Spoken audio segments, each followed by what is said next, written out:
Hi. Hello. Iran has struck back.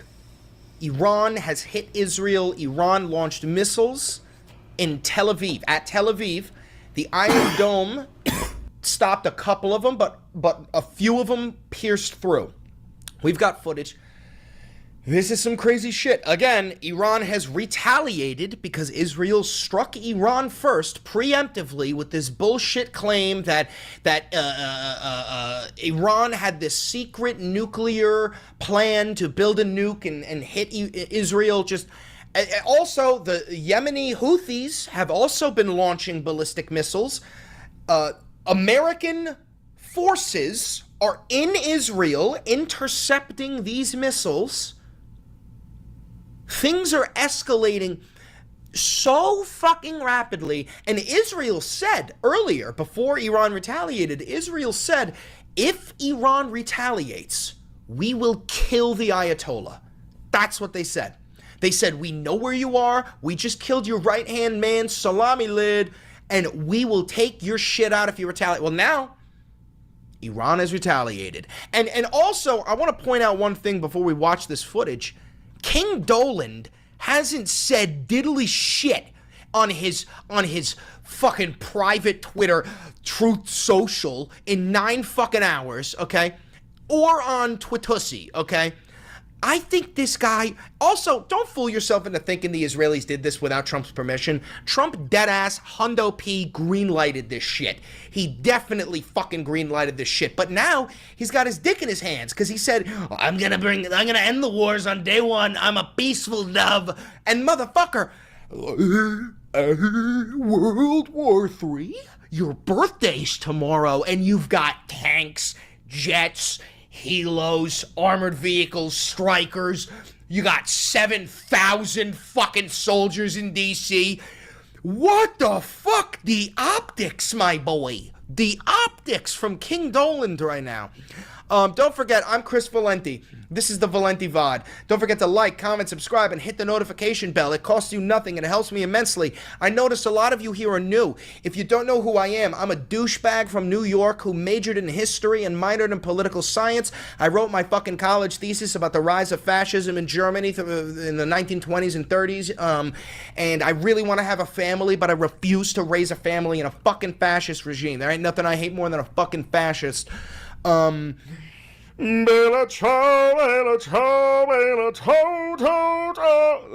watch this video. Iran launching... Oh, and if you want to help the channel financially, because this is real independent media and I got no fucking funding, buy merch, become a patron, become a member, and use the 40% off discount code for the Vantage subscription on Ground News. Priority alert. A massive aerial attack on Israel. The moment... And his Iranian missile struck Tel Aviv. 7 people were injured in that strike. The Israeli military saying that their entire nation is now under fire. The United States military is helping intercept Iran's missiles and drones, a source confirms to CNN. Yeah, so Iran launched like 100 fucking drones at the Israelis. Because the Israelis fucking killed like 80 people, a couple of kids, bunch of civilians, bunch of military leaders, knocked out scientists, the fucking Ayatollah's right-hand man. I mean, Jesus Christ. And at this hour, the Israeli Prime Minister is warning this isn't over. More is on the way. I'm willing to bet so much money. This is a green screen, and he's like 7 miles underground in a bunker under Jerusalem. I am so willing to bet fucking money he's in the goddamn Führer bunker right now. The regime doesn't know what hit them. They don't know what will hit them. The nation of Iran and the nation of Israel have been true friends since the days of Cyrus the Great. And the time has come for you to unite around your flag and your historic legacy by standing up for your freedom, evil, and oppressive regime. Welcome to our viewers in the United States and around the world. CNN is covering this breaking news from all angles across the globe. Oren Lieberman's live for us in Jerusalem. Jeremy Diamond is in New York. Fred Pleitgen standing by in Berlin. He actually just returned from Iran. Kristen Holmes is at the White House, and we're also going to be joined by Colonel Cedric Layton. Oren, I do want to start with you. You've been reporting throughout the night, occasionally from a bomb shelter. Take us through what's been unfolding in Israel and what you expect. Well, we're now out of that bomb shelter, Casey, and back in our bureau here on the 3rd floor in the building from which the CNN office operates here. And it is almost, looking back here behind me, a bizarre sight given how quiet it is late Friday night here in Jerusalem. That's because we spent much of the past hour and a half. Thank you for the $5 donation, Rocky Lucid. Or so in a bomb. On a scale of 1 to totally fucked, where are we at right now? Like it's fine. 7? It's fine. Like a 7. Because right now, let's be pragmatic for a second here. Right now, Israel is attacking Iran. Iran is attacking Israel. Yemen is attacking Israel. The United States is defending Israel. I think it would be a very bad move to kill the Ayatollah. One, there's no point. You know, the dude's barely alive as it is. But, like, Israel can literally kill anyone they want in Iran. And the optics of it are never gonna reach, like, the height of Qasem Soleimani, no matter what they do. Like, nobody gives a fuck. But killing the Ayatollah could be really...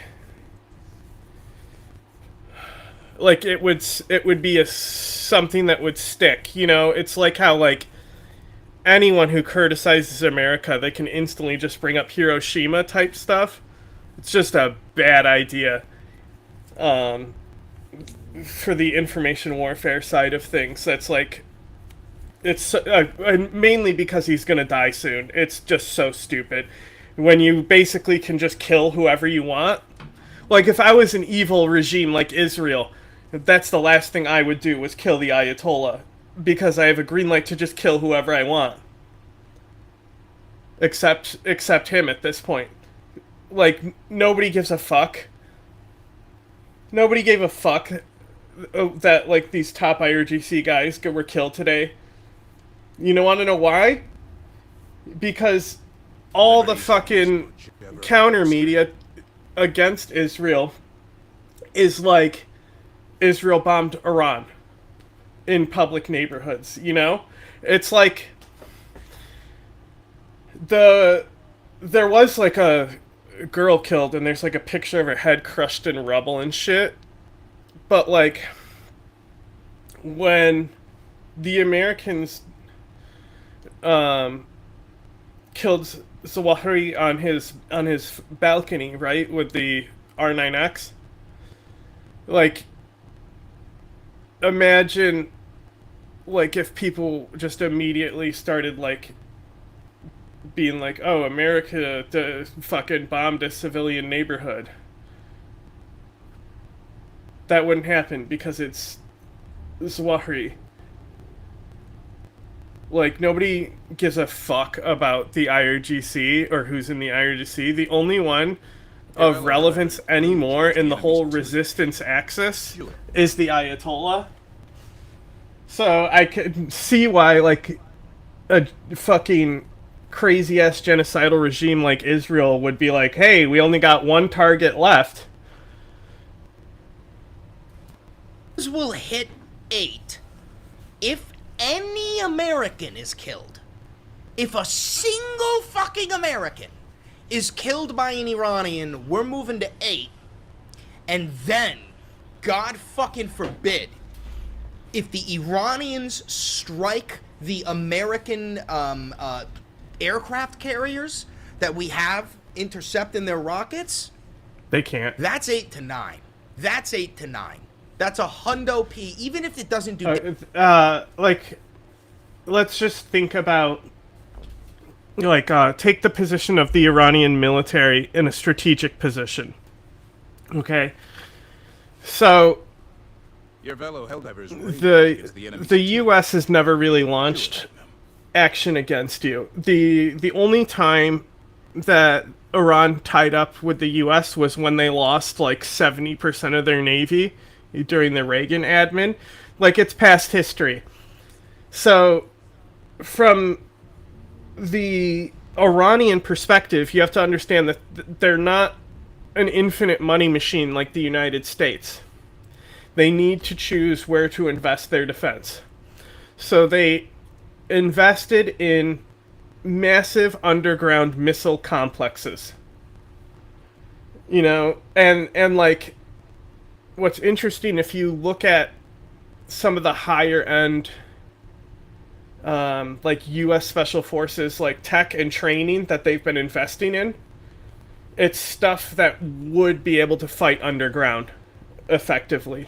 Like, there's the one, you basically just mount a Glock at the front of a like a rifle body, and it can turn around the corner, and you can shoot like, you know, 45 degrees around the corner, like all that type of stuff. Also, even like the like smart systems they're developing, basically, like, it's almost like the equivalent of like hip firing in a video game, because if you have the goggles on and you can put your like any weapon system around the corner, it would be kind of like shooting like your center mass more than like an actual like proper rifle stance. Anyway, the US is prepared for war with Iran, is what I'm saying. But Iran's defense development isn't really counter like naval stuff. And it makes sense because even like Israel, Jordan, Iraq, Syria, you know, UAE, Bahrain, Saudi Arabia, all these countries that could potentially be a near peer adversary for them. Even Kyrgyzstan or Azerbaijan, Turkey. Turkey would be the one that would be the real threat because they actually could station a navy. But, you know, they're friendly with Turkey. So the point is that from an Iran defense perspective, investing in massive counter-naval stuff isn't necessarily the best use of your resources when you have like a mountain barrier that is like naturally easy to just put a shitload of fucking ballistic missiles in and stuff. Liberty's enemies. So Iran definitely won't hit the US. If they did, it would be more like a Al-Qaeda attack on the coal than it would be in a conventional munition, I would think. And then also so far, nothing out of the ordinary has happened. To have, like, Israel did launch a massive bombing campaign in response to the last attack that was like maybe a year ago when Iran launched that massive attack. They did fucking hit targets there. The difference here is that Israel fucking launched their shit first in this scenario, but it's really no different than what we've already seen in this regional conflict.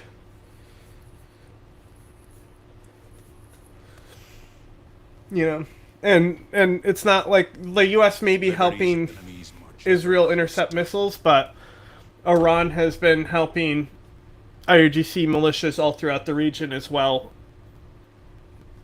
with all kinds of various things. Damage, if they even attempt it, 8 to 9, and then I think 9 to 10 is if the United States launches our own missiles at Israel. At Iran. If we did that, that's 9 to 10. Could you imagine? We do. Like, yeah, it happens. And also, probably because of intelligence sharing with Israel, the surveillance network inside Iran is probably pretty advanced. And the thing is with power projection, Iran needs to like ride the line of like being a victim and being powerful. Like, you know, this is common with regimes in power. I mean, look at Donald Trump. Like, he's always crying and stuff like that while he's doing devious shit. But to actually cry about things that make you look weak, that's more rare. And, like, the only time Iran really made, besides Soleimani, which was America, not Israel, we're talking about Israel specifically now, was, like, the whole, like, autonomous gun that took out that nuclear scientist. Which, for all I know, could have been Israel pushing like it was those Iranian networks. Just, you know, because it's like the pager attack. Like, it's very easy to make that look like really good for an intelligence service on a statecraft level. Let us cleanse the galaxy of aliens. The first option?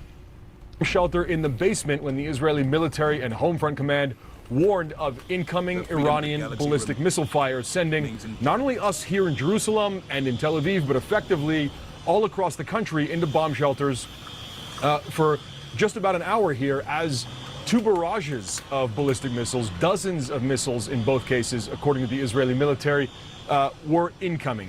A short while ago, Israel's military spokesperson, Brigadier General Efi Defrin, said there were, in his words, less than 100 missiles fired. There were a few hits, meaning a few were able to penetrate Israel's air defenses, and there were obviously intercepts. We saw that play out in the skies over Tel Aviv and over central Israel, where not only is much of the population based, but there are also very significant military bases, the Ministry of Defense, Mossad headquarters in that area as well. And that's where we have seen Iran target in the past, and where it appears they tried to target once again. Some of those missiles intercepted by Israel's air defenses, and we saw shrapnel falling down on the streets. Hits. By the way, bro, if a fucking medieval person saw this, if a ancient person saw that clip, they would think it was the gods having a battle in the sky. Look at this But there are also very significant military bases, the Ministry of Defense, Mossad headquarters in that area as well. And that's where we have seen Iran target in the past, and where it appears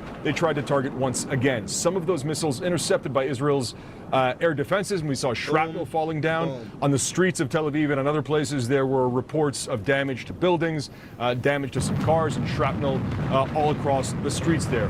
Crucially, the Israeli military spokesperson gave a warning that there may be more incoming rocket fire throughout the course of the night, and the population is instructed to stay near bomb shelters. Immediately when Israel began its attack somebody give me a medieval orphan and let me show it that clip, bro. Let me show a medieval orphan that fucking clip. Some 14, 15 hours ago or so at this point, roughly 3:30 in the morning last night, the first warning was that there may be an imminent retaliation. It took some time. It took more than 12 hours. But that retaliation, at least the beginning of it, we saw play out as we were ordered to go to bomb shelters over the course of the past hour. Yeah, As you pointed out, Obi-Wan's got a point. Isn't it crazy that the two most evil bastards in the Middle East are going to war while the most evil bastard in the West is going to celebrate his birthday with a giant authoritarian fucking military parade? Meanwhile, the most evil bastard in Europe is conquering Ukraine, and then, just to put the creme de la creme, just to put the fucking cherry on top, the most evil bastard in Asia is sitting there on his fucking bed, kicking his feet up, texting Xi Jinping, going, bro, are you seeing this shit? And Xi Jinping is going, I told you, bro, all you had to do was wait, and these dumb fucks will destroy themselves. What the fuck? Israel's emergency responders, Magen David Adom, which is effectively the equivalent. Meanwhile, Germany is building up its army. What? The Red Cross locally say there were 7 injuries, 1 moderate, largely from shrapnel as a result of the incoming rocket fire. It is worth pointing out that it is still only in the first, give it an hour or so after the incoming rocket fire, so we'll wait to see if that number goes up. And again, crucially, there's an expectation that more may be coming. Israel had warned before now that the Iranian retaliation could be well beyond what we saw back in April or October, meaning more than 100 ballistic missiles, potentially drones as well, and we did see some drones launched earlier today, the vast majority of which were intercepted before they got to Israel's airspace. But dude, tomorrow Aaron Parnas is going to be like, breaking news, 200 billion people are dead. This may not be the end of it, and that works both ways. Iran, Israel expects, may launch more ballistic missiles, potentially more drones. And Israel has warned, we heard Prime Minister Benjamin Netanyahu say it right at the top of the show, that Israel is also prepared to carry out more strikes in Tehran. After early this morning, they went after the Natanz nuclear enrichment facility, a number of targets throughout neighborhoods in Tehran, ballistic missiles, surface-to-air missiles, and decapitated much of Brother, Iran's... did you just call Jesus McJesus? Like McDonald's? Brother, I'm not even Christian, and that's gotta be blasphemous. That's gotta military, be fucking leadership blasphemous. and some of the top nuclear officials in the country. I will point out one more thing as we wait here. We have heard from U.S. officials that the U.S. helped intercept the incoming ballistic missile fire. The US Sorry, could you repeat that real quick? Because I know we're gonna brush over this, but... I will point out one more thing as we wait here. We have heard from U.S. officials that the U.S. helped intercept the incoming ballistic missile fire. Okay, so if the United States helped intercept the incoming ballistic missile fire from Iran, now put yourself in the shoes of the Iranians, right? Iranian leadership, you're gonna go, okay, so that means that America is involved, and if we want our missiles to get in, we're gonna have to... America has been involved with a war with Iran forever. Like, the America has never not been involved when it comes to Iran. Essentially. Especially Ayatollah zone, you know? Like all these militias throughout the Middle East, you know, like now that Daesh is gone, why is America there? It's to fucking kill IRGC. That's how it works. To get rid of those American interceptors. Doesn't that mean that you are kind of opening up American military members to be targets now? You're kind of like welcoming, like a not they already welcoming, are. But you're like, hey, we're in it now. Like, I mean, McJesus Christ. The U.S. made clear that Israel was acting at least offensively when it carried out these strikes on its fuck. own, but now that it comes to the defense of Israel, we're seeing U.S. troops get involved there, and that is likely U.S. THAAD batteries, terminal high-altitude area defenses that would work in cooperation with Israel's own air defenses to try to intercept what were 2 waves of Iranian attacks as the country braces for any more that might come, not only tonight, but in the coming days.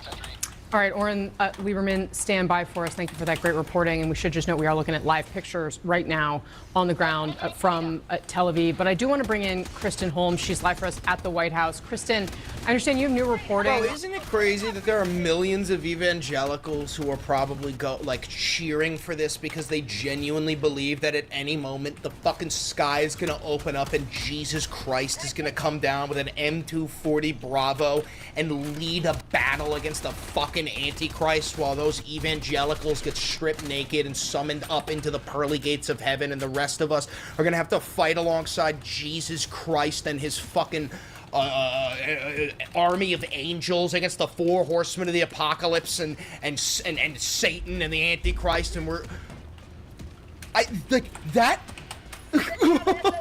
brother, that is this anime? Like, dude, the Bible is just fucking anime. That is anime shit. On a call between President Trump and the Israeli Prime Minister?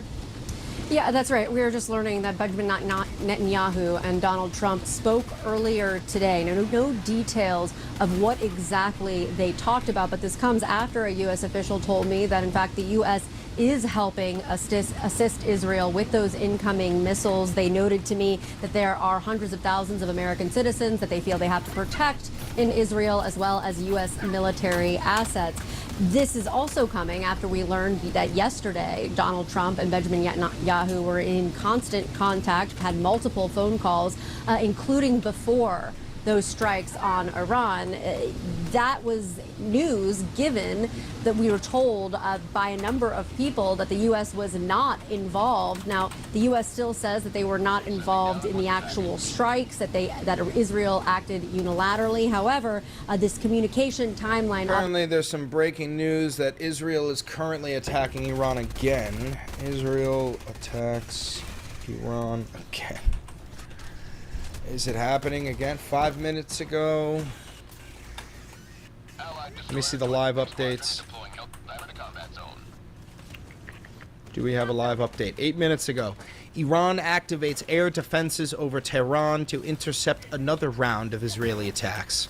Tehran's air defense system is currently active following another round of Israeli attacks. Iran's semi-official Tasnim news agency and state-affiliated Fars news agency reported in the early hours of 14 minutes ago.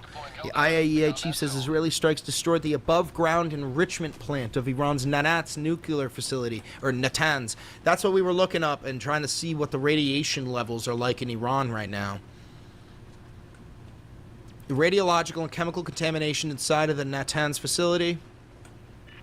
Contamination can be managed with appropriate message.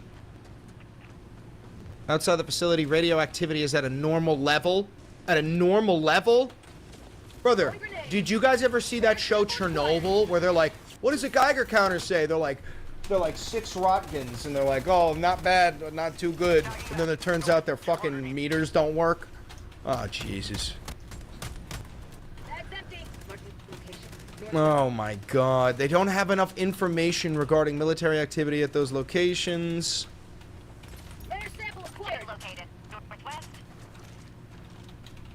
Oh my goodness gracious.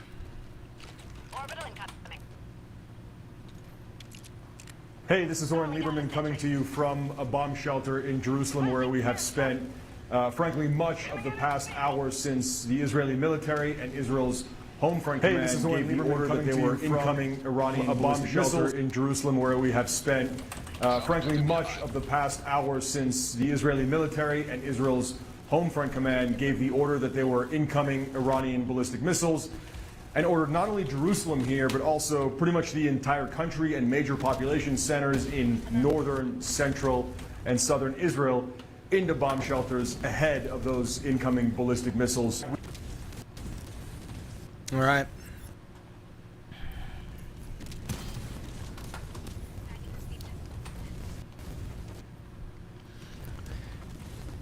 Iran retaliates with missile attacks. Yeah, we know that. Anything new? The Israeli government is saying that it is okay to leave protected areas, but as we know from the last 24 hours, things could change very quickly. And Ione, we've just heard many calls from countries at the UN Security Council for calm, for de-escalation, for a return to diplomacy. What have we heard from the Israeli Prime Minister? The U.S. already jumped in, lowlife. We're already involved. The latest statement we've had from the Israeli Prime Minister has been essentially a call to the people of Iran to rise up against their government. He has described the attacks that Israel carried out last night on Iran as not just an attack on their nuclear capacity, but also on the regime itself in Iran, calling on the Iranian people to essentially How are we involved? Join. American officials have already confirmed that American defense units have intercepted Iranian missiles. We have been shooting down Iranian missiles. American forces are already involved. Israel's efforts to overthrow the government. And I think this is a sort of symbolic moment because it seems to suggest what others have been speculating here, that this isn't, as I say, just about necessarily targeting the nuclear capacity in Iran, but also the leadership itself. But more widely as well today, we have heard continued statements from both the Israeli government and also the Iranians as well, saying that they plan to continue attacks on one another. So despite what you've mentioned there, these diplomatic talks that have been happening, other nations urging for restraint, that certainly doesn't seem to be the rhetoric coming from leaders in the region here. Okay, Ione Wells there in Jerusalem. Thank you very much. Controversial opinion, but like, fuck Iran's government, fuck Israel's government. I don't think either of those governments are fit to lead. I think we need to just replace them both. Controversial opinion, I think they both fucking suck. For that. Well, the White House has confirmed that U.S. President Donald Trump has spoken with his Israeli counterpart, to Prime Minister Benjamin Netanyahu. And we also understand that the American military assisted Israel in shooting down Iran's missiles and drones that were sent today in retaliation. The attacks come, of course, as the US and Iran have been engaged in negotiations to reach a deal on Tehran's nuclear program. Those talks are due to resume over the weekend, but Iran has now pulled out of Sunday's meeting in Oman in the wake of Israel's attack. President Donald Trump is urging Iran still to make a deal, writing on social media that even more brutal attacks are planned if Tehran does not. Let's go now to the White House and speak to our chief North America correspondent, Gary O'Donoghue. Gary, we've seen and heard very little from President Trump today. What do we know about if I say what something right now? So I'm just going to close that tab. That's what I'm going to do. Yeah, and King Doland is still yet to say anything. And for 9 hours, King Doland hasn't said a goddamn word. All right, listen, if you're watching this pre-recorded on YouTube, I'm going to call it here. Don't forget to like, comment, subscribe, and hit the notification bell. It costs you nothing, and it helps me immensely. If you're watching this live, you stay. We're going to keep on going. One last thing, if you're pre-record, click that video right there. I promise it's a banger, and I know bangers. We're going to return to the situation. Hundreds of ballistic missiles launched towards Israel, that coming from the state news agency. Take a look at this video. Israeli military saying that numerous explosions have been heard, which may be due either to those missiles impacting. Again, like, I'm not a huge expert here on this, but it sure seems like these missiles were disabled because when they hit the ground, there's no Oh my God! There's no explosion.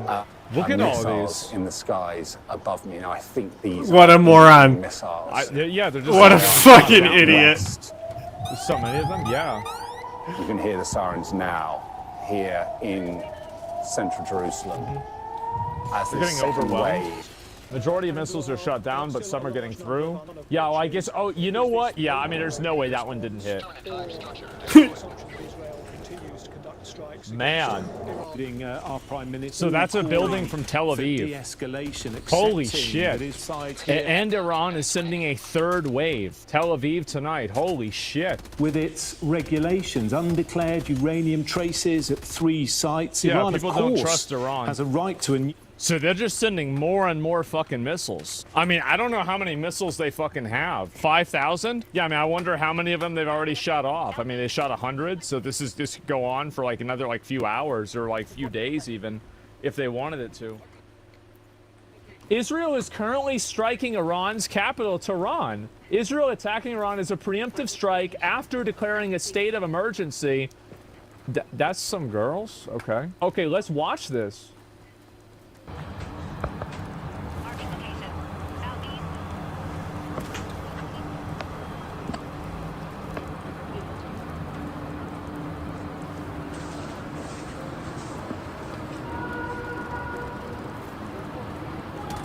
Oh, I guess it must have blown up. So this is in Tehran? Nothing ever happens? I mean, I feel like it's happening. Like, you look at that, it's just smoke. Well, I mean, what do you think it is? I mean, how do you think it happened? You think somebody just lit a fire? Nothing ever happens. Chud defeated. Oh man. True, man. Like, that's the way I would feel too. Holy fuck. I mean, it seems like, I mean, these are like, it's a peaceful preemptive strike. Oh, wait. Are these bombs freedom of speech? I think they might be. Oh, no. I feel like this is the resounding opinion that a lot of people have about this, is that they just don't want to have this shit happen, right? PC Games gives Stellar Blade a 6 out of 10. I'll complain about that tomorrow. I feel like World War III is a little bit more relevant. How is this America's problem? I mean, like, I don't want to see, like, the thing is, like, if the Ukraine attacks have shown anything, it's that we don't need to have, like, U.S. troops go over there to even have a military interaction with them, right? I mean, like, even if the U.S. military wanted to get involved, like, okay, send a few flying lawnmowers over there, send the fucking drones. Like, yeah, exactly, right? Yeah, send it. Yeah, bro. Like, let's just literally phone this shit in, you know. All right, okay, this is the nuclear, and all right, boom. Okay, problem solved. That's it. And send the migrants over there. Well, I don't know about that. Does the U.S. even involved in this? I mean, I think that there's a good, like, the guy that was the schizo in there. I mean, like, let's be honest. Did Trump say anything about, like, whether he knew this attack was going to happen or not? Because, like, if Trump comes out and says he didn't even know this shit was going to happen, I feel like that's pretty fucking big, man. Okay, let me read you these announcements from Israel while keeping the video on the screen. This is from Israel's, from the IDF. The IDF says, this is Israeli announcement from 2 minutes ago, Israel says, the IDF has launched a preemptive strike to damage the Iranian nuclear program. Okay, this is coming from the Israeli military. They say the IDF has launched, the IDF spokesman announces that a short time ago, the IDF, under the guidance of the political echelon leadership, launched a precise and integrated preemptive strike based on high-quality intelligence with the aim of damaging the Iranian nuclear program and in response to the Iranian regime's ongoing aggression against Israel. Dozens of Air Force aircraft recently completed the opening strike, which included attacking dozens of military targets, including nuclear targets in various areas of Iran. Wow. The public must obey the Home Front Command's instructions, which will be updated as needed, and act responsibly and patiently. The IDF and the relevant bodies are prepared for many scenarios in defense and attack as needed. For years, says the IDF, Iran has been directly and indirectly promoting terrorism against the state of Israel, financing and directing terrorist acts through its proxies throughout the Middle East, while advancing towards nuclear weapons. IDF says the Iranian regime is the primary perpetrator of all terrorist acts committed against the state of Israel since the beginning of the Iron Sword War, including arming and financing the Hamas terrorist organization responsible for the events of October 7th. During the Iron Sword War, Iran even attacked Israel directly twice, firing hundreds of missiles and unmanned aerial vehicles, drones into the country. The IDF continues. The Iranian regime has a stated goal of destroying the state of Israel. Wow. Senior Iranian regime officials declare this and are working to realize it with their envoys in the Middle East. Iran, says Israel, is today closer than ever to obtaining nuclear weapons. Weapons of mass destruction in the hands of the Iranian regime are a threat to the state of Israel and a significant threat to the entire world. Oh, he's reading a different translation. The state of Israel will not allow a regime whose goal is the destruction of the state of Israel to possess weapons of mass destruction. The IDF has been conducting a lengthy process of assessments and preparations for the campaign at the front and in the rear. Civilian resilience will be an important component of the campaign. Why would it be World War III? The IDF is prepared to continue to act as necessary. The state of Israel has a duty to act to protect its citizens and will continue to do so wherever required, as it has done in the past. The IDF is conducting an ongoing situation assessment and will update on any developments. So Israel announces it has launched a precise and integrative preemptive strike based on high-quality intelligence with the aim of damaging the Iranian nuclear program and in response to the Iran regime's ongoing aggression against Israel. Man. Statement from Secretary Marco Rubio. Tonight, Israel took unilateral action against Iran. We are not involved in strikes against Iran, and our top priority is protecting American forces in the region. Israel advised us that they believe this action was necessary for its self-defense. President Trump and the administration have taken all necessary steps to protect our forces and remain in close contact with our regional partners. Let me be clear, Iran should not target U.S. interests or personnel. So... Israel launched Operation Rising Lion.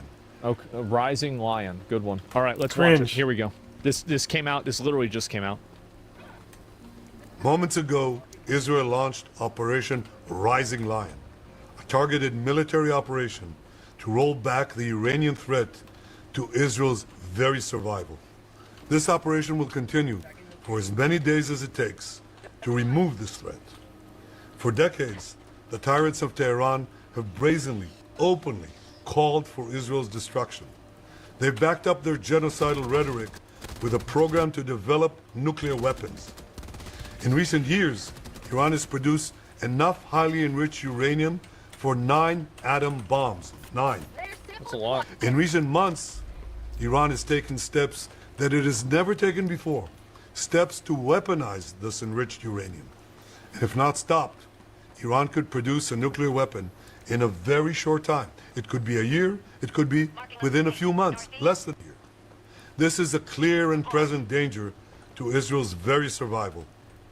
80 years ago, the Jewish people were the victims of a Holocaust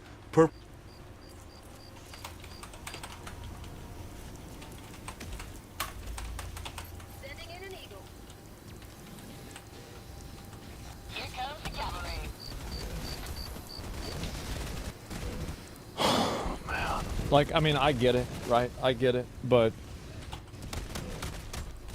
I mean... perpetrated by the Nazi regime. Today, the Jewish state refuses to be a victim of a nuclear holocaust perpetrated by the Iranian regime. Now, as Prime Minister, I've made it clear time and again, Israel will never allow those who call for our annihilation to develop the means to achieve that goal. Tonight, Israel backs those words with action. We struck at the heart of Iran's nuclear enrichment program. We struck at the heart of Iran's nuclear weaponization program. We targeted Iran's main enrichment facility in Natanz. We targeted Iran's leading nuclear scientists working on the Iranian bomb. We also struck at the heart of Iran's ballistic missile program. Last year, Iran fired 300 ballistic missiles at Israel.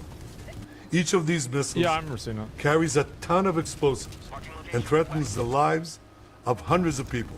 Sure. Soon, those missiles could carry a nuclear payload, threatening the lives not of hundreds, but of millions. Iran is gearing up to produce 10,000s of those ballistic missiles within 3 years. Now just imagine 10,000 tons of TNT landing on a country the size of New Jersey. This is an intolerable threat. It too must be stopped. I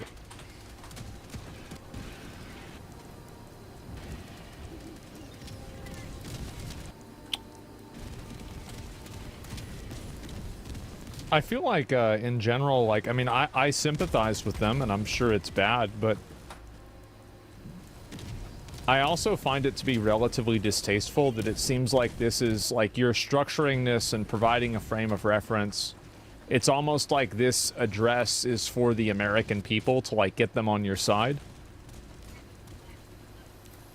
Yeah, like, this guy's saying it, like, I mean, I'm just gonna read what you said because it's literally what I think. He's mentioning New Jersey and speaking in English to try to gain American sympathy and support. That's exactly what thank you for saying what I was trying to say. Iran is now working on what it calls the new plan to destroy Israel. You see, the old plan failed.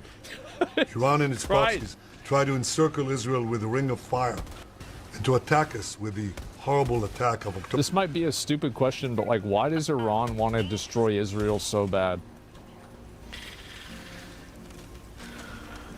Oh boy.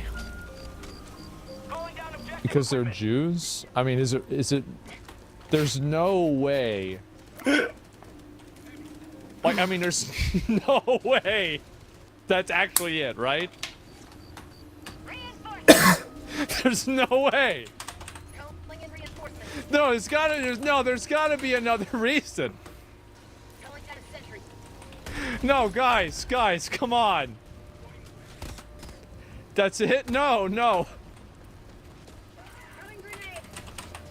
There's sub-reasons? It sounds silly, but it's a very valid question. I know. It's like, how do you have, like, this is like a fucking, like like Cartoon Network, another master plan to destroy Israel. Like, I mean, I bet probably, I don't know. Do a lot of Iranian people even get behind this?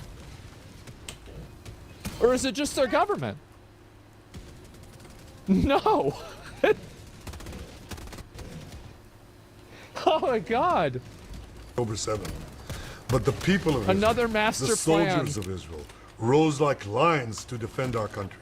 We crushed Hamas, we devastated Hezbollah, we hit Iranian proxies in Syria and Yemen. And when Iran directly attacked us twice last year, we struck back inside Iran itself. Sure.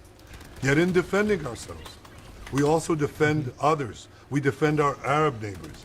They too have suffered from Iran's campaign of chaos and carnage. Our actions against Iran's proxy Hezbollah led to the establishment of a new government in Lebanon and the collapse of Assad's murderous regime in Syria. The peoples of those two countries now have a chance for a different future, a better future. So too do the brave people of Iran. And I have a message for them. Our fight is not with you.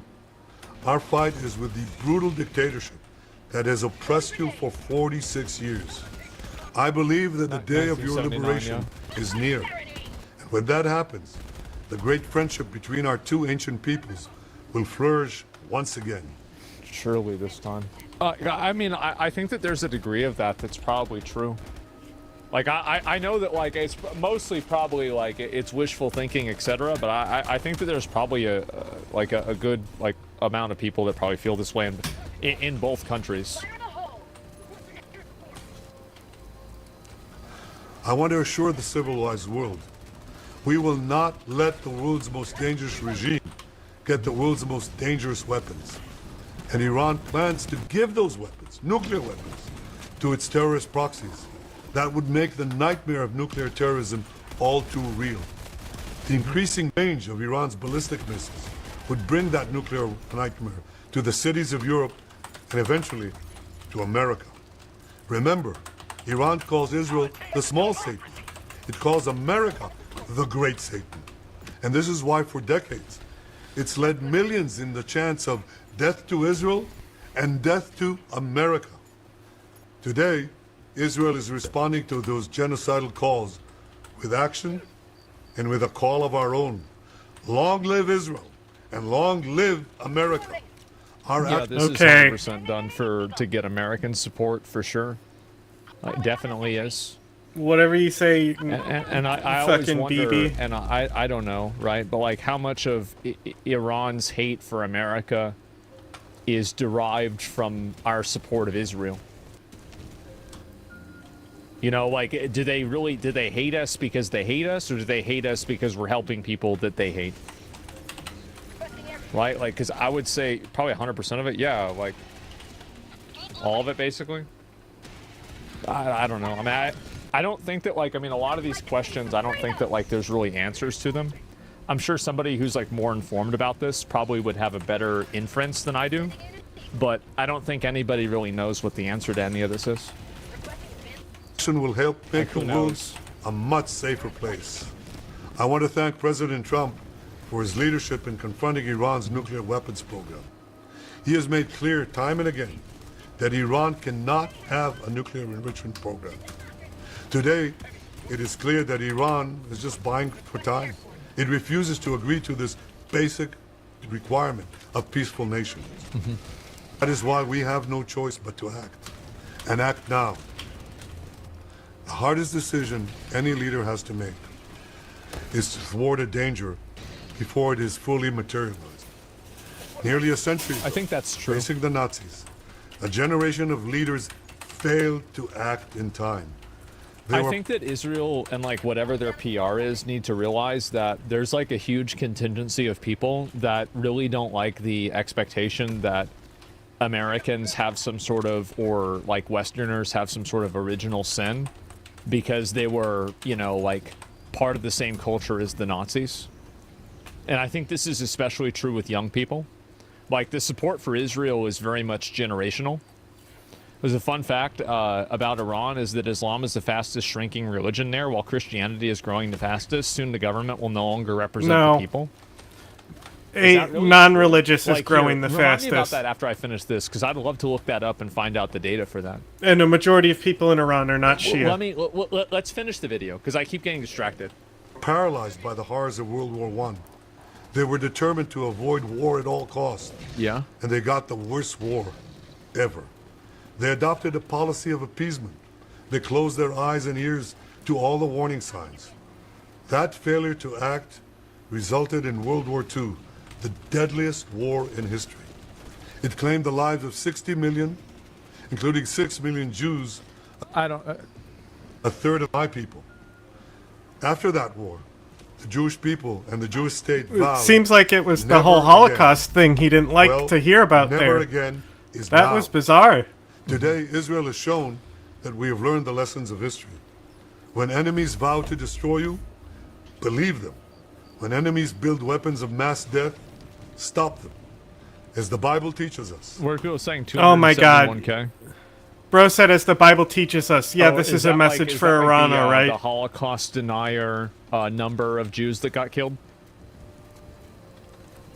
Is that it?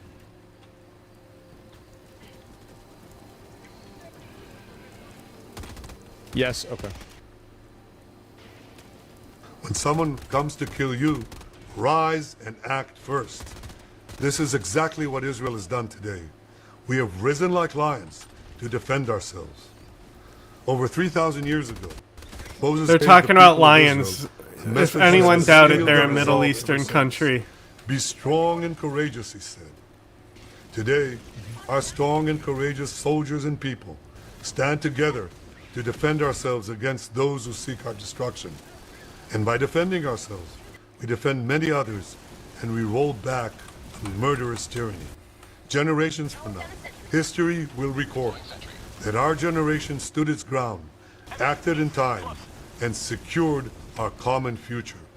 May God bless Israel. May God bless the forces of civilization everywhere. The forces of civilization? Yeah, I mean, they clearly, this message is for us, right?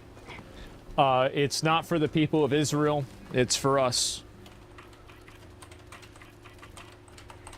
Last night, Israel conducted a series of aircraft and most likely drone operations against Iran, known as Operation Rising Lion. I did a video about it last night. That video was demonetized. It was remonetized early in the morning, like after everybody had seen it. So thanks for that one, YouTube. Look, if you got $5, please toss me $5 at ryanpep.substack.com.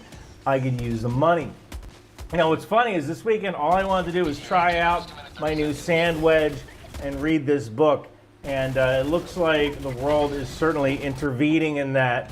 So, look, I kind of figured that something was going to happen a few days ago when the U.S. evacuated its embassy in Iraq. In the intelligence community, this is what we call a clue, right? And last night, I'm sitting on the porch, I'm smoking a cigar, I'm reading, and I get this message from my Iranian fans telling me that they're under attack. Now, one quick note. If you're a fan, whether you're Iranian or Israeli or whatever, you come under bomb or missile attack, don't go outside to record it, okay?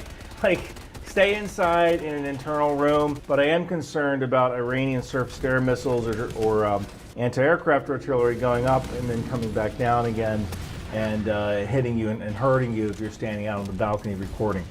So debris is a thing, especially friendly ammunition that falls back down to earth.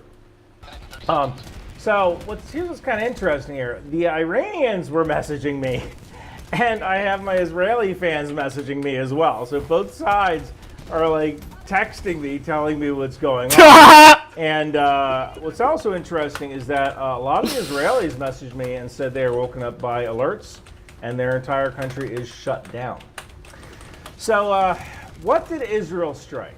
Well, that information is still coming out, but it looks like they struck top-level military commanders, nuclear scientists, enrichment facilities, and in some cases, individual scientists, individual military commanders. How'd they do it? Well, wouldn't you like to know? Most likely they did this through airstrikes, although this is where things get kind of interesting. Israel basically has three kinds of long-range strike aircraft: F-16I, F-15I, and the F-35I. It is a long trip to Iran, and Israel only has like 7 mid-air refueling tankers of the 707 variety, although they are supposed to be replacing them with the KC-46 Pegasus. They might be able to use their C-130s for refueling or carrying buddy stores. I have been told that some IDF aircraft have probe and drogue refueling, so maybe buddy stores can be carried by another fighter to help kind of extend the legs of an Israeli fighter to get to Iran and back.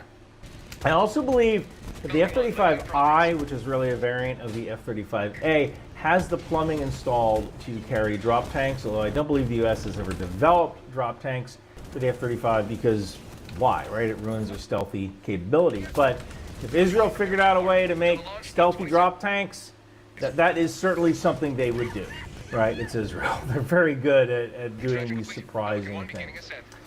Next thing I want to talk about is how fuel is the operational constraint. Everything is planned around fuel. And I did some rough calculations, and Israel can maybe sortie 200 long-range fighter flights per day. And that's kind of at the max of their tanking capacity. They can probably keep that up at the same operational tempo for 5 to 7 days before the airframes just need to be grounded for maintenance. Look, a jet fighter is not a Toyota Corolla. Jet fighters need maintenance to remain in the air. Now, dogfighting is likely something to be avoided since it eats up fuel at horrendous rates. If there's any air-to-air stuff, most likely it will happen beyond visual range. This is a severe handicap for Iran. Their pilots don't necessarily get a lot of hours. Their airframes tend to be from the 1970s, although there have been electronic upgrades. But in a air-to-air fight, Iran would almost certainly be at a disadvantage with a modern Israeli 4.5 generation. This world brings more and more entertainment and fucking hype. Now, I also noticed this thing here.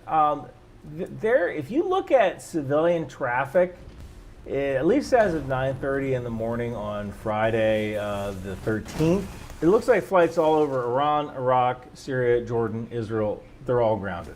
All those flights are grounded. Now, this flight tracker map also gives us a good idea of the routes Israel are taking into and out of Iran. It also tells us what countries might be helping actively or what countries might be looking the other way. Now, I also want to mention that there is a non-zero chance that people on the ground help with this. There is a significant portion of the Kurdish population in Iraq, Syria, and northern Iran. So there is a non-zero chance that Iranian Kurds, Iraqi Kurds, or Syrian Kurds, they smuggled in drones or loitering munitions, somehow Operation Spiderweb style, this whole thing, to hit Iranian air defense targets before the strikes even began. It's also possible that maybe Israeli planes didn't refuel in midair at all, but maybe they landed somewhere in northern Iraq or Syria with the aid of sympathetic Kurdish locals. There's a non-zero chance of that. Another interesting thing is the June 12th moon was a waning gibbous. That means that Israel was dealing with 98% illumination in the night sky. That's usually bad for strike fighters. Ideally, you want to wait for a new moon where there's no light in the night sky because it makes shoulder-fired rockets a lot harder to aim, especially when you can't see the enemy fighter in the air. Now, a new moon would have been around the 23rd, 24th, 25th of June. Okay, I'm going to refresh this page to try and launching fix during the what audio is essentially a crispiness. full moon phase tells me that Israel needed to hit something right now. Like, they couldn't wait for a new moon. They had to hit it right now, which Also leads me to believe the Iranians were planning something. We just don't know what that thing is, and we might never know. Another question, was the U.S. involved in the attack? I doubt it. Right now, there is some internal instability going on in the U.S., and it's really playing well with Trump's base. As much as I don't care about Israel, they're pretty based attacking Iran. Television. He has this parade he's really been looking forward to coming up. You have a lot of footage of brave American soldiers in lines. You have senators getting arrested. You have alliterations like, you spit, we hit. The administration was almost certainly aware the attacks were happening, but I doubt they actually helped it along, because right now I think the president kind of wants to focus on his domestic agenda because it's playing really well in his ratings. So Israel comes along, basically just takes the air out of the room. That's why I don't think the U.S. had a hand in this. I think the president was kind of enjoying the ratings response from the immigration crisis in the U.S.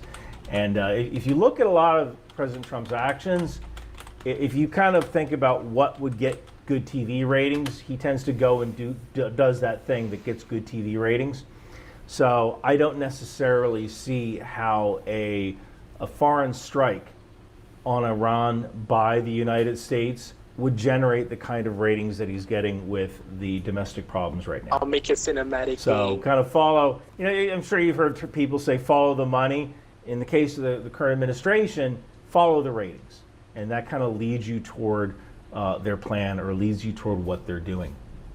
Another thing is that people say, could this lead to a regional war? I've said before, regional war is impossible. Neither Israel nor Iran have the physical troops or logistical ability to capture or invade each other. Both Iran and Israel have what we call short arms and short legs. They can't get to where they're going. They don't have the logistical ability to do it. And once they get there, they can't sustain. What is your measure of exporting terrorism? I don't know. I think it's World War III. Just stop and ask I think it's a dumb fucking phrase, because like the IRGC, look how far away Israel is more like a, and it kind of leads you to believe like really. It's more like a fourth-gen army. You know what I mean? I mean, they do really good in information warfare as well, but dangerously low on ballistic missiles. It's fired about. Like Al-Qaeda made the label of terrorism so diluted. Now, Israel's response to that attack was to destroy Iran's planetary mixers. You see, rocket fuel is mixed in these special mixers called planetary mixers that are designed to be airtight to prevent bubbles from being formed in the fuel as the rocket fuel is being mixed. If you destroy the mixers, you essentially eliminate your production of new rockets. Right? You have no way of feeding those rockets rocket fuel to launch. Get blocked by a barrel, idiot. Iran just ordered more missile ingredients from China, which tells me that Iran might not have the weapons remaining to launch a ballistic missile attack against Israel of a similar kind that they performed back in October of 2024. Next question is, are the attacks over? We don't know. Israel may certainly perform these attacks until they get tired, or they absolutely have to ground their planes for maintenance. Average Israeli rate for uptime for an F-15, F-16 is about 85%. Now, that doesn't mean you can't surge aircraft. You get your crew chiefs, you get your maintainers to work like hell, you get all 12, all 24 aircraft up and running. Crew chiefs are all tired, but you got it done. Yes, you can absolutely surge aircraft, but for the most part, ready rate for the F-15, F-16 is 85%. For the F-35, it's about 65%. And every time that plane goes up, there is a chance that the super genius with a degree in zoology who's in the cockpit is going to break the freaking jet. You're going to be working Saturday. So, if these attacks occur over a series of nights, expect each attack to have fewer and fewer aircraft. Attacks aren't over. Right, yeah, we'll get to it. I want to see what a lot of people have said in between the attacks, because that's the time I find like the most fascinating as well. Hey, one more thing. I'm wearing my Think Outside the Bomb shirt today. It features an F-16 dropping a JDAM ER. You can find that at Bunker Branding, along with signed copies of my book, Last Republic and When Machine. Thank you guys so much for watching. Wow, this girl from Watertown sure is cool. Hey kid, what's going on? Think tank! You know, a girl from Watertown is kind of like riding a moped. It's lots of fun till your friends see you on one. What's really cool is a t-shirt or hoodie from Bunker Branding.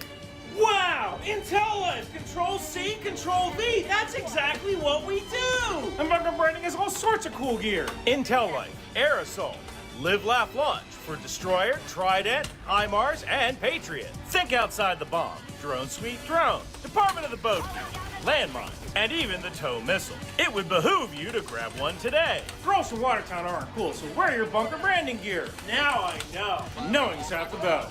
Hey babe, you want to dance? Bunker Branding! Objective located.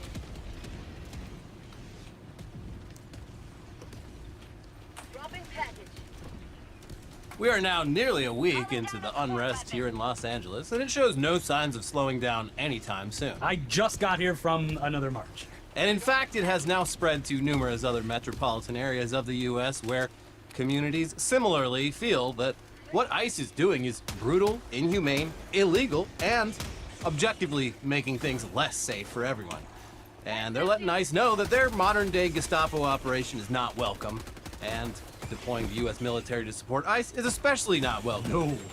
We simply can't cover everything that's happening here and elsewhere, and we really local car dealer up energy. to the minute way. But we can try our best to cut through some of the noise and maybe give you a better idea of what's happening and what this is all about. Simply put, this is an actual invasion, which is the word Trump and his allies frequently use to describe the presence of undocumented people in this country. But in this case, it's not a hysterical lie and is, in fact, an accurate description of what's happening.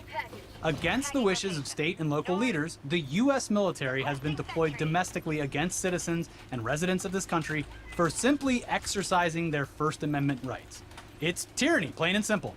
Yes, there's been some looting and property damage, primarily at night when most of the protesters have actually already gone home. But so far, it's nothing even approaching the levels seen during previous periods of unrest or celebration. Remember when the Eagles won the Super Bowl a couple months ago?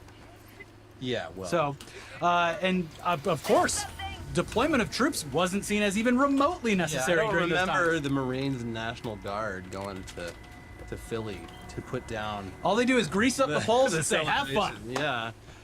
Aside from locals bravely turning out in response to ICE raids in various parts of greater LA, the protests have almost exclusively taken place in an area near the Federal Detention Center that you can conservatively measure at roughly 4 city blocks, or I don't know, maybe a square quarter mile if you want to be really generous, but it's tiny. Like literally a single pixel on a city map.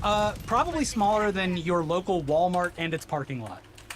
I would say that that's a pretty good description of the area. There's some pretty big Walmarts out there. There are. They really, really want you to believe that Los Angeles has descended into lawlessness and unrest, when the average person, just half a mile from where this is all going down, would have no idea anything out of the ordinary was happening, if not for alerts on their phones. Use the fucking call-in that the entire to break the wall open.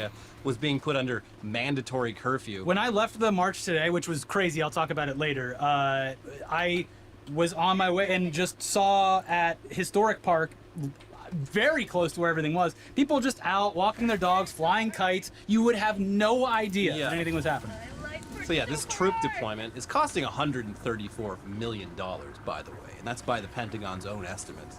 In case you were looking for some government waste to cut down on. Yeah, and they're positioning see that fucker this as just like, despawn? look at what the citizens of LA are making us pay for.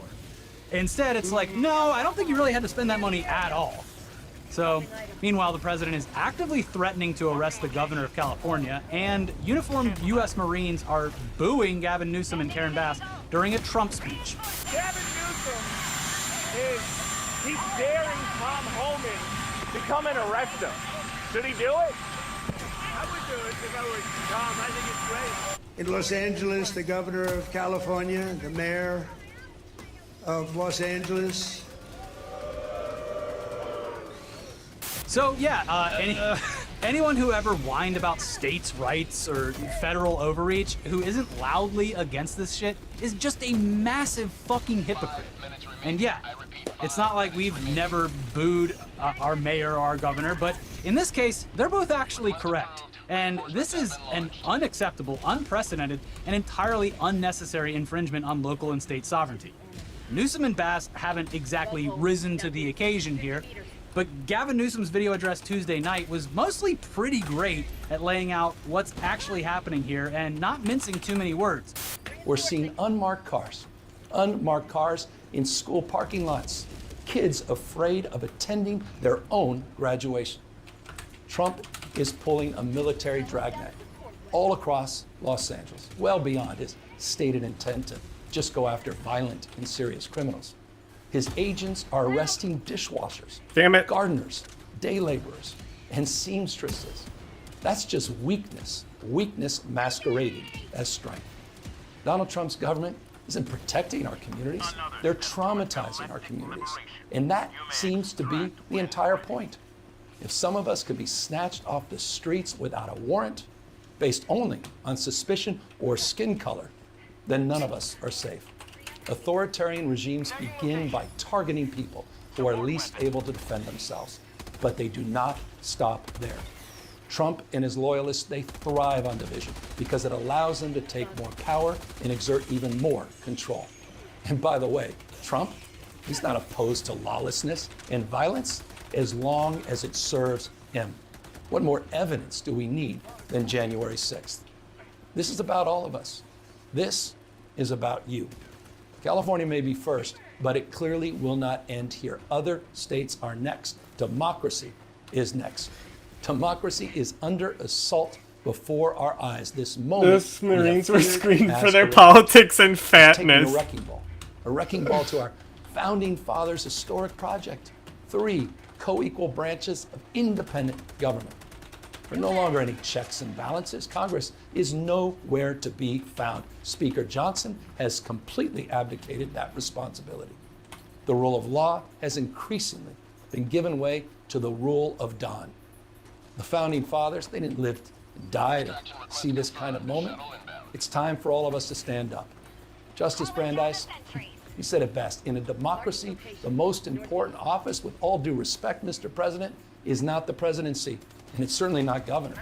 The most important office is office of citizen. At this moment, we all need to stand up and be held to account, a higher level of accountability. If you exercise your First Amendment rights, please do it peacefully. I know many of you are feeling deep anxiety, stress, and fear, but I want you to know that you are the antidote to that fear and that anxiety. What Donald Trump wants most is your fealty, your silence to be complicit in this moment. Do not give in to him.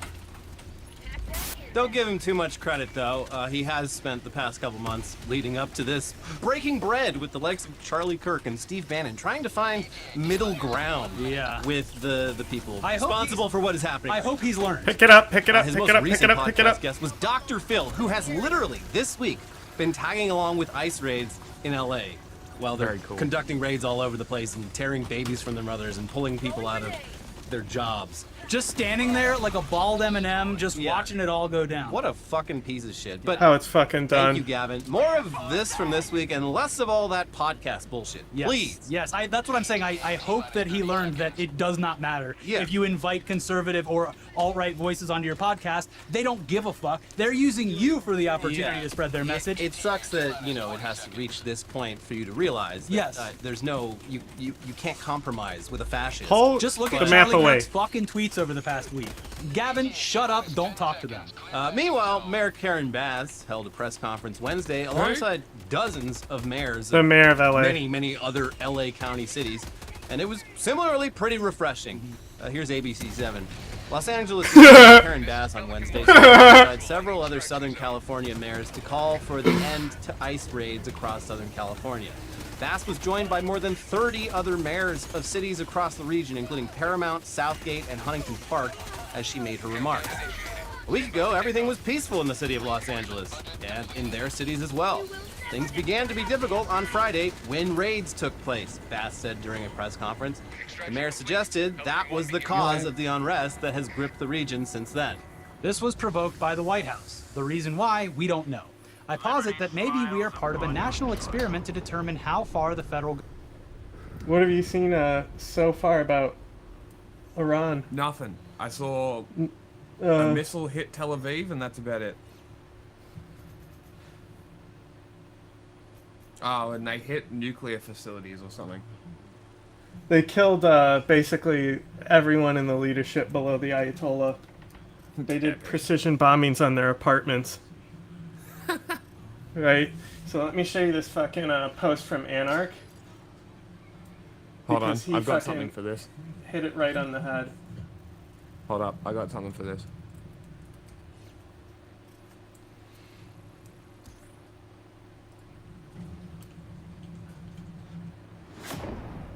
I don't remember which one it is.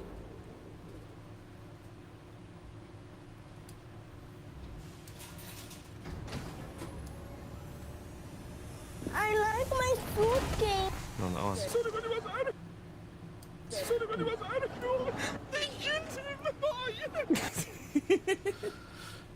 So it's, if you want to full screen that for me.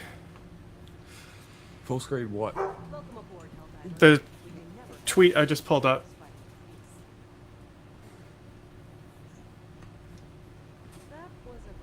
Where? The other screen. Just shift it over, because I have to like Alt-Tab out of things to get to it. Right? So like you see they literally precision strike the apartment. And he says this is an admission that the Palestinian genocide is carrying out purposely. Hey, that's this sort of precision capabilities is just the, you know, like this just, and he's exactly right.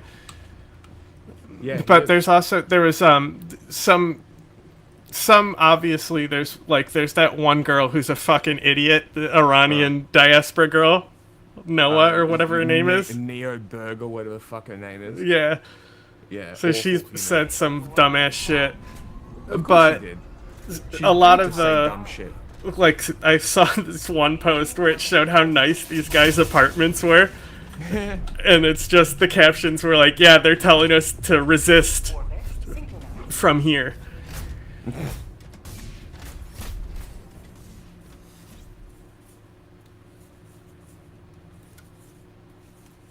No, that's a really good tweet, honestly. Yeah.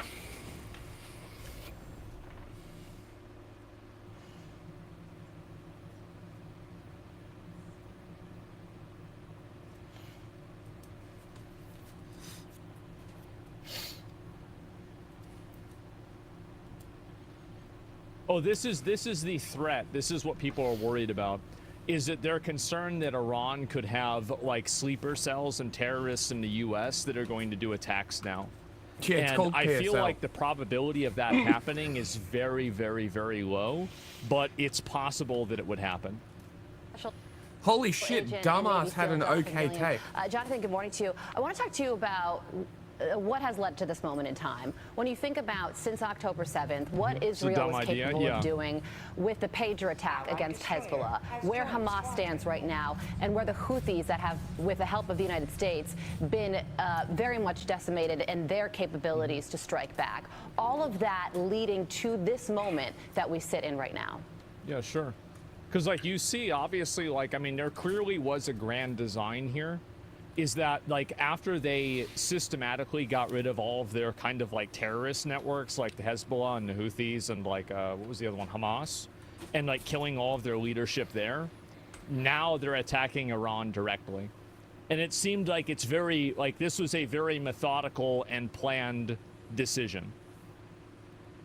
Right, and you know, it's interesting when we look at this, Israel has actually evolved back to the out-of-the-box thinking and the tactics of eliminating your enemy. Fucking unreal. Like it was before Jake World War II Hanrahan and during World War II. After that, the world still moved hasn't to a been able different to way get of his fighting. monetization back. And we've seen a tremendous channel. amount of advances I'm not surprised. in techniques and Even evolution of warfare Jake in Hanrahan Ukraine is and unable Russia, to do it. So and the Away the way Days that the channel is Iranian basically intel services in China use social media, unmonetizable. for instance, to Yeah, sure. actually form social issues within other nations, and now we see this, where Israel has gone back and systematically taken out the proxies. Now, this is very important because Iran does not fight their own wars outside of their borders. Yeah, they killed the proxies, and now that the proxies are dead, now they're attacking the main place, which is Iran. It seems pretty obvious that's the plan. Use proxies, and I don't know if most people realize that. They have targeted it's just a Iran over level I mean, you want to 6 use like hold a the WoW flag. analogy. It's like you're going to kill the trash mobs before you fight the boss. I mean, obviously. It's common they're called sense. flesh Anybody mobs? would do this. Over and What? over, using Hamas, Hezbollah. They went after He just said Israel's he said strategic something. I'm just being targets honest, using right? the Am I Houthis. wrong? And Am I wrong or not? You're somewhere always along the wrong, way, dickhead. Just Israel saying. figured this out, and I think this is part of at least a 3-pronged operation. First was the intel gathering about Hamas and Hezbollah and Iran themselves, along with the Houthis, and then they started carrying out attacks to really just cripple Hamas and Hezbollah. We, like, as you just said, helped with the Houthis. But along that way, there Whose was an grandpa initial is attack this? inside of Iran. It tested their air defenses. We saw that they were horrible, and it showed. Yeah, I mean, it made him look like a joke. I mean, like, the difference is like, I don't. It's like a night and day difference. It's like Iran is like 30 or 40 years behind Israel. I mean, it's almost like it's not even fair. That Iran did not have the ability to go the distance all the way over themselves into Israel and actually effectively attack Israel. So with all of that in place and understanding all that and all those different... Iran just attacked Israel live on Fox News? I don't think that's true. I'm pretty sure that's not true. If something like that happens, let me know, but I'm not seeing any of that right now. Working, they were able to then go and start putting these operatives inside Iran and setting up for the big attack. And I think the rest of the world needs to realize that this is the way warfighting has evolved, and Israel is successful because they did it that way. They didn't just do it politically. So, Jonathan, what do you think Iran is doing right now? Are they calling up their proxies that have been severely degraded over the past year and a half? I mean, I don't think they're going to be able to do that.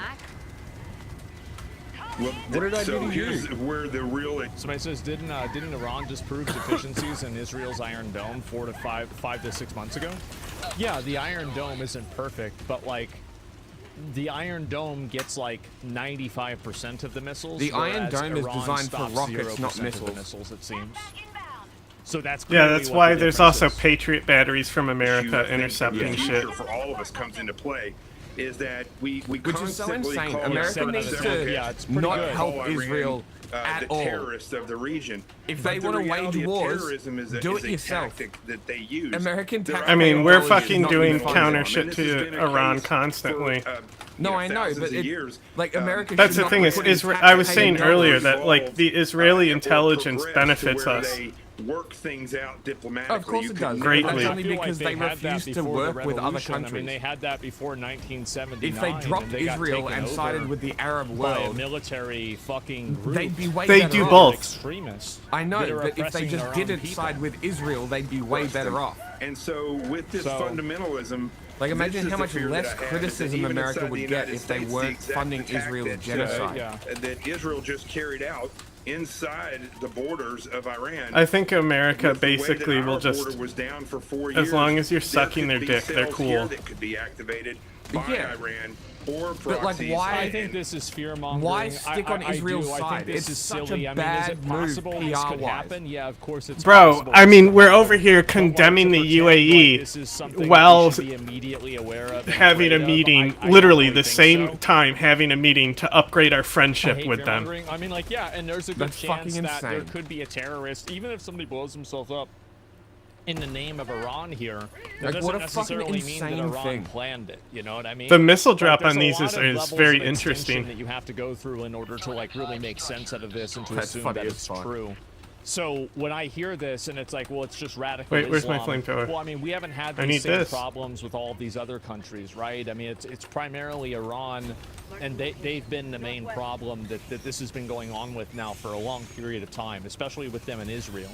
So I don't really think that's the issue, especially whenever you have videos and like pictures the gas of guard Iran dog in the combination 60s and with 70s and people are walking around in bikinis. the flamethrower is just so nasty because the enemies I don't think that Iran get close to you and then they don't know what to do, so they just fucking get lost in the fire and gas. It's being occupied by an oh no, I'm in water. religious, fundamentalist, militaristic I'm okay, I government, survived. and I don't even think the people there like it.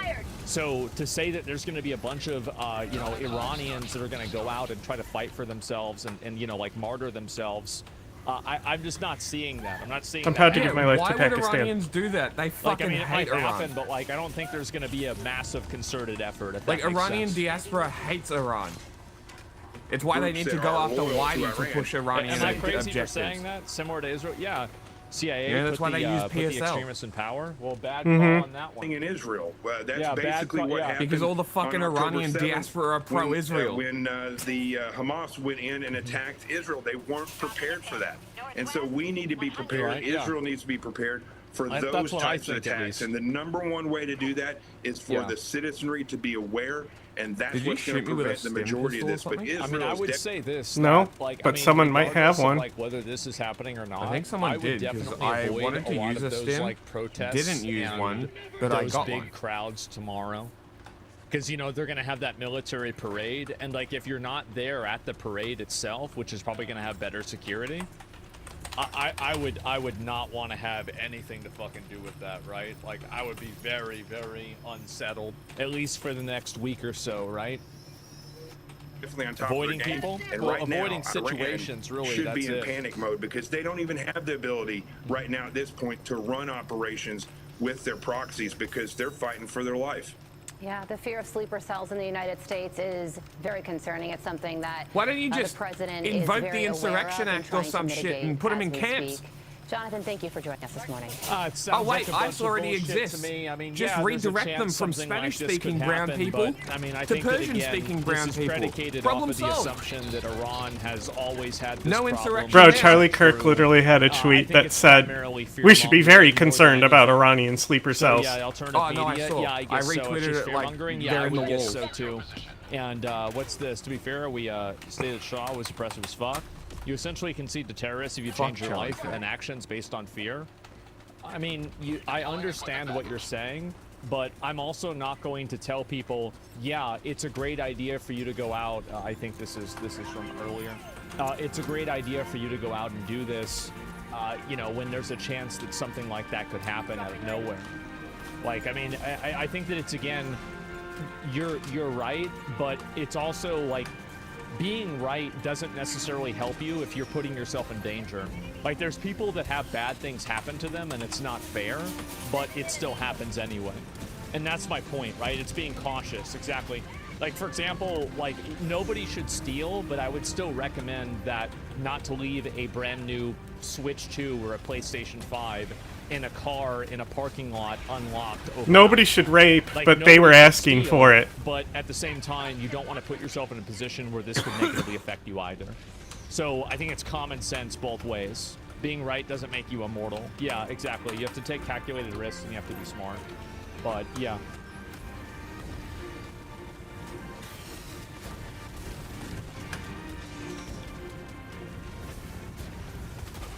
Donald Trump does a lot of things he's not ordinarily supposed to do.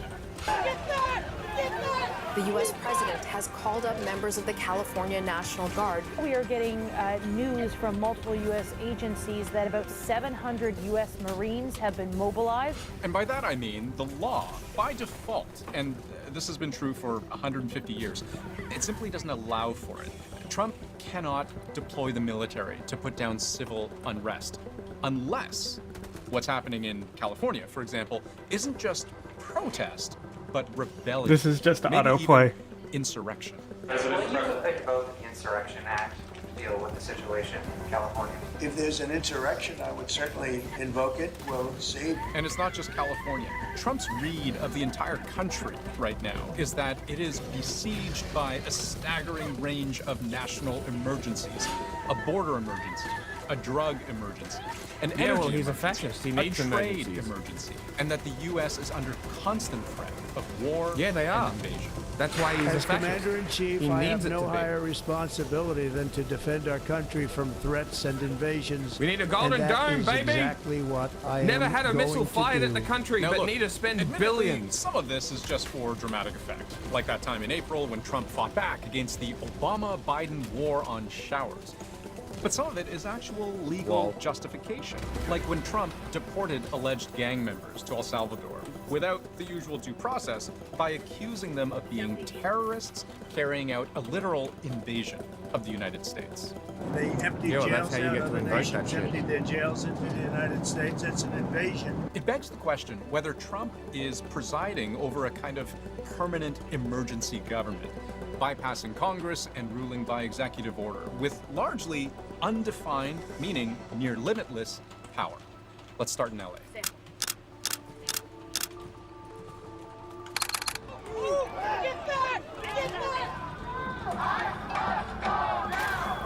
Bro, I love the orange fucking crates. And how When Trump most authorized people the deployment of use the the National orange Guard fucking and crates. police to California, Mm. he was breaking both a rule and a long-standing convention. The rule: in normal law enforcement, you at? can't send the military. You're to way do the away job from of us. police. Just mark it. The We'll come for it convention, after. You certainly can't do it when state If officials someone didn't drops ask samples you and to. die. But you can break Huh? both in a very If exceptional someone drops samples and die. circumstance. Oh, I you're was not there that far. when 1,000 protesters Just come to were me. Yeah, we're shot at in the federal objective, building, though. breaching Ah, that okay. federal building, Well, I'll putting our keep officers looking at for risk, put points the illegal aliens to be arrested and they were in custody at risk. Just was keep out of it marked control. on the map. There is ongoing dispute as to what extent protests were in or out of local control. But what Trump's border czar 'Cause I also saw have the jetpack, likely rose so- to the level of rebellion because Trump had invoked Title 10, a law that allows the president to unilaterally call the National Guard into any state in any numbers, but only if the threat Like, I'd come, constitutes but, a like, rebellion my against the build US is literally government to protect or the flag. otherwise prevents the president from Not to run executing across the laws. map. Now, that's a high bar to reach. Well, I've got a Rebellion jetpack, against so the US anybody who government. dies, But the I way can the drop Trump another one administration for them. sees it, and what it says justifies sending in the military, numerous incidents of violence continue in response to personnel who are performing federal functions. And here's the key part. To the extent that protests or acts of violence directly inhibit the execution of the laws, they constitute a form of rebellion against the authority of the government of the United States. I'll just drop the backpack at the Okay, but let's ask another question. If this is open rebellion against the U.S. government, what isn't? Rebellion, again, to me, always implies some sort of armed, organized effort to not just criticize the government, but literally trying to overthrow the democratically elected government of the United States. It would be a very dangerous thing to characterize basically these protests as rebellions, because it's tough to imagine the protests that wouldn't. That's what democracy is all about. There has to be room for that. So the question is, where do you draw the line between people engaging in good democratic protests on the one hand and speaking their minds, and on the other The hand, propaganda getting in the way video of is going to be government doing what insane government's because supposed it's to just do? going to show And things this question, is this on really fire. an emergency that warrants the Oh, use of the emergency conservatives. powers? It is the No, kind no, of no. question I keep Because being we're raising the asked. flag. Ah. There you go, Resmi. Oh my god. First, I will declare You were a too late. national emergency at our I southern literally border. did it the second you On said day it. one of Trump's second term, he would declare a national emergency at the U.S.-Mexico border, saying the influx of illegal migrants threatened America's sovereignty. This, despite the fact that for the better part of a year, the number of border apprehensions had already been steadily decreasing. But this allowed Trump to substantially increased manpower I love that I and dropped my resources fucking deployed. jetpack. I will also declare a national energy emergency. That same day, another executive order declaring a national energy emergency, allowing him to fast-track oil and mineral production. He blamed Biden for a deteriorating situation that required immediate remedy, and which a lawsuit accuses Trump of doing so he this can guy's not that bad. bypass environmental protection laws. Another day one priority, a sudden decision that drug cartels constitute an unusual and extraordinary threat, and so I hereby declare a national emergency. This cleared the way for Trump to Nobody brand ever certain opened this gangs fucking as foreign vault. terrorist organizations, Great. which would set the stage for the deportations we would see a couple of months later. Trump would also, very abruptly, come to see Canada as a I national marked it security for him and threat, everything. targeting the flow of fentanyl across the border. He invoked the National Emergencies Act to justify punitive tariffs, despite the truth of the matter, which was that Canada is estimated by U.S. officials themselves to be responsible for only a tiny fraction of all incoming fentanyl, less than 1%. And all those Liberation Day reciprocal tariffs imposed on account of trade deficits the U.S. has with many countries around the world. Once again, this familiar language, an unusual and extraordinary threat, and I hereby declare a national emergency. It didn't seem to be an important factor in Trump's declaration that the U.S. has had trade deficits with many countries.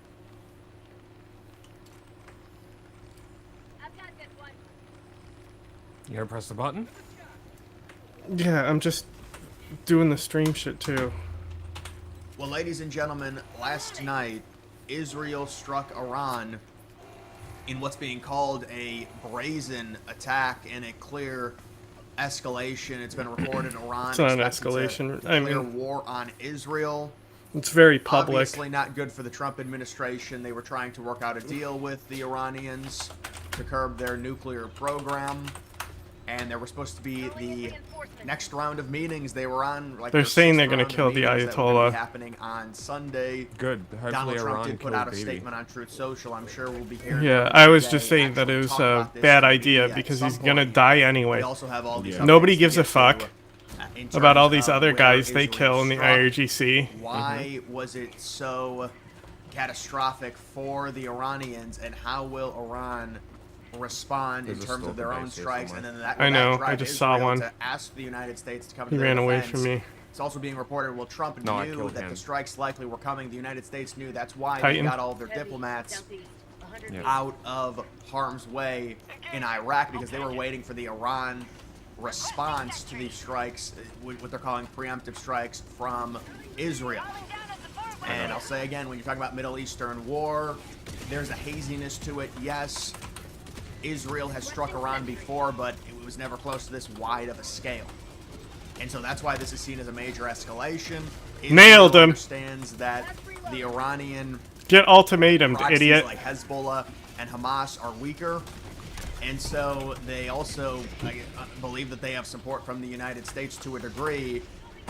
It does seem, I mean, you have to figure that Donald Trump is very angry Careful, about this, Gatling because Sentry. this makes him look bad. Don't eat He's me now. trying to negotiate with Iran, and you get these strikes. But now Trump is trying to swing it and say, well, this is pressure.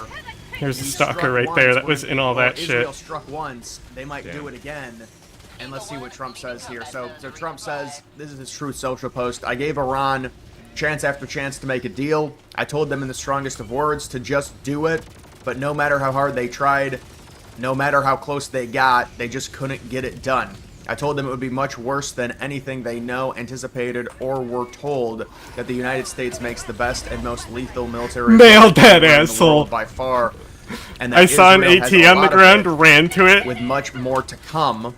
If you hit the And they Bile know how to Titan in the use head it. with certain Iranian pretty much any hardliners anti-tank spoke bravely, weapon, but they they didn't pop. know what was about to happen. They are now They just got all tiny dead. heads. They're like Hassan. And that's the reference All to body. the targeted strikes within certain apartment buildings, and that's why we were seeing the initial reports. It was like, well, they're only hitting the nuclear facilities, but then it came out as like there's these buildings that are destroyed. What's this for? Well, that's targeted strikes against certain leaders, against scientists. They said there's about 8 or 9 of them that Israel targeted and killed, and so that's what Trump is referencing there. Trump saying it will now only get worse. There's already been great death and destruction, but there is still time to make this slaughter with the next already planned attacks being even more brutal come to an end. Iran must make a deal before there is nothing left and save what was once known as the Iranian Empire. So Trump trying to pressure Iran to make a deal after the strikes, saying that it's only going to get worse. And this is Trump saying that, yes, we support it. I mean, you could say what happened last night with Rubio in the statement. Rubio put out a statement on behalf of the administration because Trump didn't talk. We were waiting for Trump to say something, whether it's on Truth Social. This came out at 5:56 in the morning. But we were waiting last night for Trump to say something, and it was only Rubio, and Rubio said it was unilateral, it was not the United States, there's no involvement, and that Iran should not strike U.S. bases, which I'm sure Israel would love, by the way, if that happened, because that would draw the United States likely into the war. Or if it ends up being the war. I mean, right now it's just targeted strikes. But, it has been reported that Iran plans to declare war against Israel, and this is Trump saying, we're going to help Israel, we're going to give them more weapons, we're going to give them more funding, trying to pressure Iran into a deal. Iran reels from Israeli strikes on nuclear sites and top officials. And these are some latest updates. Netanyahu described the assault as a last resort to prevent a nuclear-armed Iran, which Israel views as an existential threat. The attacks, which the Israeli military said were continuing on Friday afternoon, also killed several top Iranian officials and nuclear scientists and hit Tehran's long-range missile facilities and aerial defenses. S&P 500 opens down 1% in early trading. There's some of the remnants, the results of the strikes, the targeted strikes within certain apartment buildings. Netanyahu has thrown caution to the wind with an astonishingly brazen and broad attack on Iran that will only likely unleash weeks of more turmoil across the region. And so we're also seeing the price of crude oil. I don't know what it is this morning. It was about $74, $75 a barrel when I saw it last night. And that's going to affect the energy sector. It's going to affect the truflation and potentially also the trickle down to the inflation, the core inflation. So we'll have to see what happens with that. But yeah, this is there's a lot of unknown right now. How will Iran respond? What will Trump do? But this is not good. I mean, there's really no other way to say it. And you would think Trump would be, in a statement, more irate with Israel if he was really trying to come to an agreement with Iran on some type of nuclear deal. I mean, I don't know what it came down to with the Iranian nuclear deal, but if they're talking about 2 or 3% enrichment compared to what this is, and look, maybe this is just, anyway, how's it make you feel that anytime something happens, it's immediately World War III? All right, this is not World War III. Oh wait, this is demonetized. This becomes an issue, especially if the administration supports Israel in their efforts, and they fund them even more. And now we're sending packages just like they did to Ukraine. I mean, this is like Groundhog Day, and it's in the Middle East, and it's more so the Israel connection. You wonder why everything is slop now? Pause the video. Jesus Christ. Israel, there's been reports. I just two turned different it down. Options here. You either go after and take offline. Yeah, the fact that Tim Pool makes money on nuclear YouTube facilities, is fucking or you crazy. try a regime change. How long is that going to take? Like, he literally platforms does the IDF Nazis. have the soldiers to fight back? How does that But we work? talk about the fucking Houthis, and we lose all growth and monetization. Fuck helping you. shoot down Iranian missiles. So, I mean, if you're Trump, I guess there is still the push. That's the thing. on paper It's for they only want slop. But you could That's why imagine nothing a original response rises from to the surface. And the question is, what happens after the Iranian response? What is the scale of the response? And how much of a begging is there from Netanyahu to the United States to help Israel? High casualty missions. In response to retaliatory. What do you mean, high Right now, casualties? Trump is saying, well, Iran shouldn't do anything and they should come to an agreement. And certainly if there was no initial agreement, we can only imagine that Okay. there's not going to be an agreement now. I mean, Launch ICBM mission always has Iran's military spewers on it. in their shape. I mean, they certainly do have a much bigger military than Israel. But yeah, this is not good, and we'll see how this develops in the coming weeks. But it does seem like it's you don't want a drawn out war in the Middle East. That's the last thing we want. We just got out of Afghanistan, and obviously we got out in a horrible way, but we still got out. Oh, you hear that? He complimented Joe Biden and then had a backpedal. To me, this statement reads like there's, you're threatening Iran and you're doing this Hail Mary. Oh, we assassinated all of your top generals, a few of your top nuclear scientists, a few of your top officials. Now you need to come make a deal under pressure. But you can only imagine the response that Iran wants to have. I mean, if this were to work, so I mean, but what is the deal? I'm sure the deal is absolutely zero nuclear enrichment, and that's what the United States and Israel have wanted. Israel, you could argue, doesn't even want that. They just want to weaken Iran via warfare. And that's why they originally 2 months ago wanted to do the exact same thing in terms of what they're doing right now, but the administration, the Trump administration, said no, we want to explore diplomacy. And these things take a while to work out in terms of some type of nuclear deal. They're very complicated. The Obama one took a while. This one was taking a certain amount. I mean, they were on 5th, 6th round of talks, months into it. I know people were saying, well, Trump had given Iran 2 months, and he had said, you need to come to an agreement with us. It's another pressure tactic by Trump within the next 2 months, and that was exactly 2 months ago. I think that's more so a coincidence, honestly. Trump has these timelines. I mean, he threatened Hamas multiple times with the hostage situation, and nothing came of it. I think he just puts these deadlines out to try and pressure countries into action. It would be, in this case, the Iranians to muscle enhancement deal. But the thought here is that there will be retaliation from Iran. The question is, how devastating will it be to Israel, and then Israel trying to get the United States into this war, saying we need help because we've just been hit, and that becomes a bigger issue. And you also have, what does Israel really want? Do they want the nuclear? You just want steroids, huh? huh? Do they want a regime change? Yeah. I'm guessing they probably want both. And so, if you're Trump, I mean, just analyzing this statement from him, the United States makes the best and most lethal military equipment anywhere in the world by far, and Israel has a lot of it, with much more to come. So, I mean, there's a endorsement of Israel, and you could say, well, this is because he's trying to get Iran under pressure to agree to a deal that the United States wants. But you would think there would be a much different reaction from Trump if there was actual negotiations and there was a meeting coming up on Sunday that potentially could lead to a deal, and Israel did this that completely thwarted. I mean, there was obviously seemingly coordination here from Israel and the United States to where Israel was going to strike, the United States was going to be more of a support role. Rubio came out yesterday and said it's unilateral.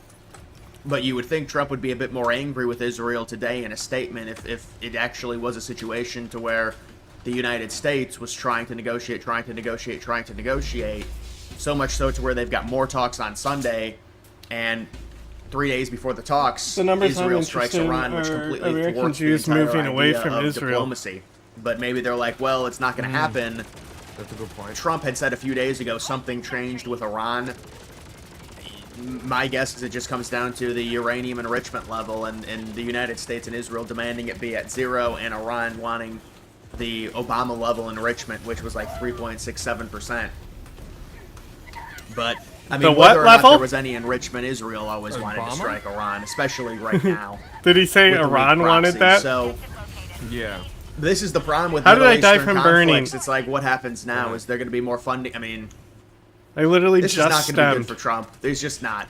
Now you can say, if you're someone who supports Israel, all this is like a boomer thing. I mean, it's the vast majority of people do not want this. The vast majority of independents do not want this. This is still salvageable, I think. But I honestly, I don't know. It depends on the response from Iran. And if the response from Iran is so great, Israel will demand U.S. support. And Trump is coming out in this statement and saying they're going to be getting a lot more of our equipment. Now, you could say, well, this is the pressure tactic to try and get them to agree to a nuclear deal that the United States wants. And I understand that. But it seems like there was coordination. It seemed like there was a certain deal the United States wanted from Iran. Cunts, bro. It was not going to happen. They were not going to agree to 0% enrichment or no enrichment. And the United States said, we have to try and pressure them. Israel had always been wanting to strike. There was coordination between Waltz within the administration and Netanyahu. That's why Waltz was reassigned. And so Trump said, well, that's an option to where we can have them strike and then come out and say, now you need to agree to this or it's only going to get worse, to put even more pressure on Iran. So maybe that's where we're at in terms of this. But the genie is kind of out at this point. Because you can only imagine Iran agreeing to some type of... I mean, it depends how depleted their military is in terms of the officials that were killed in these strikes. And I mean, they are in compared to Israel, they are a much bigger country in terms of overall manpower. So this is a conflict that a lot of us do not want. And these are just more morning reports I'm seeing. Israeli officials say Trump approved of the Iran attack. We had a clear U.S. green light, and yeah, if you're Israel, you kind of need support. I mean, if you're striking Iran without Trump giving you the go-ahead, you're really pushing it. You're really pushing it. Reports of Trump restraining Israel were planted to deceive, while Trump and Netanyahu... Oh my God. No, that's not a great update. Israel tricked the top commanders of Iran's Air Force into a meeting and then kept them there. Yeah, they lulled Iran to sleep, and it had said that they were trying to make it seem like there wasn't an immediate attack, so they caught Iran off guard. That Axios report is terrible, by the way. That's just horrible. I don't know if they're talking about this, that's been going on for months, or if that's just this past week or so. Well, Trump did say 2 days ago, they asked him, he was getting into he was going to some event, he had like a tuxedo on. They asked him, he said, you're just going to have to wait and see in regards to, what the United States was, or what Israel was going to do, and what the United States was going to do in regards to Iran. I don't know, man. I mean, listen, look. This is, it's developing. It's hard to, it's hard to know what really happens, but we just don't know the Iran response, but it seems like you certainly don't know what happens. The United States here is they're gonna be involved in a way to help Israel, at least that's what it reads. If this is... Trump and Netanyahu coordinated the attack in private. Wow. I don't know how accurate Axios is. Very. You gotta wonder. No, I don't know, man. I mean, it's hard to like really, a right-wing it's outlet. Just not no new wars. I mean, you want to pressure them. I understand. Well, it's a pressure tactic, but you got to know there's going to be a response. You would figure from Iran. I mean, that was an extensive, not only against the nuclear facilities, but targeting 8 or 9 officials, nuclear scientists. Presumably in their homes. Ouchie. You don't think there's going to be a response from Iran? You think they're just going to back down and agree to some horrible nuclear deal? I mean, we weren't born yesterday. So... You were. There's going to be a response, and then, this reads like the United States is just full-fledged going to help Israel with this. I mean... Look, I don't know in terms of Trump and the trepidation and any of that. How's your cognitive dissonance? It's hard to really. I mean, well, maybe it's just a strategy to negotiate to get the end of the war. It seems like because he's so anti-war. It's the art of the deal. He's a peacemaker, baby. There's more death. I mean, I want to hear Trump actually talk. I'm not trying to cope. I just want to hear what he has to say. That sounds like cope. Like for real. Because you go off the cuff now. This is all scripted. It's all, I mean, we'll have to see. I love it. It's all scripted, like it's WWE. But either way, guys, that's just the recent updates. Make sure you like the video down below. Also follow me on X. Links to that's always in the description. Motherfucker.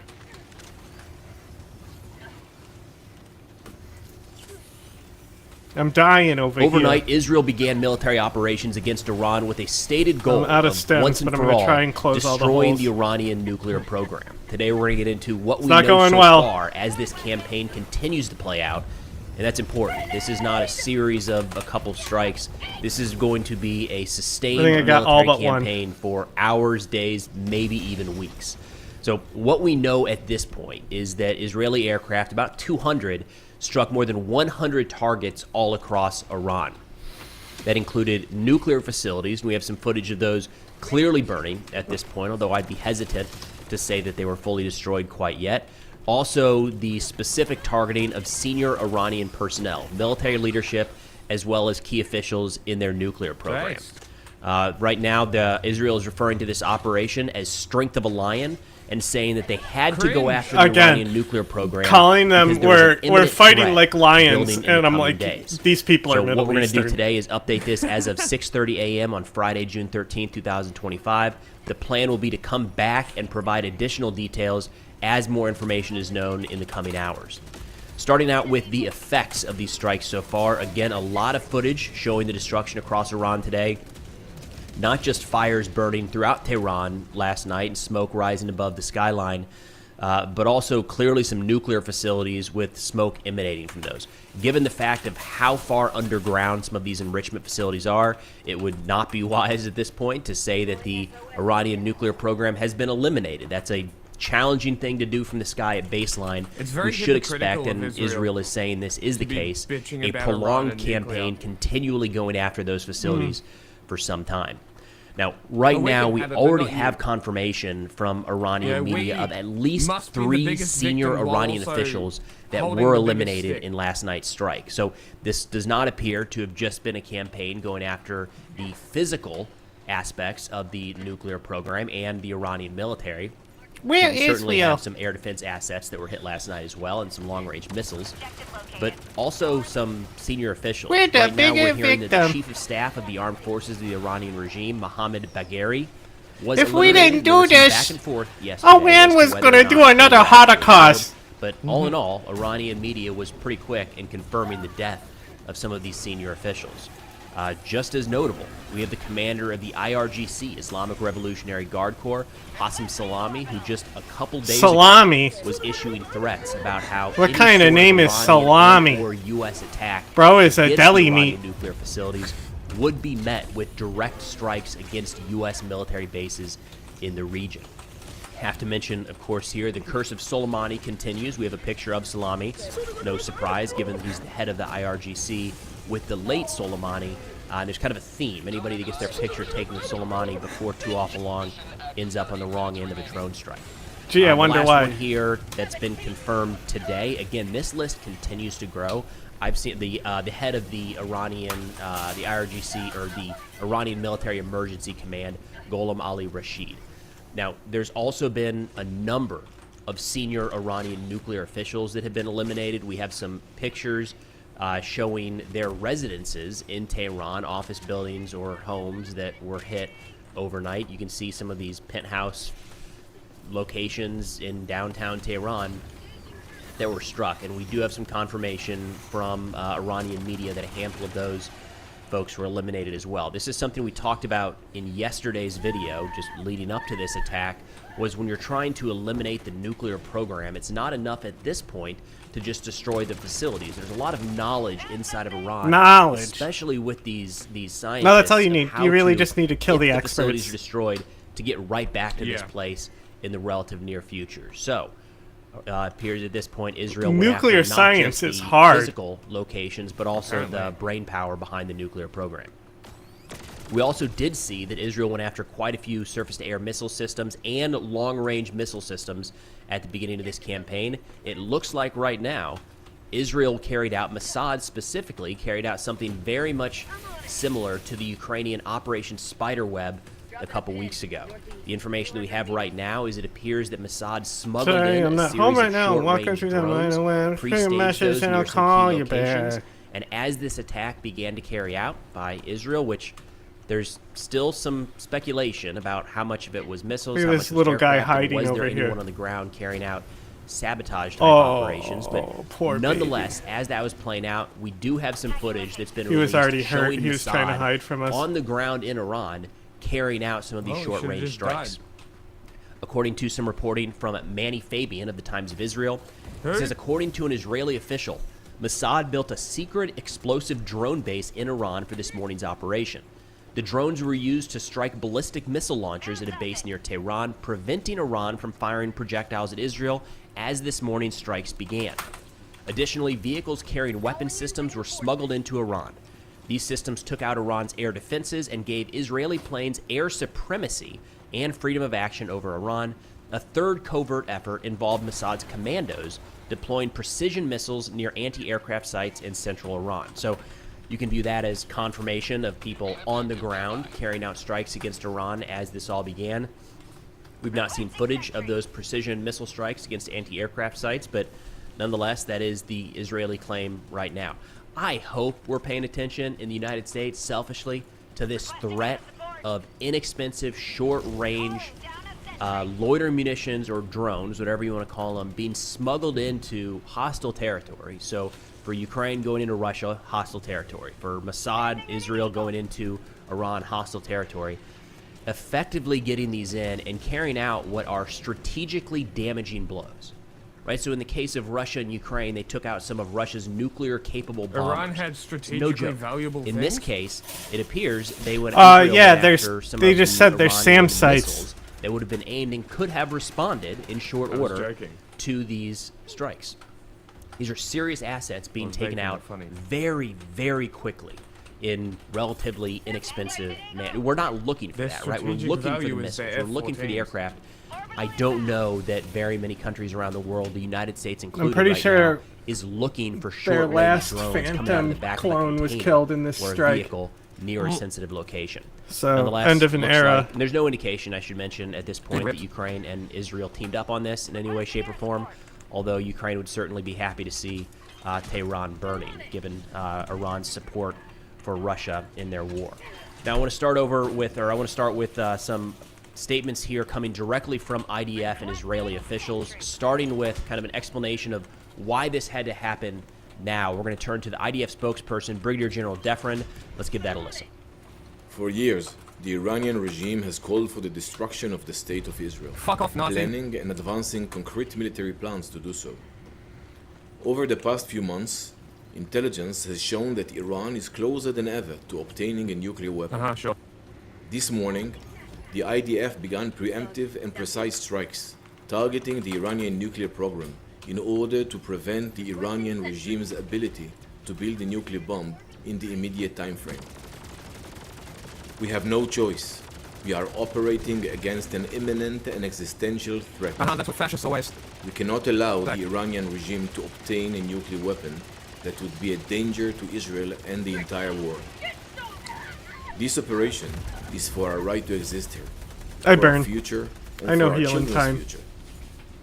The State of Israel has the right and the obligation to operate in Got a order little to too protect silly its with the people, double edge. and will continue to do so. Fascist cut. And he reinforced The me. IDF conducted significant preparations for this operation. We are well prepared, both in defense and offense, to defend ourselves. Fuck off.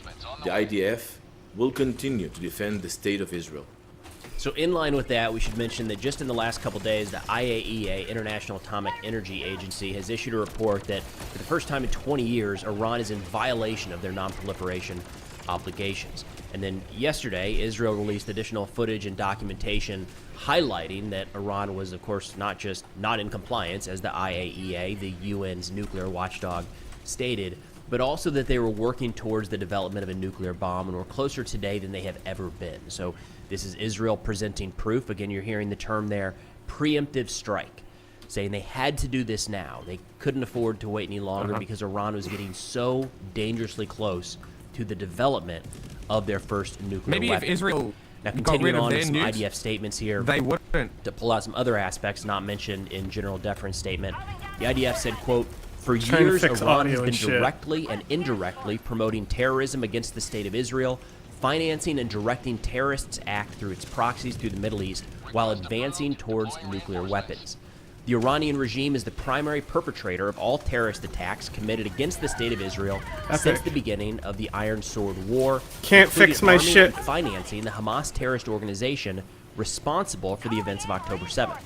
During the Iron Sword War, Iran even attacked Israel twice, firing hundreds of missiles and unmanned aerial vehicles into the country. The Iranian regime has a stated goal of destroying the State of Israel. Senior Iranian regime officials declare this and are working to realize it with their envoys in the Middle East. Iran is closer today than ever to obtaining nuclear weapons. Weapons of mass destruction in the hands of the Iranian regime are a threat to the State of Israel and a significant threat to the entire world. The State of Israel will not allow a regime whose goal is the destruction of the State of Israel to possess weapons of mass destruction."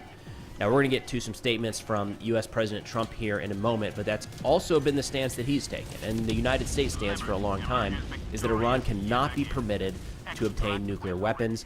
The Israeli That's what stance Iran right did now today. is that time had come. Put up or shut up. They were so close that the only viable option at this point was kinetic military strikes. Israeli Prime Minister Benjamin Netanyahu stated, quote, "In recent months, Iran has taken steps in the field of armaments that have never done before. This is a weapon that could threaten our very existence. We struck at the heart of Iran's nuclear enrichment program and nuclear weaponization efforts. We targeted Maybe Iran's people should main strike at enrichment Israel's facility at Natanz. nuclear We also facilities. targeted leading Iranian nuclear scientists working on the bomb, as well as the core of Iran's ballistic missile program." Again, pretty widespread attacks so far today, and it's just beginning. By all accounts, this is going to go on for some time. The chief of staff of the IDF added to this, saying, quote, "Civilians of Israel, these are decisive days. We are currently at the start of a new phase in the operation to secure our future." It's no doubt decisive days. We've been hearing about the possibility, the necessity at times of striking the Iranian nuclear program for about 20 years now. So this is significant, to say the least. Zamir continues saying, "We began this operation because the time has come. We are at the point of no return. I We can't cannot get it afford to not wait for another sound time like to shit for operate. you. We have no other Yeah, I know. choice. When you Recent talk, and it past just is events of breaking up history and all have taught us that when crackly. the enemy is attempting to It's probably because destroy my us, internet's being we drained must by not somebody. turn a I don't blind fucking eye. know. As such, we need to fight for our existence. The freedom is given to those willing to fight for it. Civilians of Israel, I can't promise absolute success. The Iranian regime will attempt to attack us in response. The expected toll will be different than what we are used to. The IDF is prepared to defend the Israeli home front, and I ask for you to be responsible for yourselves, for your family, for your communities, and listen to instructions. We are calling up tens of thousands of soldiers and prepared across bullshit, I all can't get borders. through this whole... I warn that anyone who will try to challenge Fucker! us will pay a heavy price. We are entering Guess this I'll just break operation the wall together with myself. one goal, I was gonna fucking to have secure you do a it. safer future for the State of Israel and its civilians in a unified effort and faith. We will win. 77 years since the State of Israel was established, the This is nation of such the a Jewish factual people founded statement. after the Holocaust. We stand again for survival. Now, looking at a couple other reactions and statements here, as this was beginning, a major question was how is the United States going to be involved, if at all? And it appears at this point, we were not. In fact, that was hammered home by Secretary of State Rubio, issuing a statement as soon as this operation began, saying, quote, "Tonight, Israel Acts like took this is unilateral action threat against to Iran. Ukraine. We Yeah, are I not mean- involved in strikes against Iran. I and don't know. Top priority is I think protecting people will American quickly forces in the forget region. about it. Israel advised us that they believe this action was necessary for its self-defense. President Trump and the administration have taken all America's necessary steps actions to are protect in our forces self-defense. and remain in close contact with our regional partners. Let me be clear. Iran should not target U.S. interests or personnel. ages to join, so and of it's course, probably that's of gonna be a major problem. concern as we look towards the Iranian response here. Well, just is, sometimes as mentioned the in game yesterday's video, there is the are a lot reason why, more so that's why I was American than refreshing Israeli shit. targets for Iran to strike in the Middle East. And generally speaking, those targets are soft. Oh my It might God, be military cut. bases, consulates, or embassies, but in terms of the quantity of air defense overseeing some of those assets, it's nowhere near what when you look at the entire state of Israel. So I wouldn't set it aside completely that Iran decides to, or wouldn't brush it aside entirely that Iran doesn't go after U.S. assets. In fact, some of their statements already today are conflating this Israeli attack with their support from the United States, and in some ways saying they're one and the same. President Trump then earlier today issued a statement saying, quote, "I gave Iran chance after chance to make a deal. I told them in the strongest words to just do it. But no matter how hard they tried, no matter how close they got, they just couldn't get it done. I told them it would be much worse than anything they know, anticipated, or were told. Israelis That the United States makes the best and most lethal military equipment anywhere in the world by far, and that Israel has a lot of it, with much more to come, and they know how to use it. Certain Iranian hardliners spoke bravely, but they didn't know what was about to happen. They're all dead now, and it will only get worse.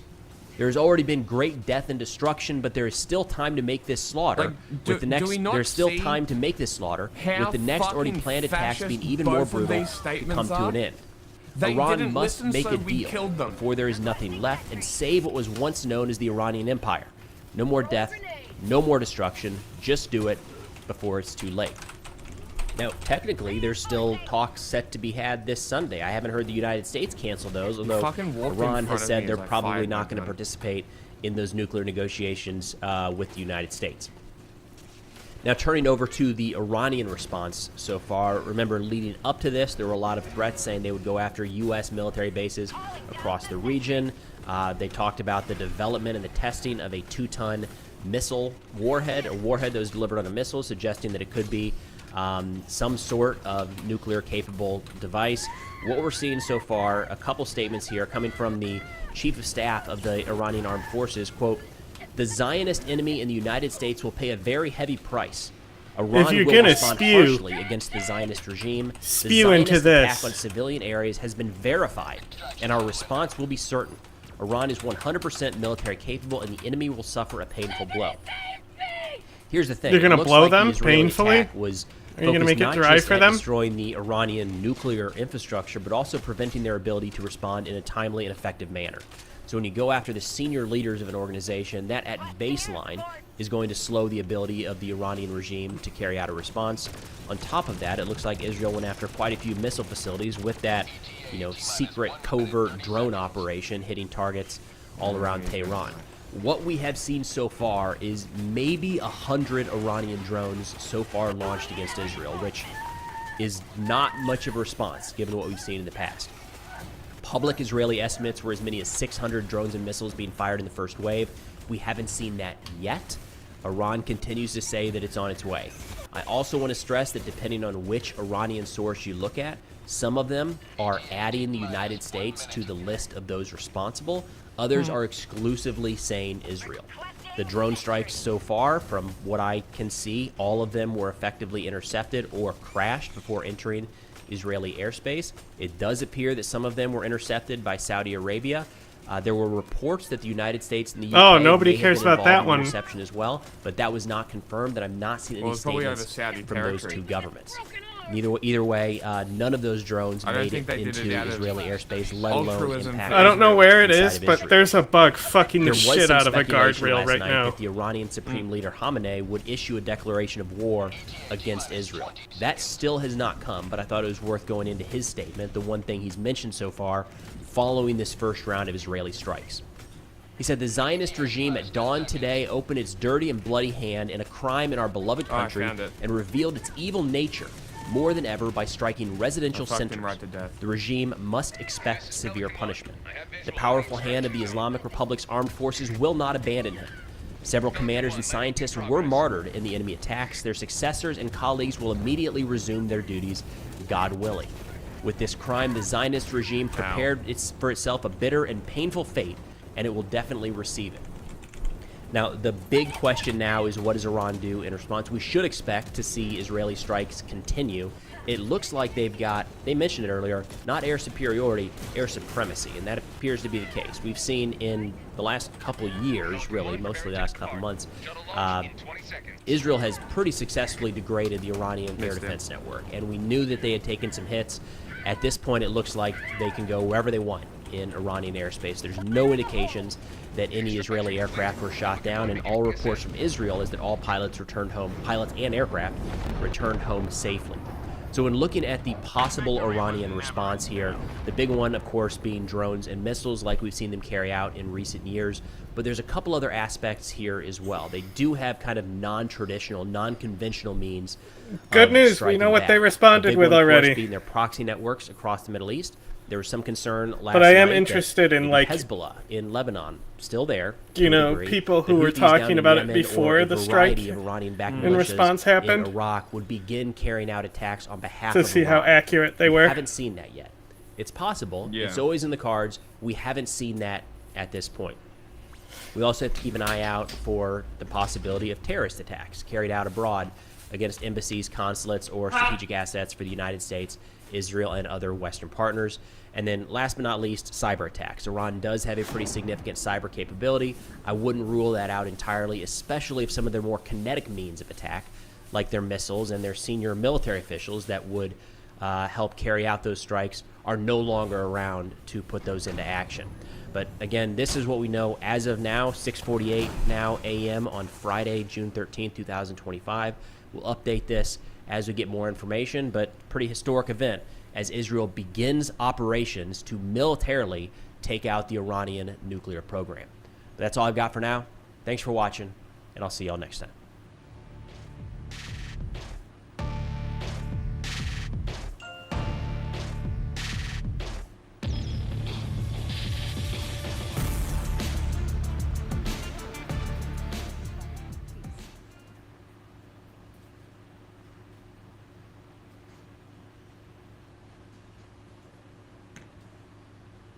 So Iran has responded, and just a few hours ago, missiles were raining down inside of Israel.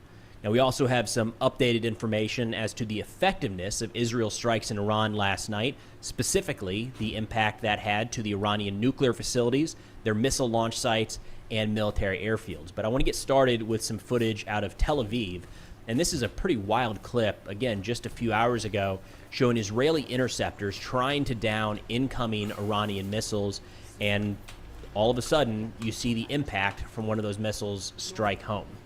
Now, it's not clear exactly what was being targeted here. It could have been going after that air defense asset, which is a normal thing to do for missile strikes, or that air defense asset could have been protecting a sensitive location that Iran was targeting.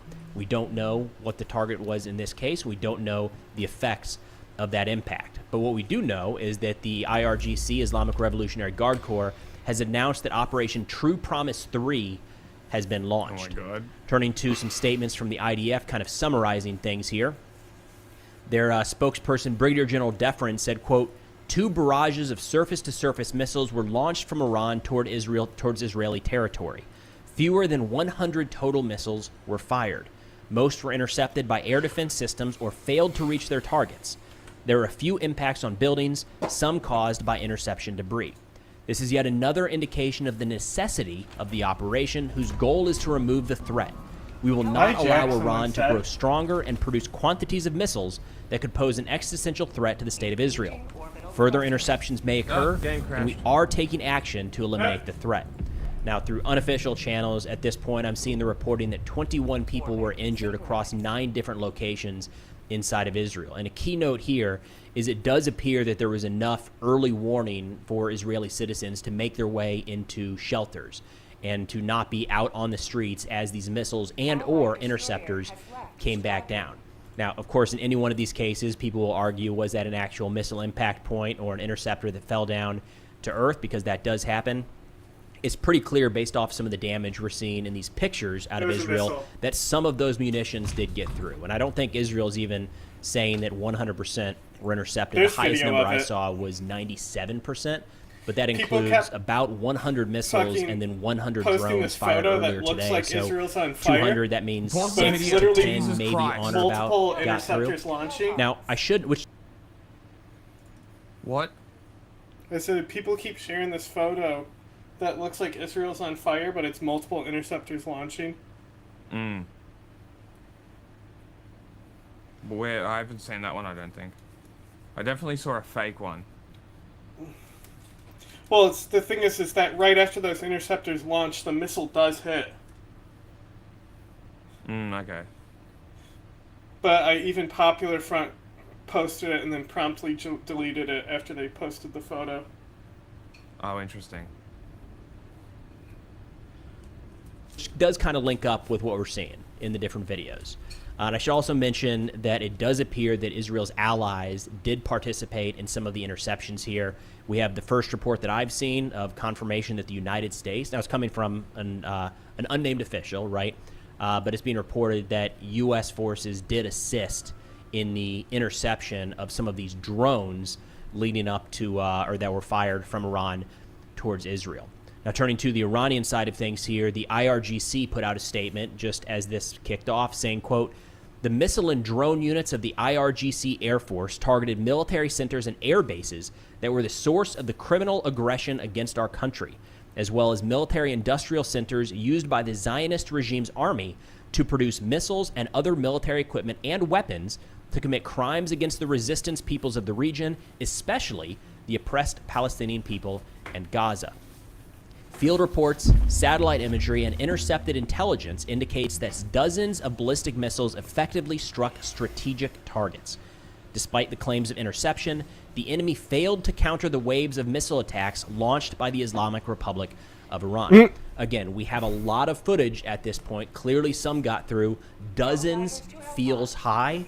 My gut right now says somewhere between 6 to 8, maybe 9 that actually made their way through to effectively strike something. Now, whether they actually hit the desired target is a different story, and then if they had the desired effects on that target is another story as well.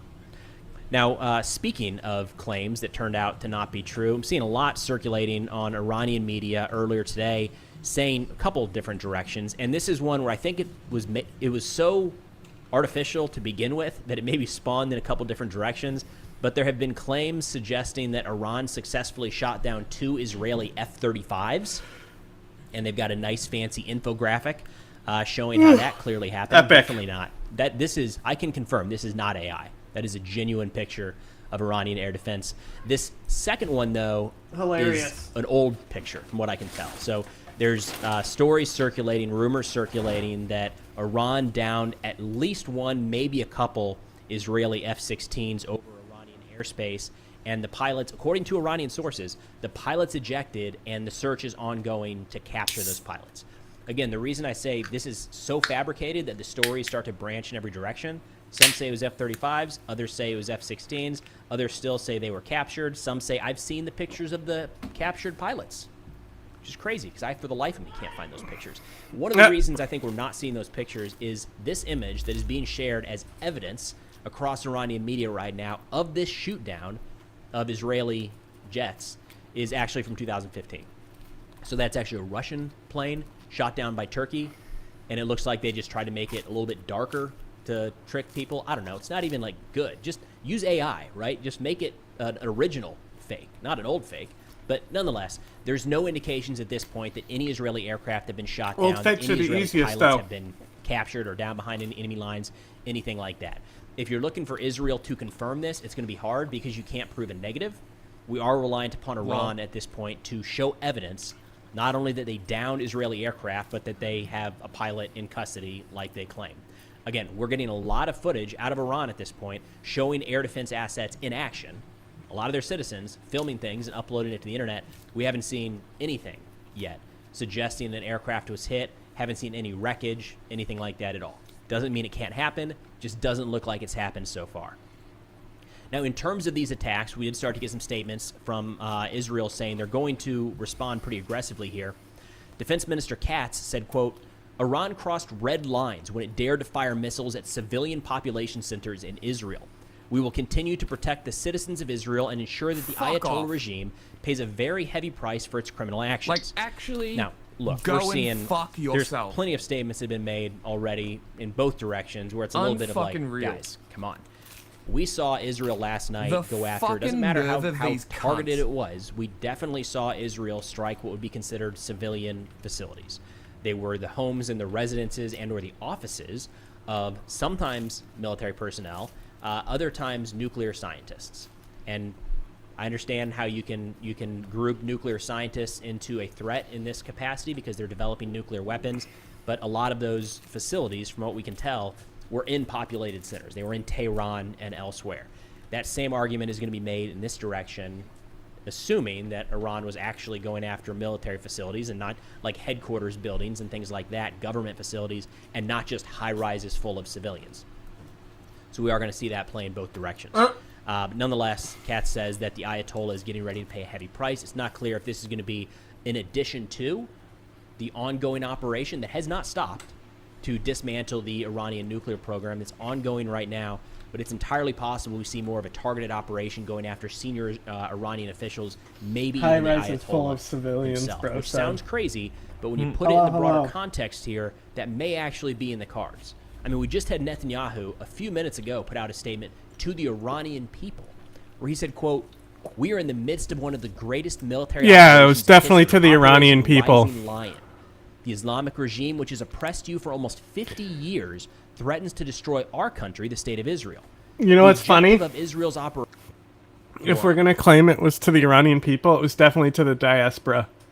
Because he was like, Israel is the size of New Jersey. America is great. Is to thwart the Islamic regime's nuclear and ballistic missile threat to us. Missile? As we achieve our objective, we're also clearing the path for you to achieve your freedom. In the past 24 hours, we're doing this for you. We're hitting you because we're trying to help you. The Islamic regime's most significant enrichment facility That's what and the a large dad says portion as he abuses of its the mom. ballistic missile arsenal. More is on the way. The regime does not know what hit them or what will hit them. It has never been weaker. This is your opportunity to stand up and let your voices be heard. Now, I've not seen any indications of any sort of local uprising at this point, but it is worth mentioning now that there is a significant population inside of Iran that is not supportive of the current regime. This is one of those scenarios where you do not have the entire country in lockstep with the ambitions and the policies of the leadership right now. We don't know if there's enough people to actually affect change. That, of course, takes significant bravery and sacrifice to do anything like the toppling of an autocratic regime like we see, or a theocratic regime like we see in Iran. But make no mistake, there are going to be videos coming out showing people, we've already got some, heck, I'll play one right here, of people chanting death to Israel, death to the United States, celebrating in the streets these strikes against Israel and hoping for strikes against the United States. But that is a divided population, and there are a lot of Iranians that have friends in Israel, have friends in the United States, and want to just get along and do not like what their government is doing. Just keep that back of mind. Now, before shifting into some of these battle damage assessments that we're seeing from the Israeli strikes, I do want to mention that we have a podcast. I just recorded the weekly episode today called Unclassified with a buddy of mine, Ben Wheeler. We tend to talk about mostly international relations and national security. So today, this whole issue took up the good half of the show, but then we veered into some more, it's domestic, but still national security. So talking a lot about the ongoing protests in the United States and kind of our thoughts on the activation of the National Guard and the Marines to try to quell those protests. Bro, it's crazy. If interested, we don't podcast have like moving along. We got like 150 reviews on Spotify, which is awesome. It's actually growing white like really, camo really fast. or anything it's on for their Spotify, fucking Apple, vehicles. and YouTube. I'll put all the links below in the description if interested. Now, turning over to some of the effects of the Israeli strikes overnight. Again, these are continuing, so this is not something that we should look at in terms of waves, of the first wave and the second wave, and maybe another one is beginning.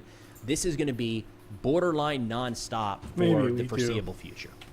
So first off, starting with the Iranian nuclear sites, the core of why these strikes were carried out, as mentioned by Netanyahu and other senior Israeli officials over the past 24 hours. In a statement to the media, the IDF spokesperson said, quote, "We can now reveal that we attacked the nuclear facility in Isfahan, the largest uranium enrichment facility. And earlier today, Israel attacked in Fordo and paralyzed the facility in Natanz." So multiple nuclear facilities targeted by Israel during the course of this operation. This was unconfirmed yesterday, although there were a lot of pictures and videos coming out showing smoke rising from some of those facilities. But in the last 12 hours, we now have satellite imagery to confirm the damage to some of these locations. There was actually a statement put out by the IAEA chairman, International Atomic Energy Agency, Rafael Grossi, who said, quote, "Israel destroyed the above-ground part of the Natanz nuclear facility. There are no indications of damage to the underground enrichment facilities at the site, but the power outage may have affected the centrifuges. There is radioactive and chemical contamination at the site. And then there was an interesting assessment here that I wanted to share from the Institute for Science, where they pulled some satellite imagery Did you try to kind of customize run through weapons? what they assessed to be the actual damage at the Natanz facility. So they say Yeah. satellite imagery as well And as it crashed? ground imagery support that multiple above-ground facilities were Told you it destroyed, happens. apparently with the goal to render the site unusable by If you taking out the equip the electrical weapon supply you're in trying to first strike. customize, The imagery shows extensive damage I to the think electrical that power supply helps for the it not complex, crash, including the main but no outdoor guarantee. transformer substation, a concealed transformer substation, and 2 backup gas turbine generators. With smoke still rising when the image was taken around 11 a.m. local time. They say the above-ground pilot fuel enrichment plant, PFEP, was also destroyed. But there's some interesting aspects here, because a big conversation around striking these Iranian enrichment facilities was they're underground. How is Israel going to get to those? They might need the United States and some U.S. specially designed bunker buster type bombs to actually get to these. And even then, maybe that won't be enough. Through this analysis, they say the below-ground enrichment facility appears to have not been targeted through earth penetrators in this attack. There is also no visible damage to the buildings holding the below-ground entrances, although damage is visible near the personnel entrances, where a small building, possibly a parking structure, was destroyed between those personal entrance buildings. However, drone strikes or less visible means of attack cannot be excluded. Moreover, the loss of electricity to the underground parking facility lot? can lead to extensive damage to the centrifuges. They if destroyed emergency a power is parking lost lot? or runs down and the centrifuges spin down. At least the enrichment plant is rendered inoperable for a time being by the thorough disconnect from power supply and the lack of support functions dependent on such power, such as HVAC. So a couple things to take away here. First off, we would see through satellite imagery these ground penetrating or bunker buster type munitions. Does not appear that any of those were used. Israel does have that capacity, just not at the size that we have in the United States. So Israel has used those. They used quite a few to kill Nasrallah, the leader of Hezbollah, a while back. So that capability exists. Wouldn't be shocked to see Israel using that. But something to think about when looking at the destruction of these nuclear facilities is it's not as though Israel has the ability, or anyone has the ability, to drop one bomb that is going to go all the way through this mountain and these reinforced hallways and overhead cover and make it all the way into the middle, and then there's going to be one big explosion, the entire thing is gone. That's not going to happen. It's going to take, at the very least, multiple bunker buster bombs, and even then, probably across multiple locations of the same nuclear facility. So what it looks like right now is Israel's first series of attacks against this nuclear facility, this specific one, was designed to render it inoperable. Maybe make it so people can't get underground, shut off the power supply. It's not just dropping bombs on mountaintops, but making it to where it cannot function going forward. And now the process begins with the degradation of the Iranian air defense network and their capability to defend themselves from these attacks. Israel can probably begin longer and more significant bombing runs of some of these facilities to render them completely useless for longer periods of time. Again, strike one, shut it down for a day, a week, maybe a couple weeks, and then over the course of the next couple days, make it to where this thing is untenable and it's not even worth trying to dig it out from underneath the rubble. In that assessment here, they say satellite imagery also does not show any damage to the new facility under construction under Mount Ghazala, just south of the Natanz enrichment plant. This facility will hold an advanced centrifuge assembly facility and may hold the new centrifuge enrichment plant that Iran has said is intended to start soon. However, this mountain complex shares a power supply with the Natanz complex, so right now the mountain complex is dark, apart from perhaps small mobile generators on site. Again, mountain complex for some of these facilities, and it's not just a matter of their nuclear facilities. We've seen videos from Iran highlighting some of their mountain complex missile, complex drone, and weapon storage facilities, which is something to keep in mind.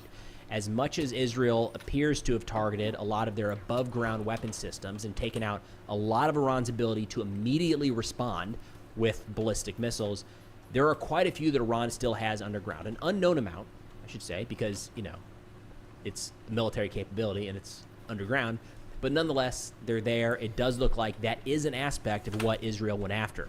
However, in some additional graphics that Israel released that I'll show here, They say in the last few hours, Israeli Air Force fighter jets completed a series of strikes against the Iranian regime's surface-to-surface missile array. So those are missiles designed to be fired, in this case, from Israel or from Iran into Israel. They say as a part of these strikes, dozens of launchers, surface-to-surface missile storage facilities, and additional military sites were destroyed. At one of the sites in western Iran, a unique launch mechanism was embedded within shipping containers. Seen that before, right? I mean, just the other day, the United States was, we had a celebration at Fort Bragg. President Trump was there, and in the background of one of the pictures, you can see the HIMARS launcher coming out the back of a shipping container. Seems to be all the rage these days. Everybody's doing it. They say throughout the war, the Iranian regime has fired hundreds of surface-to-surface missiles towards the territory of the State of Israel. The destruction of missiles constitutes a vital mission in the effort to defend the citizens of the State of Israel. The Iranian regime's missile arsenal includes missiles with ranges of thousands of kilometers. Leaving those missiles in the hands of the Iranian regime poses a danger to the region and to the entire world. And to that end, Israel released this graphic here showing the ranges of the Iranian missiles, or the estimated ranges of these missiles. And this is notable because it goes to the idea here of trying to build like an international coalition. Again, there is no expectation that you're going to see allied jets flying over Iranian territory anytime soon, joining Israel in these strikes, but they're looking for, in a sense, international approval, or not, maybe at the very least, not condemnation of carrying out these attacks. And this is one way of doing it. Israel showing, hey, these missiles are not only a threat to us. Look at everybody they could hit if they wanted to. It's Turkey, Ukraine, China, India, and, you know, of course, the entire Middle East. So that is clearly going to be a part of Israel's messaging going forward, saying this is not just about us. This is a favor to anybody who could be on the wrong side of the Iranian regime now or going forward should they have continued their nuclear program. Additionally, Israel said they were able to strike a couple different Iranian air bases, which maybe, hate to say it, end of an era, might have eliminated the last remaining Iranian F-4s. Old fighter jets that Iran was operating before the Iranian Revolution in 1979. They're like museum pieces everywhere, I think, everywhere except it's been in good. Iran. I swear to God, the cookout used to have these things because, again, we've got the Israeli tubes a F-35s little flying extended, just overhead. like the Slugger. F-4s don't really stand much of a chance at all, but nonetheless, there are some early indications that those might be no more. So they say earlier today, the IDF struck the military bases belonging to the Iranian Air Force Hamadan and Tabriz throughout western Iran. The Tabriz base was dismantled as a result of the strike. Additionally, the IDF struck and dismantled dozens of targets belonging to the Iranian regime's aerial defense array, UAVs, and surface-to-surface missile launchers. Now, a couple key notes there. We will, probably in the next 24 hours, be able to see satellite imagery of those Iranian airfields, and we can see, when they say the base was dismantled, what does that actually look like? Israel does have the capability to render an entire Iranian airbase inoperable in a relatively short period of time. Did they actually do that?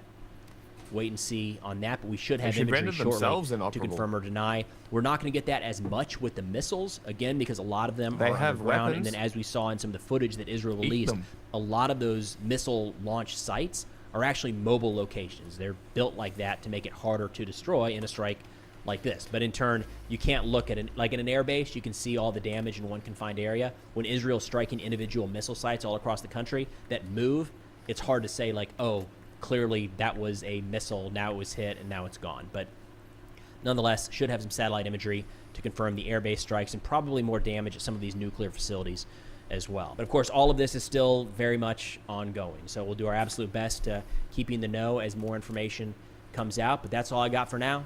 Thanks for watching, and I'll see y'all next time. Thanks, Preston. That was Preston still, wasn't it? Yeah, that homo.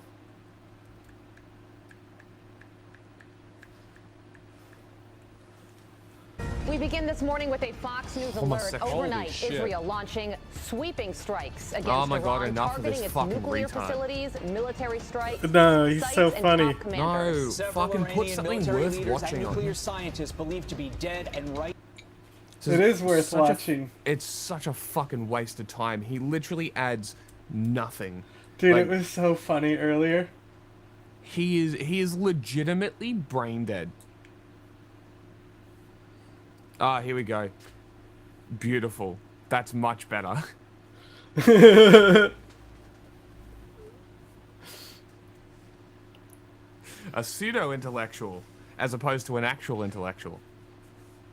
Asmongold, of course. Folks, this is why we're here, to report what matters when it matters. Don't miss out. Join Daily Wire Plus today with 40% off new annual memberships for a limited time at dailywireplus.com. Well, we are here this evening bringing you a special episode of The Ben Shapiro Show, giving you updates.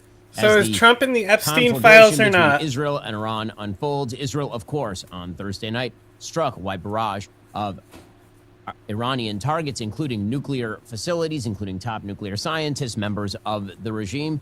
Flew 200 airplanes over Iran and was flying sorties all throughout the day for upward of 12 hours. And then this afternoon, Eastern You think time, he knows what the a Iranians sortie began is? firing back missile barrages. About 100 missiles were fired into Israel, directed at civilian areas. Unlike Israel's targets, which were military in nature, the Iranians obviously are simply attempting to kill as many Israelis as possible with their missile barrage. The United States did aid Israel, as well as other allies, in knocking down as many of the missiles as possible. Apparently, somewhere between 5 and 7 of those missiles actually ended up evading missile defense and landing inside Israel. So let's begin at the beginning. Pay me. Obviously, over the course of this morning, there were more attacks by Israel on top Iranian nuclear scientists. Here is some video of nuclear scientists killed in the Israeli strike on a Tehran apartment building. You can see here in this video the after effects of an Israeli strike on an apartment building targeting an Iranian nuclear scientist. You explicitly saying Israel hits military targets only in Gaza as well.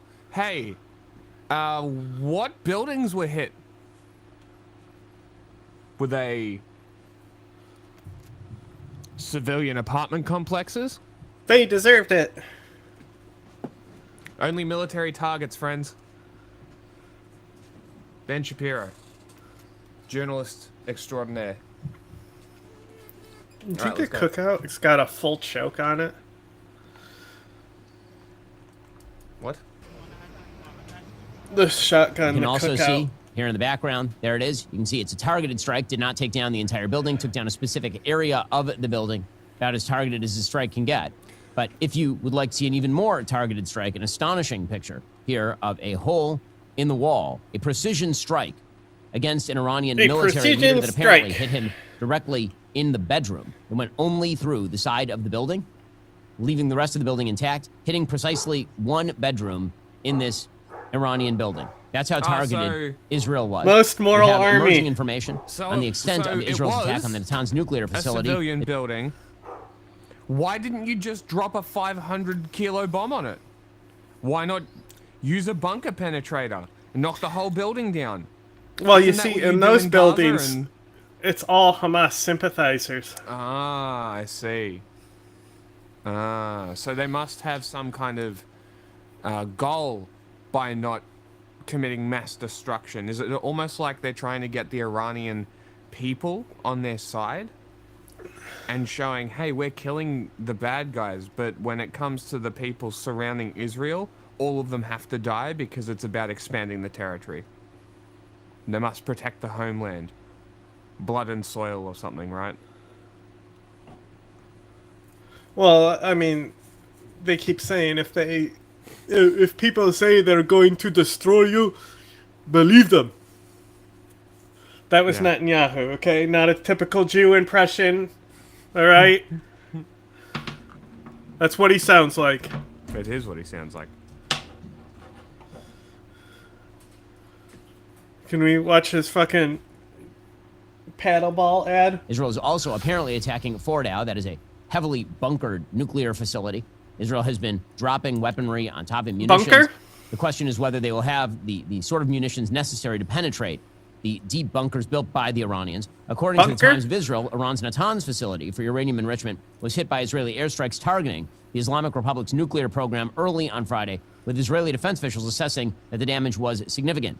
According to the military, the IAF strikes destroyed the underground section of the site, which housed a multi-level enrichment hall housing centrifuges, electrical rooms, and other supporting infrastructure. The strikes also destroyed critical infrastructure, enabling the site's continued operation and advancement of the Iranian regime's nuclear weapons project. Now, Iran tried to claim that it didn't actually damage the design bottom on the double-edged bunkers of the sickle is facility. so They said that the fascinating attack to did me. damage several parts of the facility. They then added there was no increase in radiation levels or chemical contamination. However, the IAEA chief Rafael Grossi said that the other main enrichment center in Iran, Florida, was not hit, but that has changed since. And apparently, the IAEA is claiming that there may be some contamination at the Natanz nuclear facility, suggesting, of course, that the containment has been breached by the Israeli attack. Meanwhile, We've had a other breach. explosions in western Tehran. He hasn't been Israel attacks the decontaminated areas yet. around Tehran, military areas, nuclear areas around Tehran. You can see the footage here in the background. We literally just sold Significant Israel bunker explosions, busters. mushroom clouds rising, smoke rising in the background. Mushroom clouds, huh? Israel's intelligence penetration in Iran is extraordinary. The Iranian regime legitimately does not know who is an Israeli agent and who is not. Okay, well, all of this was lead up to the Islamic Republic's response to Israel. Again, not particularly shocking, but Iran had suggested for hours, days, weeks, that if Israel attacked, they would, of course, respond. It would be sort of a shock if that had not happened. And, of course, Israel was prepared for that. Immediately upon launching these attacks against the Iranian nuclear facilities and the military leaders of the regime, the Israeli officials told Israelis that they would have to stay inside much more than normal. They'd have to essentially hunker down and wait it out. This is a picture of what is called the SOFAR Red Alert map. The Red Alert map, everybody in Israel has an app on their phone telling you who is being told to go down into the bunkers when there are a wide variety of missiles flying at Israel. Pretty much everybody in the country goes into a bunker, or if you're in a private house or an apartment building, what's called a mamad, which is essentially a safe room. If you're in a major apartment building, then you might just go down into the parking lot, which is substantially fortified against the possibility of missile strike. As you can see from this map, the entirety of Israel blanketed in these sort of red alert flags showing the possibility of an Iranian strike. Now, this has become part and parcel of living in Israel. It's just a reality. Last time my wife and I and our children were visiting Israel, actually, there was a Houthi attack at about 6:25 on a Saturday morning. The sirens went off in Jerusalem. We immediately hopped out of bed, grabbed our kids, went to the mamad in the place that we were staying, and waited until the all clear happens, about a 10-minute period from the end of the sirens. And then you can leave and it's all clear. It's become kind of a regular part of life. I was talking to friends in Jerusalem a little bit earlier today, and they said that last night they simply went to sleep. And I know that the last time the Iranians were attacking Israel, which was several months ago, of course, last year, many of my friends didn't even leave the shower when the sirens were going off because their feeling was the chances of being hit were very, very low. This is a bit different. Everybody did, in fact, go into the bunkers as well. They should have. Now, it's a Friday night in Israel. Friday night is, of course, the beginning of Sabbath for many Orthodox Jews. And so many of the Israelis were gathering in this parking lot in a mamad to sing and dance in honor of the Sabbath as the missile alerts were going on.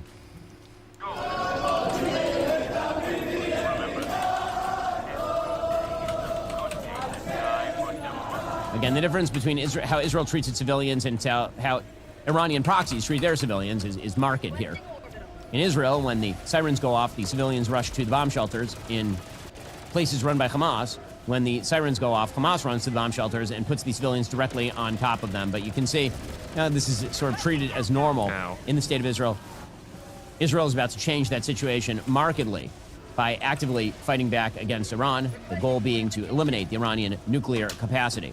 Okay, while all this was happening, there were interceptors that were fired over Tel Aviv. Again, some 5 to 7 missiles actually landed in the center of Israel, mostly in the Tel Aviv area. Central Tel Aviv was impacted by ballistic missiles fired from Iran on Friday. Nice. After Israel said it had detected dozens of missiles launched from Iran, apparently that number is actually closer to 100 in a couple of different flights of missiles.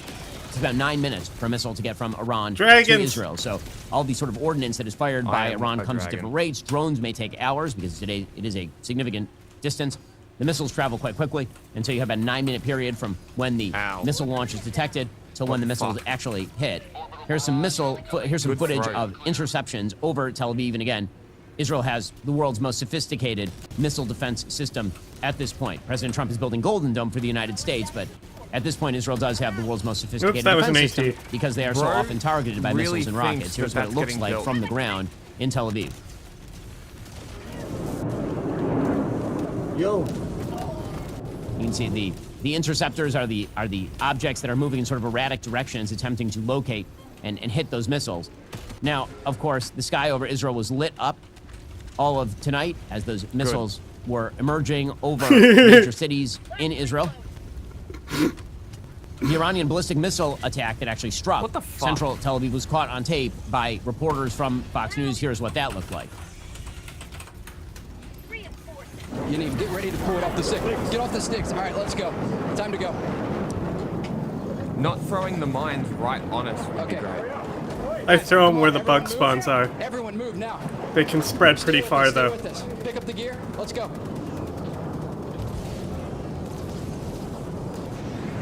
WB reporter Trey Yingst, whose coverage has been less than stellar, but you can see, again, you hear that? Shot down over center. He doesn't like Trey Yingst in Israel. I don't know. He's too good of a reporter for Ben to like. Yeah, exactly. The last time this happened, there was just missed his little head. Uh-oh, I'm in trouble. States and other countries, including Jordan, to intercept these with aircraft as well. Trey, I mean, it's unbelievable to see what we're seeing going on in the skies above. I ultimatumed his belly, so he bleeding. Yeah, John Sandra, you saw those live images. Israel is under a massive ballistic missile barrage. I've reported here for nearly 7 years and never seen such an attack against an Israeli city.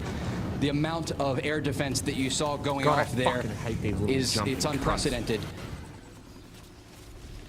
And of course, Israel had fully expected that. So, for all of those alarmists who are suggesting that this took Israel by surprise, I mean, that's ridiculous. Israel has been preparing for this for decades at this point. And again, immediately upon the first attacks by Israel against the Iranian nuclear facilities, everybody was warned to prepare to stay near their mamad, and a statement went out to the general public to prepare to spend significant hours in their safe rooms and in safe places over the course of the next week or so.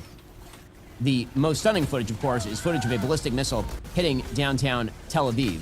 There was one ballistic missile that fell right in the heart of Tel Aviv. I was trying to get an AT out to shoot him, but...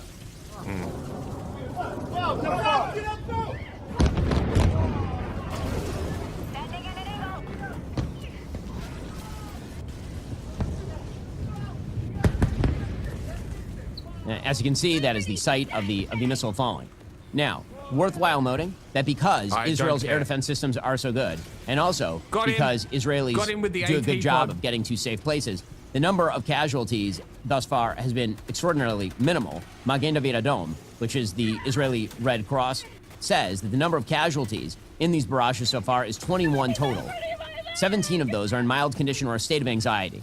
So that'd be, older people who have asthma and who have a panic attack because of the falling missiles. 2 of them in serious condition, 2 in moderate condition. So, by any statistical measure, a small miracle, given the fact that you're seeing these missiles fall in, again, populated areas. There's a picture of a residential building, apartment building, that was hit. Again, the fact that you're not seeing larger casualty numbers is a testament to both Israeli defense systems and also to the fact that Israelis understand what to do in cases of emergency, and they move quickly into safer areas of the buildings that they occupy.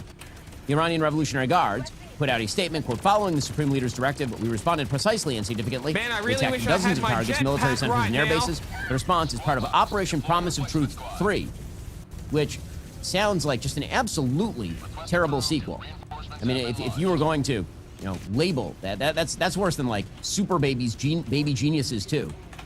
What? Operation Promise of Truth 3. Or Return to the Blue Lagoon. This one goes on the list of worst sequels. Police Academy Mission to Moscow.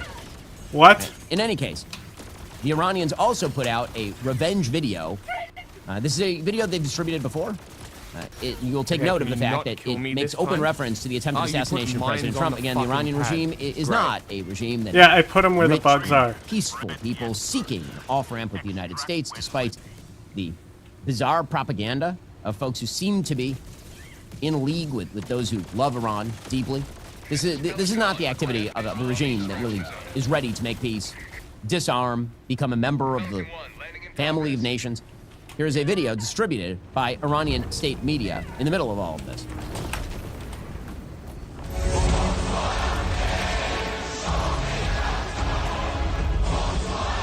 That is the podium of the President of the United States, footage of the near assassination of Donald Trump, footage of Prime Minister Benjamin Netanyahu, and then pictures of the Iranian people, most of whom, in this picture, they're obviously indoctrinated or working for the regime. And the idea, of course, is that they are targeting President Trump as well as Prime Minister Benjamin Netanyahu. That's the goal of all of this. Now, again, it is worth noting here that the Iranian regime, when folks say regional war might break out, a regional war did break out on October 7th. It was all of Iran's regional allies versus Israel. That is what happened. And that is going to go down in the history books as one of the worst military moves in the history of mankind. Because on October 7th, Iran gave the go-ahead to Hamas, one of its proxies, to walk across the border of the Gaza Strip and slaughter as many Jews as possible and take 250 hostage. And the result over the ensuing year and a half has been the complete catastrophic demolition of Hamas, to the extent that Hamas no longer exists as a governing entity in the Gaza Strip. And the entire strip is going to have to be rebuilt. He kind of got a Hitler mustache coming in. Hezbollah, which was the most threatening arm of the Iranian regime. Yeah, he really does. Armed with up to hundreds of thousands of rockets and missiles with targeting technology, was completely destroyed by Israel. Minimal loss of life from the Israelis. The Hezbollah infrastructure was hit so hard that it ended up taking down Syria next door, because Hezbollah was a supporting pillar for the Assad regime. And after Hezbollah was gone, I don't know, I think all of those worked fine from the Turkish-backed HTS group, and the regime was just gone. So all of the Iranian proxies have been brought to heel by the Israelis, and now Iran, of course, has been catastrophically damaged militarily, and that will continue. That will continue without a doubt, because Israel has already said that thanks to this latest round of attacks, there is more to come. According to Channel 12 in Israel, one of the main news channels, quote, "Any missile fired at Israel will trigger immediate strikes against Iranian national infrastructure." What could that infrastructure be? Well, there's the possibility that that infrastructure is oil-related. So far, Israel has only hit military targets, nuclear targets, members of the military echelons. Well, there are a couple of targets they have clearly not hit. One is the Ayatollahs themselves, and the other is the oil fields. If Iran's oil fields go up in flames, Iran has no economy. The economy is just gone. A huge percentage of the Iranian economy is oil. In fact, asking our sponsors over at Perplexity what percentage of the Iranian economy did it most. I have oil exporting components of the Iran infrastructure. They've been attacking energy facilities according to a variety of sources. The Raisi power plant in Isfahan, which is close to the nuclear refinement facility in Isfahan, is now being struck. There are also reports of the IAF attacking on the coast of Iran, which would be indicating that they are hitting the energy infrastructure.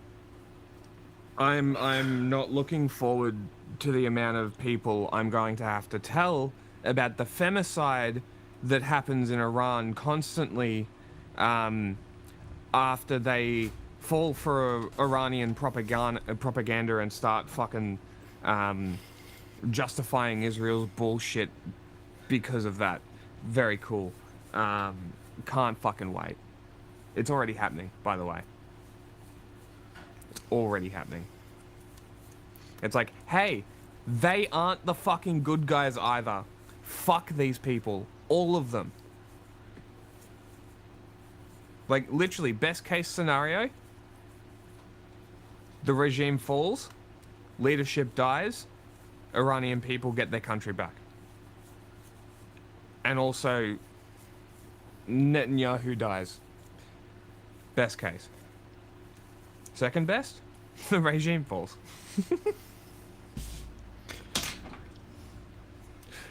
As well, Prime Minister Netanyahu is openly calling for the Iranian people to rise up and overthrow their regime again. Yeah, they're definitely going to listen to him specifically. Quote, regime change directly. Israel is not going to be sending troops anytime in there to simply take control of the country. Iran is not a neighboring country, nor is he calling on the United States to do so. But the Iranian people hate the regime.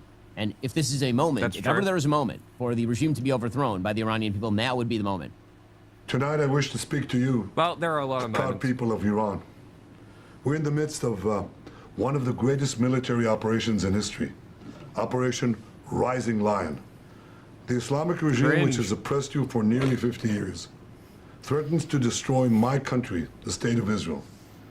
The objective of Israel's military operation is to remove this threat, both the nuclear threat and the ballistic missile threat to Israel.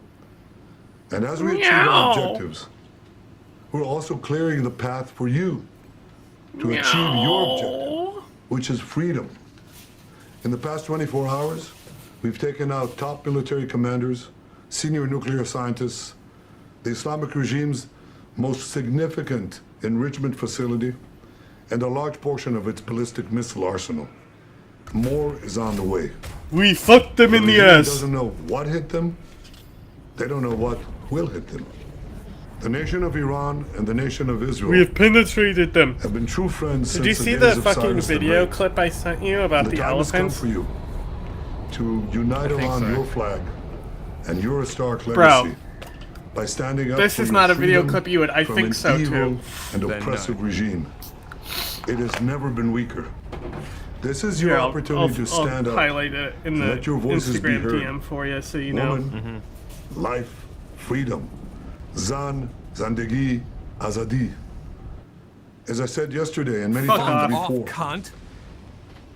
Israel's fight is not with you. Go It's not fuck with you, yourself. the brave people of Iran, whom we respect and admire. Literally, eat Our a gun fight barrel. is with our common You enemy. piece of shit. Ain't no way The those murderous regime basketballs aren't paper that mache both on. oppresses you and impoverishes you. Oh no, Brave I'm being people of killed. Iran, your light will defeat the darkness. I'm with you. The people of Did he Israel really? I are can't with believe you. he fucking just said that. Well, again, this is going to be the next step here is Israel's going to be That's hitting the energy fucking infrastructure. unreal. If Iran continues to escalate, then the Ayatollahs may be on the menu. Joining us on the line to discuss all of this is, of course, the great one, Mark Levin. Mark, thanks so much for taking the time. Really appreciate it. Great pleasure, Tim. Tim? So, Mark, why don't we start with the obvious, your quick reaction to everything that's been Did he say transpiring over the Tim? course of the last 24 hours. Israel Hey, thanks, Tim. attacks on Iran firing missiles into It's Ben, civilian centers actually. in Israel. And now, Eat my whole ass, Ben. contemporaneously right now, Israel I don't is give a attacking shit the what your energy name is. infrastructure in Iran, which is what it said it would do if Iran fired missiles into civilian areas. Well, Iran's trying to kill the Israelis. That's what they do. That's why they exist. Or anyone that gets in their way. They've been trying to kill Americans. They've killed many Give me Americans. my bomb. They've maimed many Americans. They've killed many Israelis. They've maimed many Israelis. I don't know why people are confused by this. There's good and evil. Is that what our faith says, and Christianity and all great faiths say? And that's what we're facing. This is evil. These are terrorists. And imagine any one of these ballistic missiles having a nuclear warhead on them, being fired into Israel. Or Good when thing they that get didn't some kind of happen. ballistic missiles, which is what they're also building. They Good shoot thing them they over to the didn't have United those, States. huh? I mean, you would have such Imagine if horrendous, something that didn't happen monstrous happened. genocide by these absolute Islamist Nice. nutjob Nazis.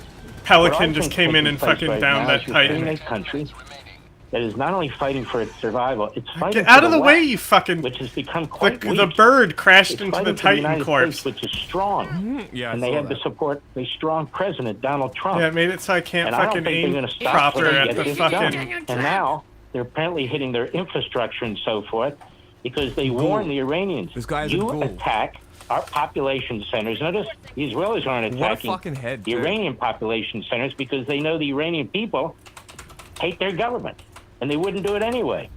But it's the first place that the Iranians aim at, the biggest cities in Israel.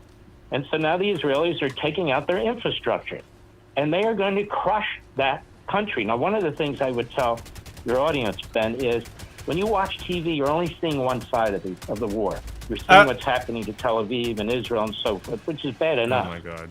But what you're not seeing is what's going on in Iran. And apparently, from what we're hearing from the Israelis and the Americans, is that a hell of a lot is going on in Iran. Their military institutions, their nuclear institutions, the top-level military, the top-level nuclear scientists, and as I said now they're hitting the infrastructure. I It's mean, okay, they're you sending distract 200 them. jets over there, not all at once. I'm getting But Ben, can you imagine the sound of hundreds of jets like that? I can't even imagine it. I mean, it is brutal, I'm sure. the sound. Just imagine. Mark, I think that here we should take a moment to acknowledge the extraordinary handling of this by President Trump. So there was a lot of Oh my God. consternation at President Trump by the Do you hear a slurping sound? Inside his own party, some inside his own administration who are very upset No. with him for standing. Are you kidding me? Ben doesn't gag on it. Utterly consistent for over a decade about his perspective on this issue. His perspective is clear. The Iranians are the threat in the region. The worst deal in history was the JCPOA. He was never going to sign a new JCPOA. He understood that the Iranians were stalling him for time. He understood that the Iranians were unwilling to make a deal. And as the president himself has said, Israel has the resources to do what it is doing, and Israel has the moral capacity to do what it's doing. Oh my God. President Trump deserves enormous credit. America is not directly involved, but it has been involved you know who in else shooting down many of the countermeasures, the missiles and the drones that are being shot from Iran toward Israel. He's the most pro-Israel president in American history, and also, in my opinion, the strongest foreign policy president of my lifetime, bar none. 100%. And so the isolationists are very upset. They're all over TV and radio and the internet and so forth, saying that Donald Trump has abandoned MAGA. The biggest of the bunch is this Chatsworth, Carlson, as I call Tucker Carlson, who seems to think he owns the country, who seems to think he was elected president, who seems to think he and a few of his embeds should be running foreign policy. And for Tucker Carlson, there'd be no reason to have a CIA, no reason to have a military of any kind. He seems to be a special pleader to the biggest, most evil, genocidal maniacs on the face of the earth. Why that is something a psychiatrist will have to figure out. I can't. But to lash out and to say those of us who want to defend America, defend the state of Israel, defend our allies against this evil regime that keeps talking about trying to destroy us and destroy Israel, didn't you and just on spend and on and 6 on, months abandoning them? You fucking dumb cunt. Issue is his problem. He's a paper tiger. That's what he is. He means nothing. And now he's broken from the president publicly because he says the president's vote broken from MAGA. Let me ask you, Ben. 77 million people are MAGA. 77 million people voted for Donald Trump. 77 million people voted for Donald Trump, many of whom don't know who Tucker Carlson is or despise him and still voted for Donald Trump. Donald Trump has never been an isolationist. He wasn't. I'm a fucking idiot. He's not now. He's not an interventionist. Why do people listen either. to this fucking guy? He's not a John McCain or anything like that. What a he fucking gave moron. this regime, 1,000 opportunities to surrender their nuclear arms and their nuclear development, but they wouldn't do it because they don't want to do it. And so he put his foot down. His job is as commander-in-chief, not as a cheap, subscriber-based platform grifter who's out there going on and on about how America really, World War II, how Americans really are at fault. How he attacks Churchill and praises Chamberlain, how his friend Tulsi Gabbard basically slimes and smears the brave men and women who destroyed Imperial Japan. These people are crazy. Japan destroyed itself. Mark, when I look at the lay of the land right now, the transformative action that Israel just took really does lay the groundwork for a better region. Again, President Trump deserves enormous credit here by really bucking all prevailing foreign policy wisdom for both his first term and his second. In his first term, he was told that if he killed Qasem Soleimani by people like Tucker Carlson, that it would lead to a regional war. It, of course, did not. He was also told by many of those same folks on both the right and the left that if he moved the American embassy to Jerusalem, that would lead to a regional war. It, of course, did not. And President Trump was the only president in my lifetime who's been able to broker actual serious peace between Israel and her neighbors in the form of the Abraham Accords. Now, with his support and his willingness to stand side by side with Israel, Israel actually does the dirty work in Iran. Maybe he'll give the president you a has job. set the stage for what could be a complete transformation of the region. Iran is completely isolated. Iran has no allies of any serious import in the region or outside the region. And so the ground is now clear for the possibility of expanding things like the Abraham Accords to include Saudi Arabia and some of the other countries in the region. Your point is so important. Donald Trump is doing something that no president has done for 47 years with Iran. He is a transformative president. He is a historic, iconic figure in so many ways, whether it comes to immigration, whether it comes to taxes and so forth and so on, and whether it comes to foreign policy. Oh, yeah, he's he's not a war genius. hawk. You're not a war hawk. I'm not a war hawk. We're all peace lovers. Why would we be war hawks? Oh my god, I fucking The fact hate of these the matter people is, so he much. tried over and over Bro, again. But what he wasn't going to do was You really rescued me in this shit and then ran away? The way Obama did. He wasn't going to subsidize them the way Biden did. Bro, I got and so he comes 4 in, Alpha he said, commanders okay, I want peace. and Shriekers Hold on. diving me. With these people. Right out of the make some pod. offers to these Yeah, I'll people, deal with the Shriekers. but they Hold on. cannot spin centrifuges.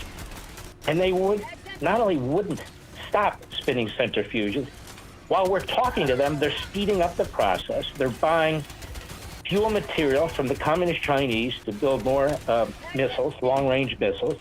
In other words, rather than respect the United States, respect the process, respect the President of the United States, they took the opportunity to use that 60-day period to prove to the whole world that they had no intention of signing an agreement, certainly not an agreement that holds their feet to the fire. So I agree with you. Donald Trump has done something no president did in half a century. Now, Mark, I think another leader who deserves enormous credit here is the Prime Minister of Israel, Benjamin Netanyahu. He's been under consistent fire from an enormous number of people inside his own country, people on the left who've been protesting outside his home continuously for a year and a half, calling for something he doesn't have the power to do, compel Hamas to give up the hostages. They've been attempting to attack him in court on a series of charges that I consider to be spurious. And he's been obviously at the center of a wide variety of conflicts ranging from Yemen to Lebanon to Syria to the Gaza Strip over the course of the last year and a half, and yet he stood tall and made a very difficult call here to actually do the hard thing. And the Israeli public is, in fact, unified behind him on this particular issue. No matter how divided they are on a wide variety of other issues, Israel knows what was coming. The Israelis knew full well that they're going to have to spend the next week and a half inside their safe rooms and inside their mamads or parking lots waiting to see what Iran does. But this was a necessary move, and it did take an extraordinary amount of political courage for Prime Minister Netanyahu to actually go about doing it. He's a remarkable man. He's a great leader.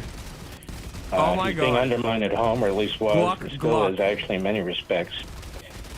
He's defeated, I mean, every enemy that they're facing, whether it's Hamas and Hezbollah, the Houthis, and now it's the mothership of terrorism, Iran. Stepped on? I don't think any of us would have imagined anything like this. Oh, but he okay. did. I mean, as you can see, there's a lot of stuff he going on. decided Oh in yeah, some no, I was cases right under against you for a reason. the advice of some very weak generals and very weak members of his It was cabinet a very dangerous game. to pursue a course to put an end to this. No more halfway deals, no more Oslos, no more paper deals with Hamas and all the rest of it.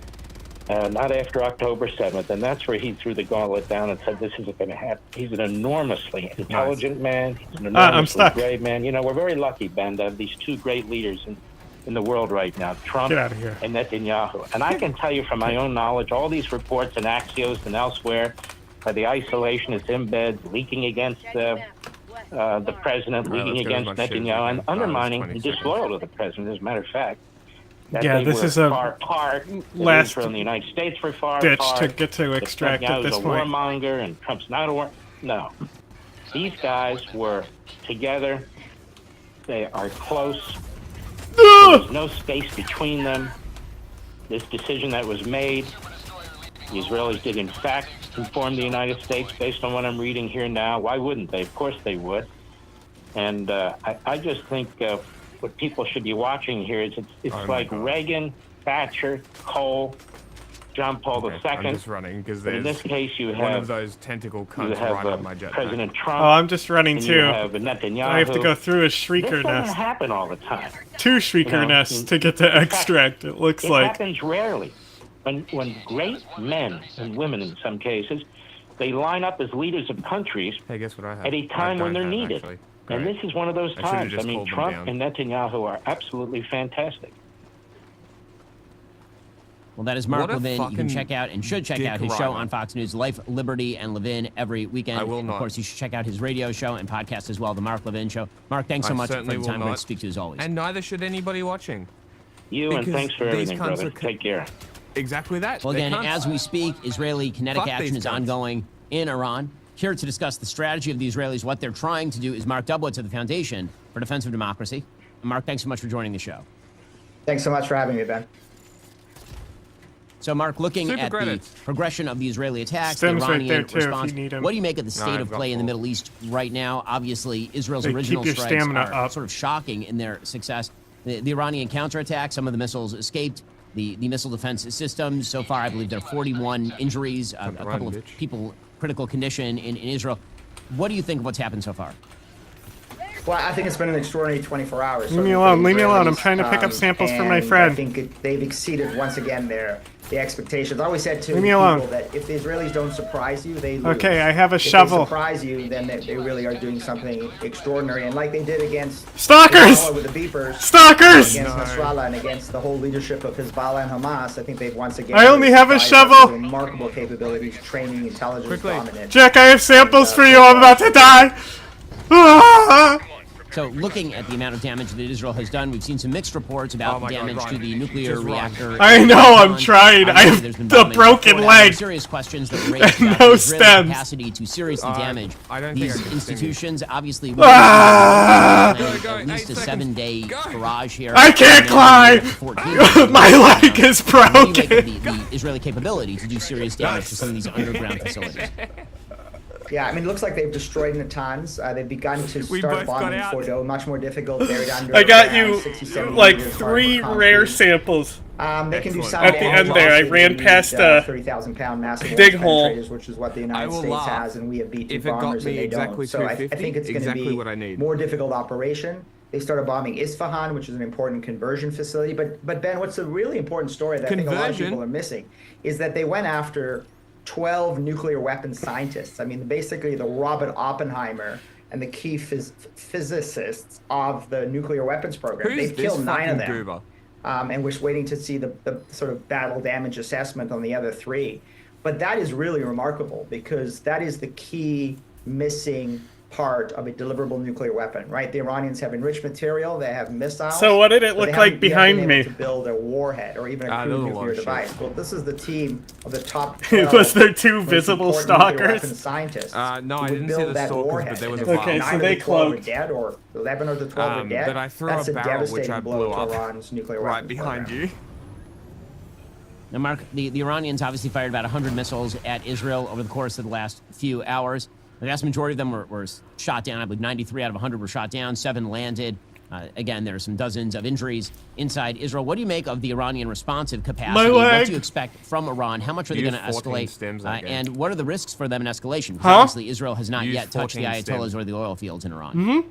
Yeah, I mean, I'll use them it does for worry me. They've stamina. got a massive inventory of ballistic 240. missiles, I need 10 2,000 to 3,000 ballistic missiles, so they have pretty extraordinary firepower. And then they've got cruise missiles and drones.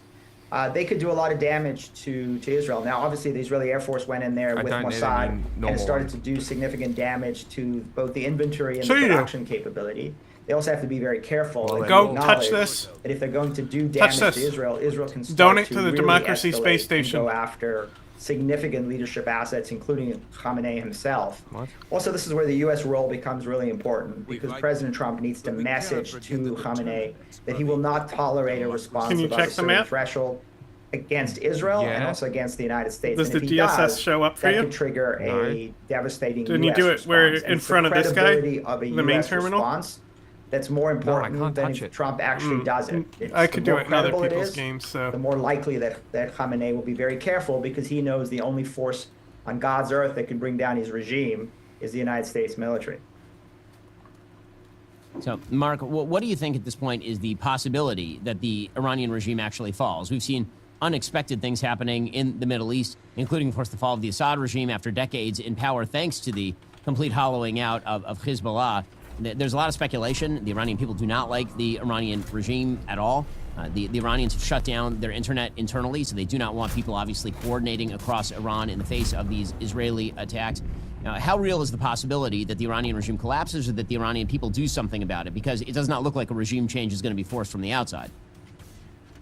Well, I think it can be both. I mean, I certainly think that the Israelis taking out leadership assets, starting to go after the security apparatus of the regime, which, by the way, has 2 purposes. One is for external aggression, and one is for internal repression. So you start to remove or to weaken or distract or undermine that internal repression apparatus. Then you give space for Iranians to come back to the streets. And Ben, as you know, They've been on the streets since 2009, millions of Iranians, multiple rounds, yelling death to the dictator, President Biden, Obama, Trump, are you with us or with the dictator? Well, the Israelis have now made weakening the regime, undermining the regime, potentially toppling the regime, a central pillar of their Iran Someone strategy. responded with, So pressure from the "This isn't her outside, job." maximum support for Iranians on the inside. This is the Reagan strategy. This is what Reagan did successfully against the Soviet Union. I'm not going to predict the collapse of the Islamic Donald Republic Trump is anytime like Reagan. soon, but I am old enough to have lived through the Cold War and the Reagan strategy, and it was a matter of 7-8 years under Reagan where that strategy led to the collapse of the USSR. So, Mark, obviously, you see some people who I would consider to be foreign policy, either ignoramuses or alarmists, who are suggesting this escalate into a much larger, broader regional war, or indeed World War III. I have a hard time seeing exactly how that would happen. And the fact is that the Iranian regime is at an all-time low in terms of its capacity, its military capacity, they would put like things in the hallway, force, like kids would do the octopus hallway projects tentacles in have been elementary essentially severed school by the Israelis over the course to of be the on last year and a display. half. There are no, there's no cavalry. And this one kid wrote War 3. Oh shit. Because they thought it was War. Oh, that's funny. And now whenever I hear World War 3, all I can think of is that dumbass. Coming for the Iranians. The Russians are not going to step in and help the Iranians. The Chinese are not going to step in and help the Iranians. They're essentially on their own here. So what do you make of people who are claiming that this is going to spiral out into a broader regional war that will, quote-unquote, suck in the United States, or that it will turn into World War III? Gabbard? I actually think those people are making war more likely, not less likely, because what they're trying to do is undercut U.S. military credibility. If they undercut U.S. military credibility, that means the Iranians think they can escalate without paying a price. If they think they can escalate without paying a price, they're more likely to do things that are going to actually create a broader regional conflict. They may engage in attacks against U.S. forces, against Trump our Gulf mandated allies, bullshit. terrorist attacks, It's so funny. not It's only in such the region, but funny maybe in the United States. Again, it's I know, important that Khamenei understands that he cannot go He's above allowed a to certain break the law threshold, because and of if a he does, mandate. the wrath of Donald Trump and the U.S. military will come upon him. But that crowd is making the argument, is really trying to weaken Trump, weaken his leverage, and weaken American military credibility, and in doing so, making that war more likely, not less likely. And Mark, there's been a lot of speculation about the possibility that perhaps the Americans might join in for a couple of rounds, that B-2s might be flown from Diego Garcia to drop a couple of bombs on Fort Al, for example, and they in an attempt to essentially destroy that remaining nuclear facility that, as you say, is deep underground and requires ordnance that the Israelis simply don't have. What do you think are the chances of that? Is that something the United States should actually consider? Look, I think it really depends on President Trump. I mean, if there's continued Israeli success, as there has been over the past 24 hours, I think he already is trying to own that success. I mean, I think in his post today, you could see already him putting his arms around that success. You know, I'm part of that success. It was U.S. military equipment. It was my support for Bibi. These are the things that he's now starting to really embrace this, despite the fact that the isolationists in his party are starting to get very, very upset with the president. I think at some point President Trump could probably appreciate that once the Israelis have done multiple rounds and have destroyed as much as they can, this would be an historic opportunity for him to really set back Iran's nuclear weapon program, not by months or years, but maybe decades. And I think that may be the opportunity where he comes in with B-2 bombers, destroys Fordo. No more B-2 bombers. The remaining infrastructure the Iranians That's Bernie have. Sanders. The other potential option, and I think this is Khamenei's smartest play, is after this humiliation, wait a week, but then actually send lead Iranian negotiator Arakchi to Oman to start negotiating with the Americans again. Trump has already signaled he's prepared for a deal, and he'll sit down with the Iranians and do this peacefully. He's been warning about that for months. We'll do this peacefully, or we'll do this militarily. And I think Trump is heavily engaged with Bibi in running a very well-oiled deception operation that lulled the Iranians into a false sense that the president wasn't prepared to greenlight Israeli military power. And they were literally caught, both figuratively and literally, in their beds when the Israelis launched a preemptive attack and took out, dozens of IRGC commanders and army chiefs and nuclear scientists. So Khamenei's best play, go back to the negotiations and see if he can get an offer that he can live with, Trump, I think, actually now is in a much more powerful position, both at the negotiating table and in terms of these military options to strip Iran. Oh, they're really coming at you. Of the capabilities it needs to build. Specifically you. Mark Dubowitz, Chief Executive of the I threw a Foundation for turret Defense down of to cover Democracies. the... Really appreciate the time and the insight. Thanks so much, Ben. Appreciate it. Alrighty, folks. now? Well, meanwhile, this weekend you can expect the protesters out en masse, not against the Iranians who are firing missiles into the center of Israeli cities, or against Hamas who are still holding hostages and shooting aid workers, nor indeed against criminal illegal Not immigrants Israel, or anyone though. else. No, the protests are going to be against President Trump because no kings or something. According to Democracy. Stalkers eating me. Millions of people are set to rally across the nation in opposition to President Trump's extreme agenda and to counter-program the military parade in Washington, D.C.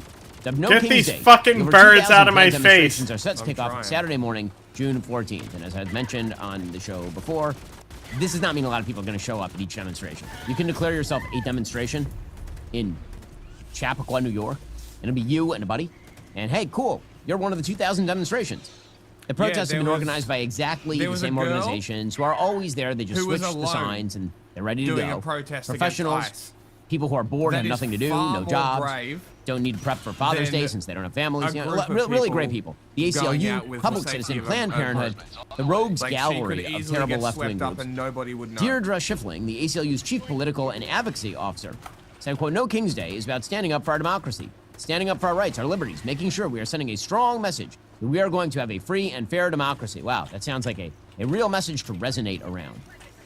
Very inspiring. Democracy? I still don't know what you're rallying for and against. What is it, aside from Orange Man Bad, what is this, precisely?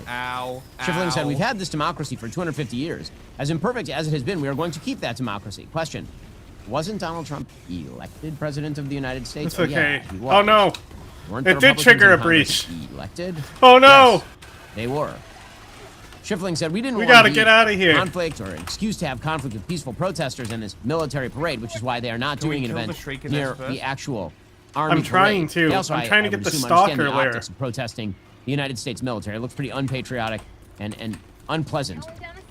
Many Republican governors and law enforcement officials are saying that if protesters obstruct traffic, well, things are going to happen. A Florida sheriff named Wayne Ivey said in a warning to demonstrators, "If you throw a brick, a firebomb, or point a gun at one of our deputies, we will be notifying your family where to collect your remains because we will kill you graveyard dead." And that sounds about right. And I love the characterization by some of the No Kings people. He's saying he's going to shoot protesters. Nope, you don't speak English. If you throw a brick or a firebomb or you point a gun at a deputy, then that is a deadly threat. That is assault with a deadly weapon. And so at that point, you being dead is a likely outcome. Governor Ron DeSantis also suggested that the law in the state of Florida, my wonderful home state where we don't tolerate none of this crap, that if you obstruct drivers, if you surround a car in threatening manner, the driver does not have to stop and allow you to trap them. That the driver can continue to drive. You're not allowed to surround cars and threaten the people inside the cars. That is because we do this thing called rule of law in Florida, a thing we didn't do back in my old hometown of Los Angeles. Well, speaking of events in California, and speaking of the unfolding events in Iran and Israel, joining us online is California Democrat Ro Khanna. I imagine that you would Thanks so much for like taking the time, Nazi Congressman. Germany. Thank you, Ben. Appreciate your having me back. So why don't we start with, obviously, the news of the day. Huge geopolitical news. Oh, Israel look, has two launched stalkers. a series of devastating strikes against the Iranian nuclear facilities. They've taken out an enormous number of the top members of the Iranian Revolutionary Guard Corps. Iran had been making very clear for years that they had an intention to develop a nuclear weapon. What's your take on the situation? Well, respectfully, Ben, I disagree with you on this. One, my concern is that Iran is going to move their nuclear development underground, that they're going to get rid of monitoring. I don't think this is like Syria or Iraq, where you could just, through strikes, eliminate all the nuclear capability. I also think it runs the risk of a regional war. We've Fuck already off, seen stalker. oil prices go up. That's going to Nobody even likes you. Pocketbook. Any regional confrontation could put American troops at risk. And I really had supported President Trump's diplomatic efforts, that type that Tucker Carlson, Marjorie Taylor Greene were encouraging. Okay, so I want to get into that that briefly. definitely So was a first bug of all, breach. the idea that Iran was only now going to start fortifying its nuclear facilities. I say that we obviously run is untrue. north. The IAEA itself found this week that is untrue, that they have been violating all sorts of And let these of fuckers despawn a regulations and little. agreements they had made in the past to rush toward a nuclear weapon. The idea that Iran needs a civilian nuclear program in the first place is an absurdity, considering it's one of the most oil-rich nations on planet Earth, and its economy has been totally shut off to export oil. So it's not like they're somehow in some sort of energy shortage that requires nuclear energy. And I don't believe the Ayatollahs are wildly environmentalist in their pursuit of green energy. And then beyond that, the idea of a regional war spreading outward. The fact is that the situation has changed rather markedly in the Middle East, given the fact that Israel has done such a remarkable job destroying so many of the Iranian proxies in the area.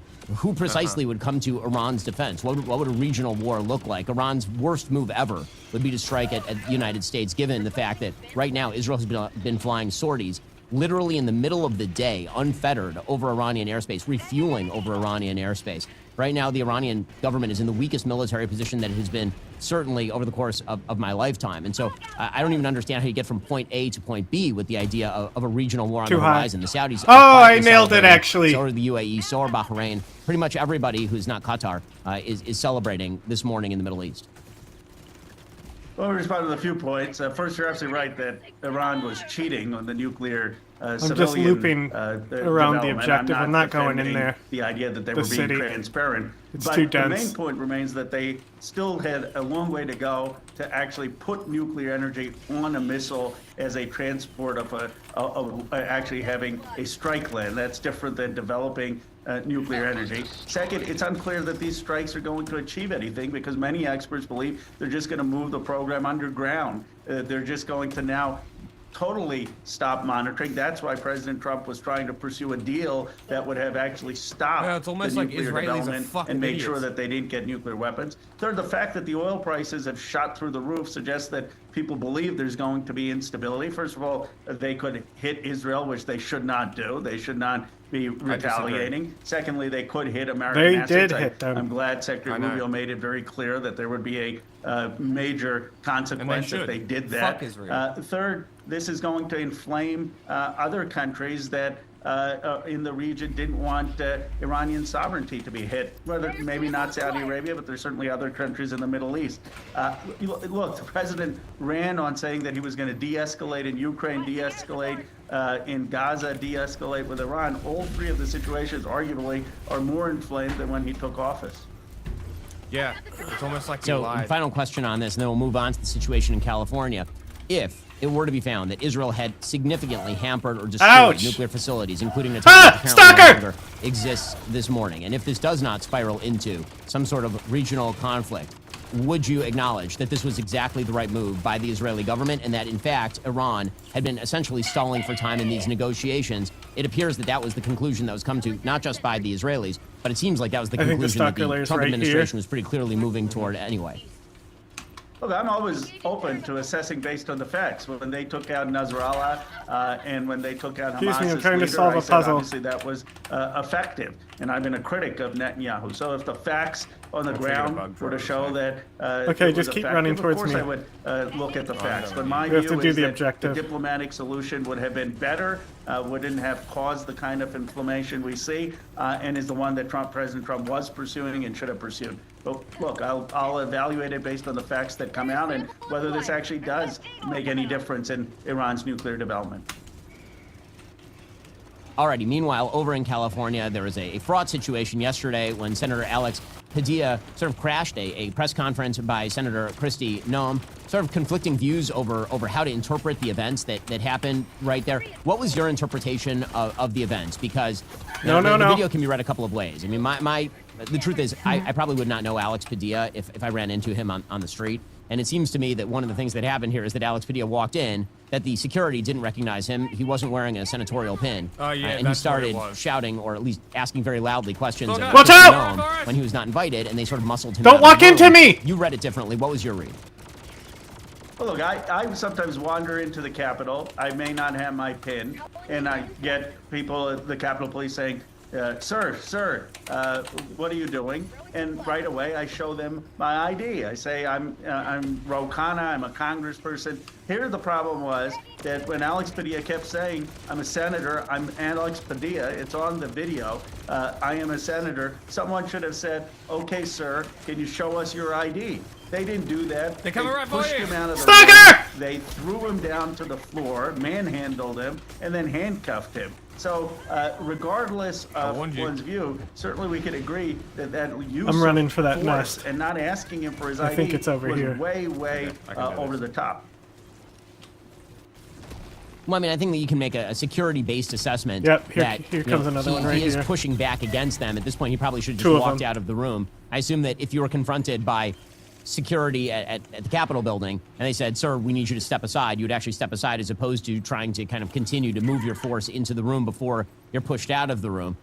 What are you calling for these officers? Do you think they ought to be There's fired two, or something? so I think there ought to be an investigation about whether they should have manhandled Epic. Alex Padilla, pushed him down to the They ground, launched you. and handcuffed him when he's saying, I'm a U.S. Senator, I'm Alex Padilla. I guess the first question I'd ask them is, did you really not know who he was under oath? Or did some of these people know that he was Alex Padilla, a U.S. Senator? Because there were 6, 7 people around them. I find it hard to believe that no one there, including Secretary Noem, knew who he got him. was. I mean, Secretary Noem could have said he's Alex I Padilla, got Senator. him. Now, do I think Secretary Noem knows all 100 senators or all 435 members of Congress? Probably not. But that should be the first question of the investigation.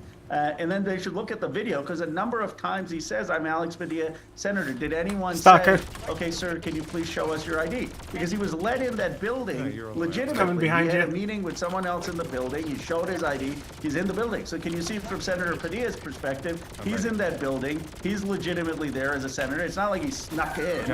And then there's a press conference across the hall, and he goes in and, okay, yes, Another one he's is coming slightly from the other disruptive. side. But Ben, you're a huge, huge side. defender of the First Amendment come to the and hall, free back to the speech. wall. He was not engaged There's in two violent machine guns protest. here. He was engaged in speech, political I dropped speech. one for an The AK. response to that can't be the overbearing handcuffing and manhandling of a U.S. senator.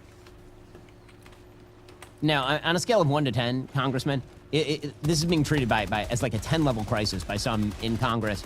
We've seen some very impassioned floor speeches from Senator Cory Booker and the like, suggesting this is the beginning of authoritarianism in the United States. That's a on a breach. scale of 1 to 10, how grave is the situation, do you believe, with Senator Padilla?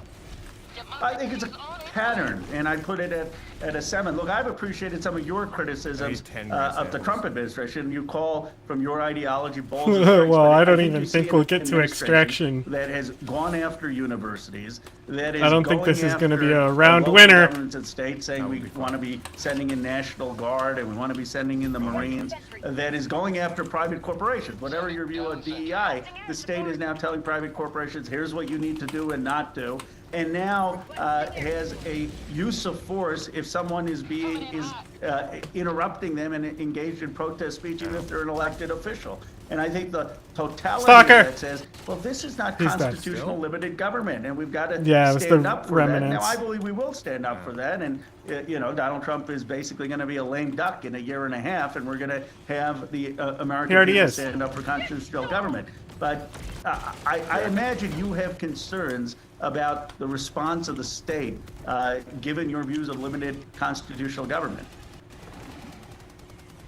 I mean, listen, I think there are interesting discussions to be had on a wide variety of the topics that you've just mentioned. I will say that when I watch that video and then see Senator Padilla filming videos a little while later talking about it, and having seen how many other actual authoritarian countries work, I'm not going to put it at 7. I'm going to put it more like a 1.2. This ranks pretty low on the scale of authoritarian moves by government that I've seen in my lifetime. But we can agree to disagree. Congressman I'm gonna Khan, I have a really guard appreciate dog. the time.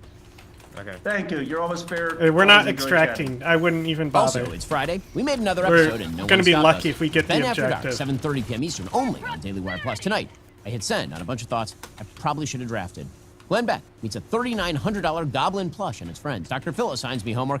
I get ambushed by a license plate guessing game. And for some reason, we're talking about Why Kristen does he Chenoweth's talk dog. like that? It's uncensored, unfiltered, and undeniably being paid for by Aaron Neville's like a Mole. fag who shits Join all me, retarded. sidekick, producer Savvy. definitely as we in bring charge chaos over to your there. screens and therapy bills to your inbox. It's Ben After Dark tonight, 7:30 p.m. Eastern, only for members, only on DW+. What do they always do? Alrighty, folks, we've reached the end of today's show. Obviously, it's going to be a busy weekend, so we'll be back here Monday with, I am sure, a lot more. I'm Ben Shapiro. This is The Ben Shapiro Show. the greatest against the USA. He's cool guitar riff.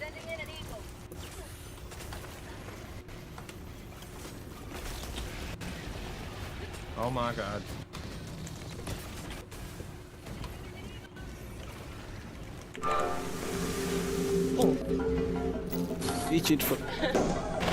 This place, the Democratic Republic of the Congo, one of the most complex, longest-running conflicts in the world, and Johnny you're probably not Harris. hearing about it much on the news, but it is important, and it is connected to the entire world. It's a war where the front lines are always changing. There's militias, hundreds of them. They control little patches of territory. Let me show you the one map that got me deep into this story. Let me It looks show you like the this. Oh my god.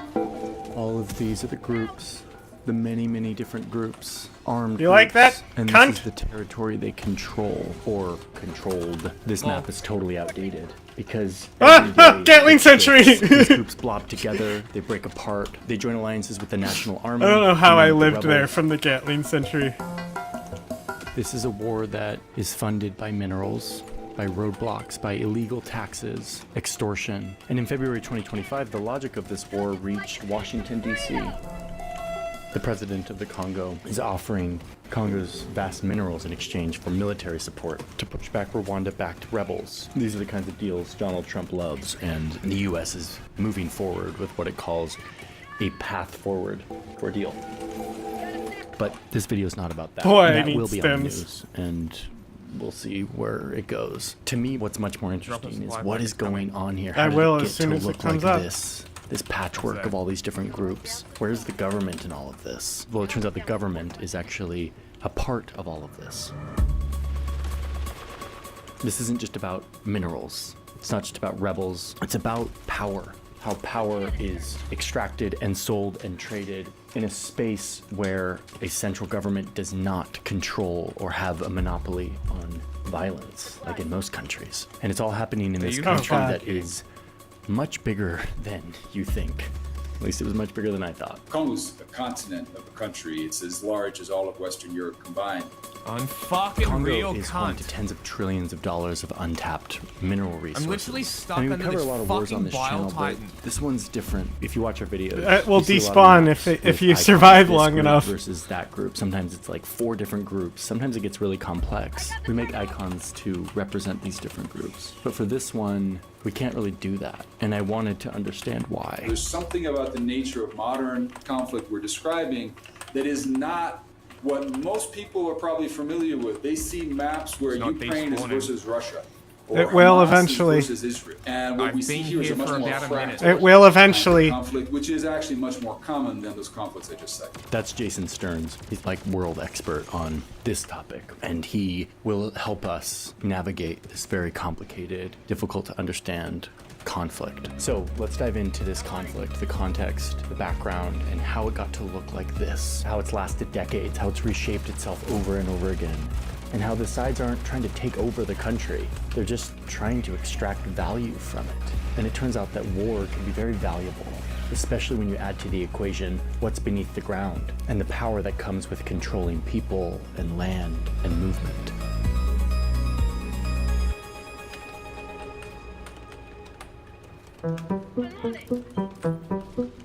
Now, the roots of the story, of course, One start more. with Europeans carving up Africa. We covered that pretty extensively in our How Europe Stole the World series, so if you want a deep dive, go there. But why don't we start here?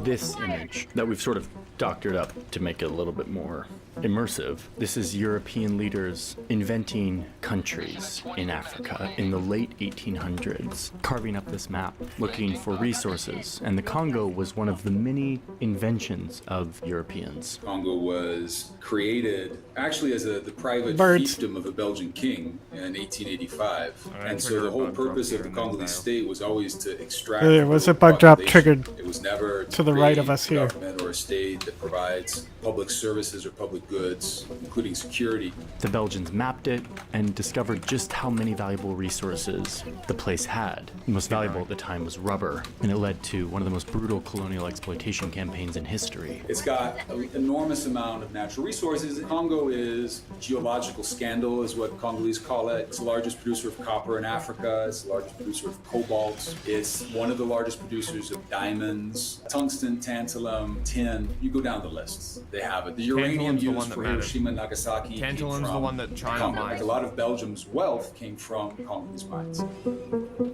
Again, go watch part 3 of that series if you want a deeper dive. So the most important part of this section of the story is that Belgium didn't build a country out of Congo. They built a pipeline for resources to Europe. The roads and railways led from mines and plantations to ports, not between cities. It created ethnic groups and tribal identities and then played them off each other so that they could conquer them, but also, in the process, sowing the seeds for future conflict and division. That deep history really is important in understanding where we are today, because a lot of the habits and the trends and the logics of the state sort of persist until today. Some of the structural issues to Congo is still facing, moving from bad governance, the structured army, lack of a sustainable policy. That is actually where we can situate some of these trends. Hey, real quick, let me tell you about threat protection and big these new tools coming out of NordVPN, who is the sponsor of today's video. I'm very grateful that they sponsor our journalism. I started using a VPN. So I'm a big VPN.com/Johnny Harris. Clicking the link helps support the channel, gets you in on that discount. Thank you, NordVPN, for sponsoring today's video. And with that, let's get back to the DRC. Let's now fast forward to modern day, where the Democratic Republic of the Congo is an independent country. It's one that is shaped by a lot of conflict, especially in the 90s. It's also shaped by what happened next door in the 90s in Rwanda, where a civil war and genocide led to the fleeing of millions into the Congo. Some of them gathered together as anti-Rwanda rebel groups. All of this leading to what became known as the Great War of Africa. Yeah, give me a second. I'm just popping these holes. Okay, again, we're not going to get into Africa's world war. It's a huge thing, but just look at the map of this war. It did turn into a complex web of actors, some allying with the Congolese government, some being backed by foreign governments. I mean, there was a lot of players in this war, but it's still not this fractured group that we're eventually going to explain. The big difference is that the goal for these groups during the big war in the 90s was to win, was to take over the government, winning power of the state. I mean, that's how most civil wars are. One side wants to take over the government. Okay, but here's something you don't see on this map, and it's very important for how we get to the fractured group. There are actually tons of small militias in a bunch of different villages in this region. Over the years, a lot of small self-defense can only forces sustain formed fire for so long. militias that were meant to protect villages in the absence of a functioning state. There were self-defense groups that had emerged in part because the state had collapsed. Again, these aren't rebel groups, these aren't political groups. These are just people trying to protect their community. They're like their local police force. So yeah, keep there's that in a mind, the self-defense forces where the bug that base each is. community has. They will become I was trying to important in close just it, but a second. breach this happened. Big war ends in 2003, and all the different groups come to a peace deal. There's elections. Democracy tries to Yeah, you can see it sprout, right over and here. it fails. See the pillars. After one of the groups loses in elections, they flee to the east and I'm throwing form one too, a watch new out. rebellion. Holy shit. Mine's slightly perpendicular. Backed by Rwanda. So it's like the early 2000s, and the DRC is headed towards another full-blown civil I war. literally was telling you were running into the path of my airstrike. It just emerged out of a war. Its army That's was fucking hysterical. hodgepodge of different armed groups. I was like, I thrown threw into it one perpendicular army. to So yours. they really didn't have much of an army to push back against this new rebellion. This moment is crucial for understanding what happens next. You got the rebels, you got the DRC government that is super weak. They don't have a super cohesive army. So who do they turn to but these dozens and dozens of small community doing the thing where nobody self-defense can join militias, again. The ones I was talking about earlier, like local police force for these communities. They turn to them. They say, "You're fighters. Help us counter this rebellion. We will give you weapons But I have a and plan." support." In addition to our army, let's just pump weapons and ammunition into all of these local militia in the Eastern Congo. So the state funnels weapons into the Eastern DRC to help them fight back the rebels. And in the short term, it kind of worked. The Congolese government achieved what it wanted to, halting the advance of the rebels. And eventually, in 2009, this kind of re-emergence of a civil war was ended in a peace deal that was brokered by Rwanda. But remember all the guns and ammunition that the government sent to the small defense forces? I have to go bathroom real quick. But I sent you some stuff on testing some mechanics on Twitter. So, just curious, let me know how many medals you need for the ultimatum. Oh my god, the fucking red dot is 25,000 rec slips.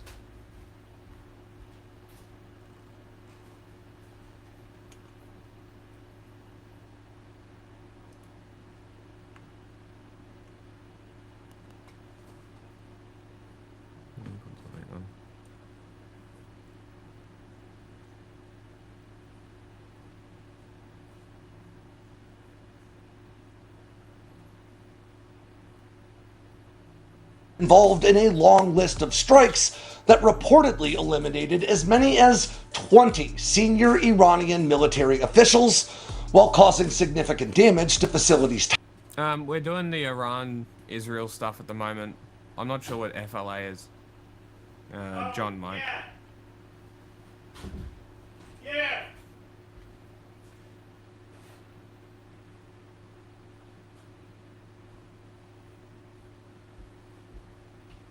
FLA been popping off. It's Mali. What? Mali.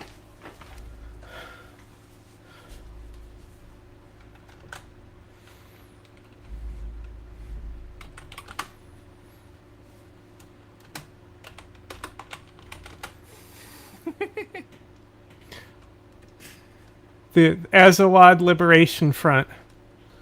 So... Somebody posted something about weed lowering your brain activation. First of all, duh. Second of all, somebody posted a CSGO clip. He goes, okay, then explain this clip of me stoned out of my mind, wiping out an entire team in CSGO. So it's... You know, it's, congratulations, you just found the point of using cannabis. So, the movement's made up of ethnic Tuareg who fought in the Libyan civil war, both for Gaddafi and the opposition. Mm-hmm. And they returned to Mali after the war. Movement was founded in October 2011.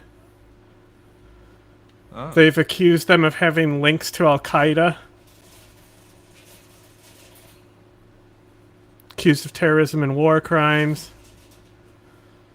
But we saw, what was interesting is we saw some, I'm not sure if it was government forces or Azawad forces, but we saw them with FPV drone goggles. Oh, okay.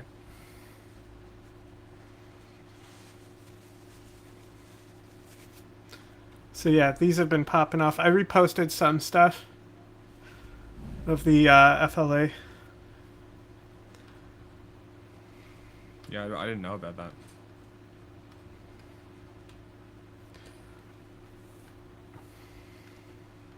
So here's one right here. Ambushed government forces. Several vehicles of the convoy sustained damage.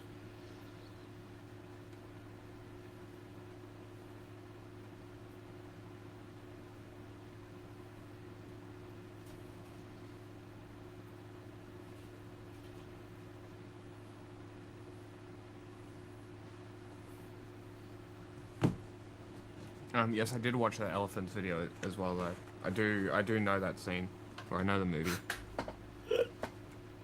I just look at stuff like that and I'm like, why do people make this shit? You know what I mean? It's fucking stupid.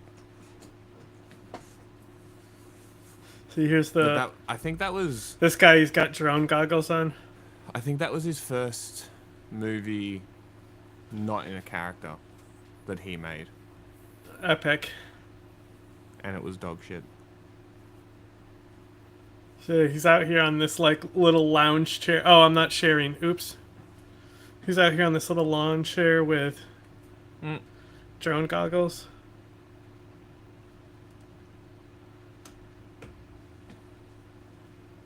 Epic. And then here's the ambush footage. It's not much. You can just see that there's smoke. Pretty big one then.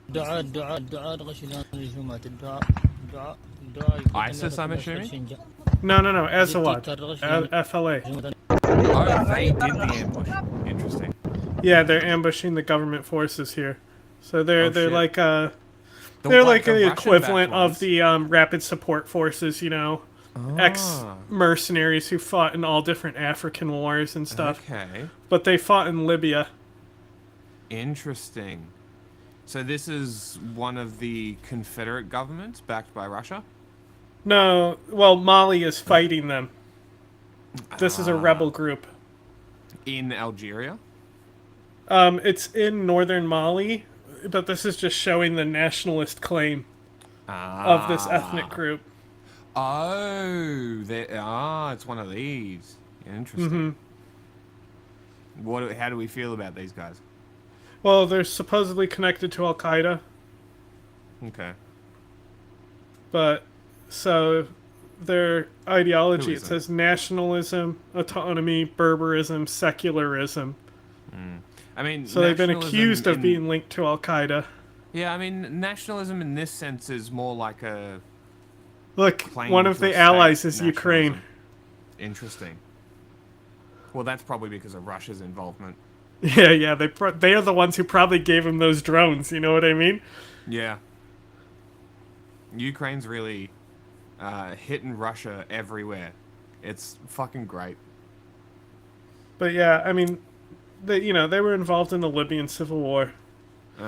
They're part of this, the coordination of Azawad movements. Nationalism, even though they kind of look like they got a commie flag.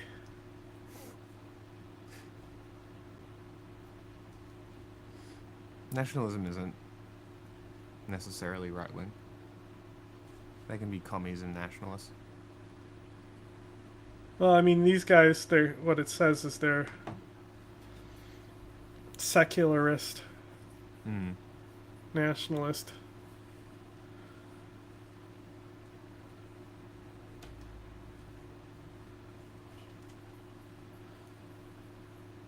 So this branch was founded in November. Okay.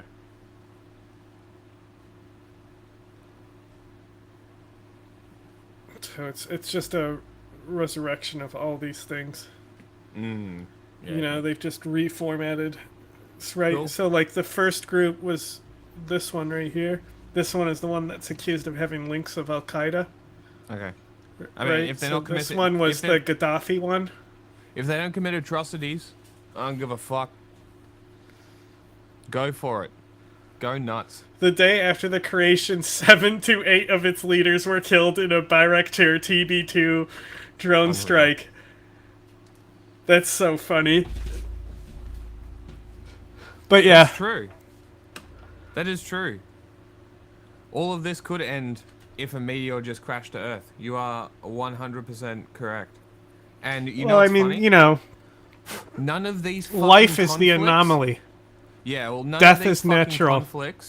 None of these conflicts actually fucking matter. Right? All of these people, the Israelis, the Iranians, the Americans, the Russians, the Chinese, all of this shit, none of it fucking matters. And we're all being, and I said it the other day, we're all being driven towards chaos and violence by fucking nationalists, the same fucking type of nationalists in every goddamn country. They are the same fucking people. Fuck them all. Like, it is just MAGA everywhere. Just replace America with whatever fucking country.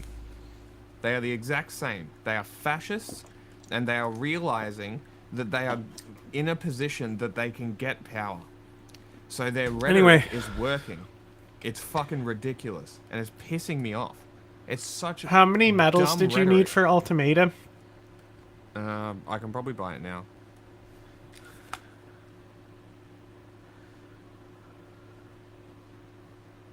I haven't checked. I've been focusing on rare samples, which I didn't get. Had to You go need- lower how my many brain rares you need? function. 10. I 10? believe. We can get 10 real quick. I can get you 10. I can, in fact, buy the ultimatum. Ugh. Righteous.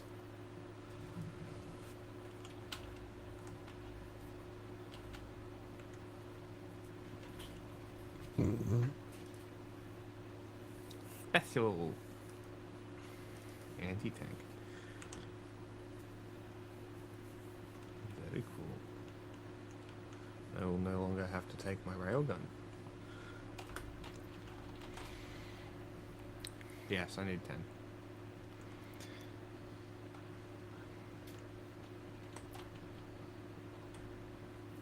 Just do some level 4s in the city. Well, that's the thing, is the level 4, there's this one. There might be 10 here. Mm. But yeah, so I sent you the message on Twitter that, like, the Unrelenting Force video, I want to, like, because of servo assisted, I want to fucking do a video where we have parabolas. Okay. So, I was talking, if you use the ultimatum, it's similar to a stratagem. It just has, because it shoots further, because it has a little bit of a boosted start, and falls faster. So it has a more dramatic parabola. But that also means you can actually shoot it a little further. If you look straight up and do a dive forward, you can use it as a mortar that can go up to like 80 meters. Okay. So go to well, after we get it, we'll go to a bot planet so we can do some measurements. Oh look, Be right back. it's all parks. Going to lower my brain function. It's like it's a, modern city here. With the creek going through it. Stinky britches.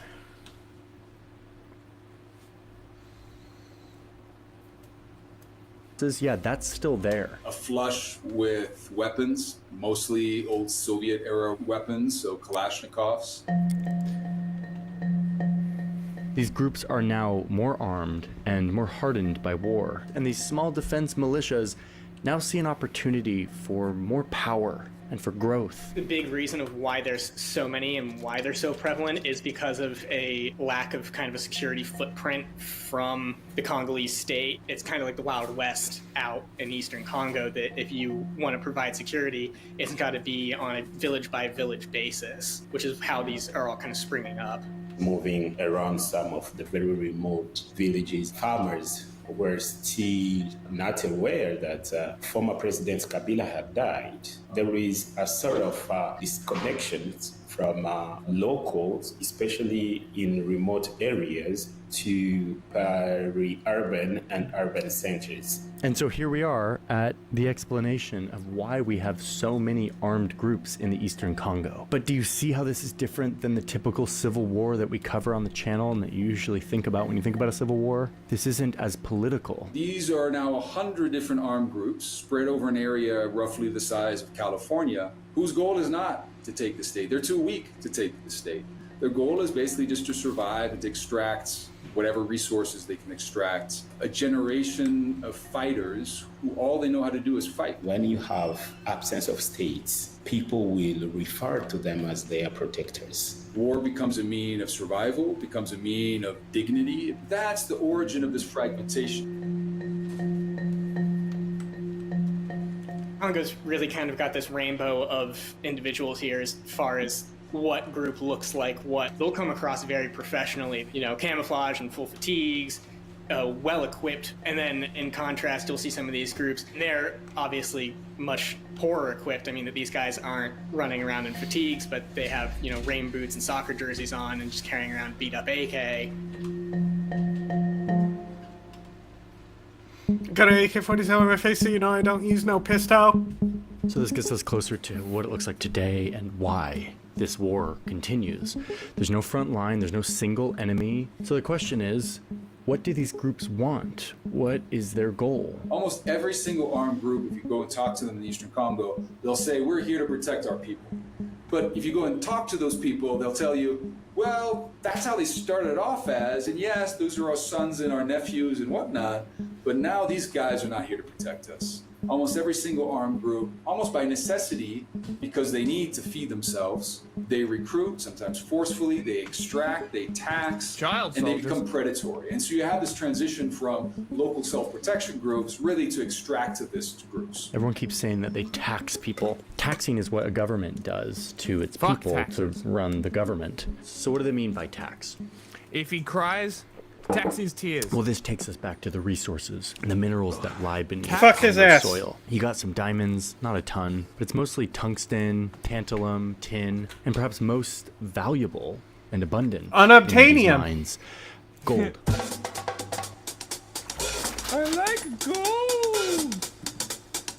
And until recently, a whole video Rwanda about didn't produce gold, even though they Just were a gold, major everything gold power. Because in researching Very this piece and reporting out the Did I global show you supply chain and trade how of the gold, UAE I keeps became endlessly fascinated with this stuff. Sudan down? Much like everyone in history, gold is this Dude, you're gonna insanely love this magical, video weird, crazy because thing, it's and like make a whole video about it. So it's the perfect example of correct conclusions. It's about dumb sourcing. Mm-hmm.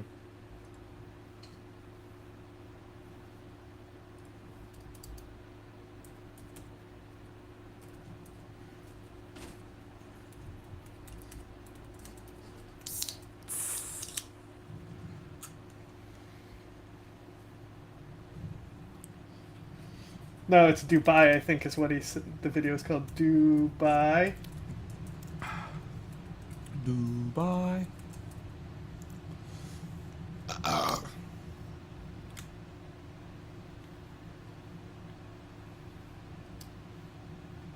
Found it. You're gonna love this shit.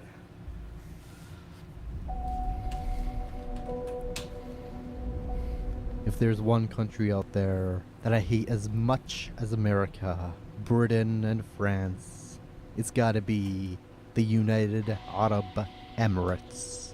I'm the number one hater of the UAE. But this video isn't just about why I hate the UAE. It's about Sudan, British colonization, and Arabian imperialism. Gotta get Although rid of is this gonna video. be a very serious When you historical have- video. I'ma keep and continue trashing the UAE. There we and go. I'm hoping you join in too.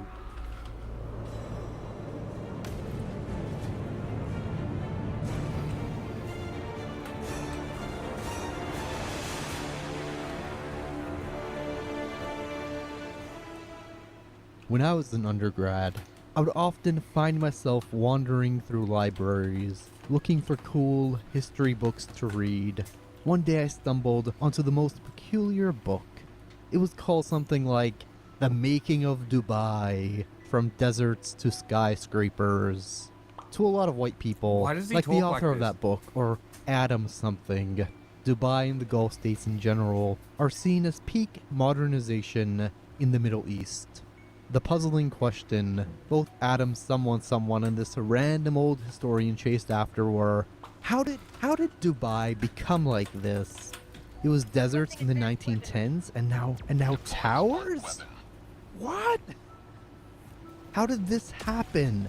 How is it all possible? I aim to answer all of these very puzzling questions, but if you think you already know the answer, write it below. And make sure you like and subscribe Slaves. for more history Next. videos. Become my Nakama. I'm currently gathering a crew of 10,000 pirates to find the One Piece. Okay. Any support is appreciated. Pretty cringe. For those who are curious, thinking I'm gonna drag the mystery of how Dubai went from a desert to whatever this is, the answer is slavery. It's slavery.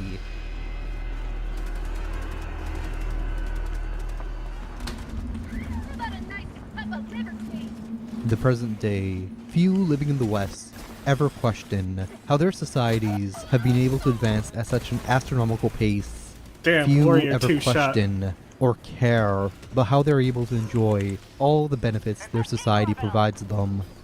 A simple set of reasoning is able to halt most serious thought while simultaneously providing a justification to why the global south has continued to become poorer and poorer.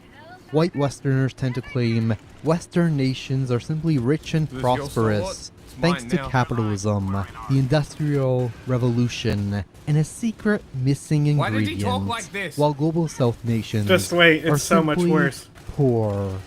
It's like they were born poor.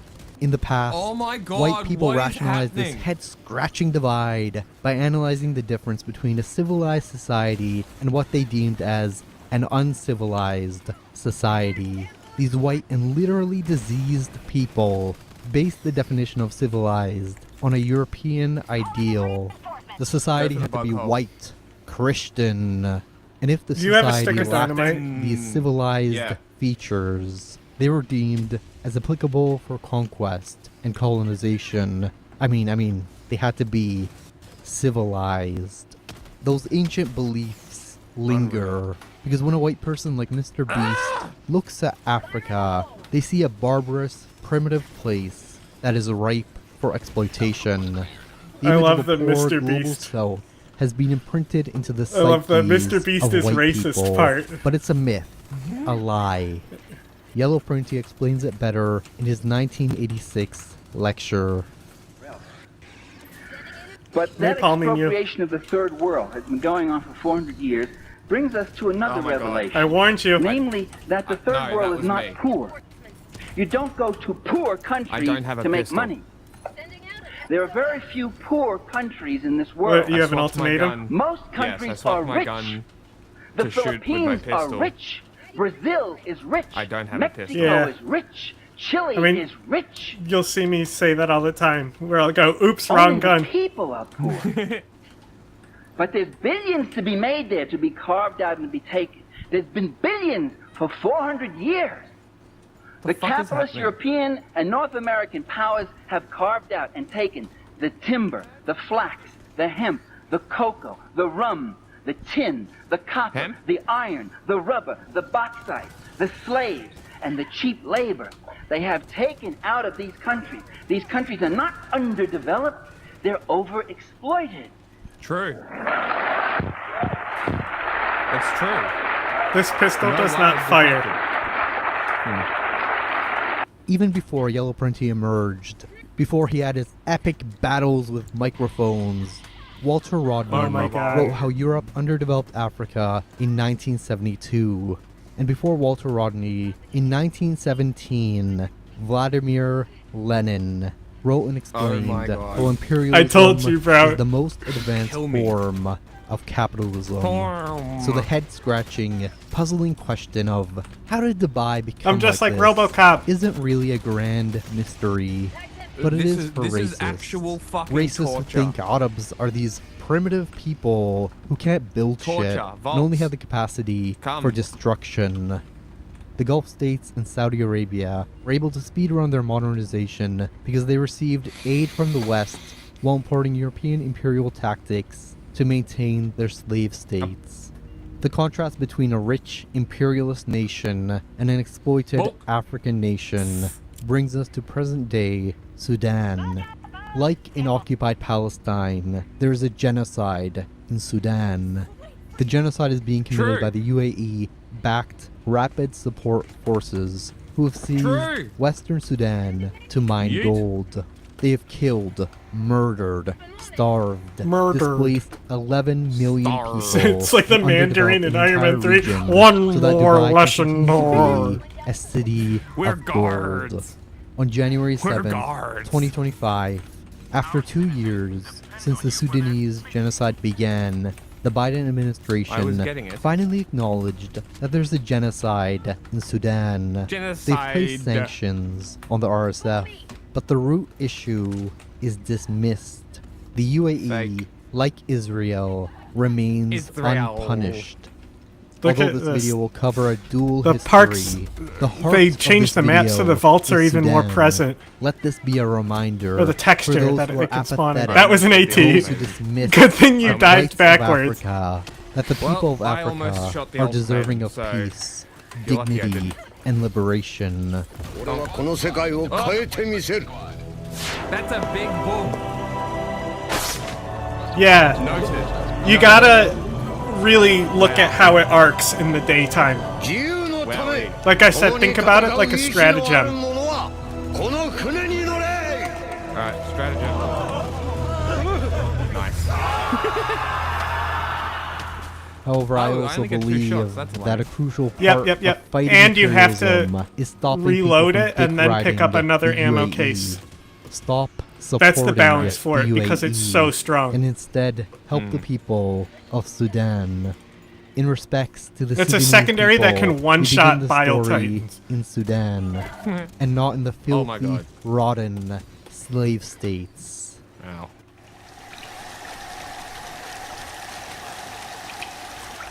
Bilad Sudan has a long and turbulent history. It was Turbulent. and still is a land filled with a diverse people. He's really the North Mandarin and from the Iron South Man 3. differed greatly.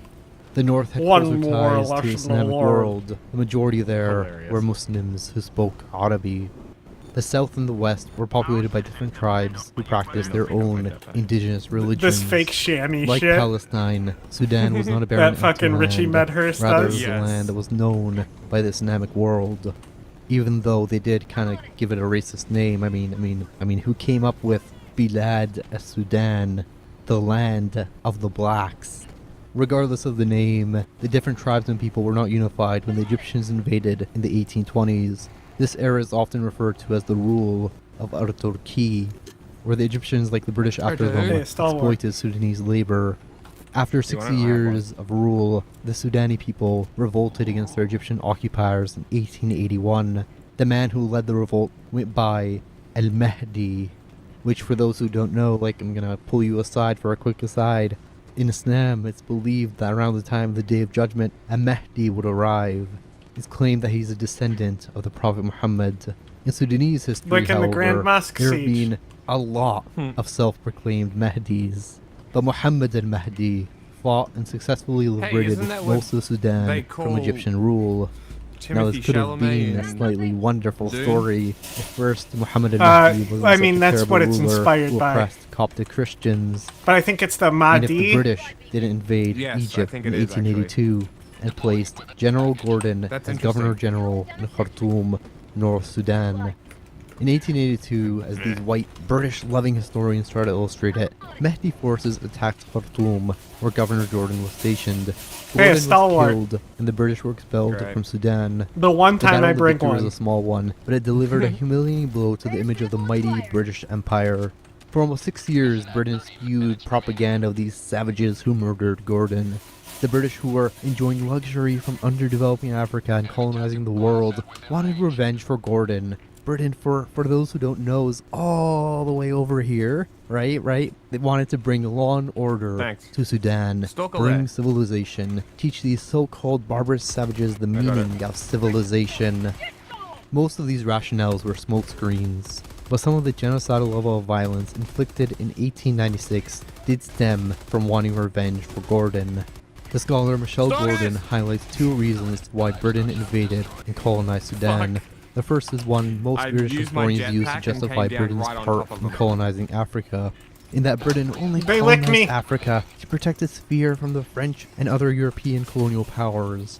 While this is true, it doesn't explain or justify Britain's genocidal violence.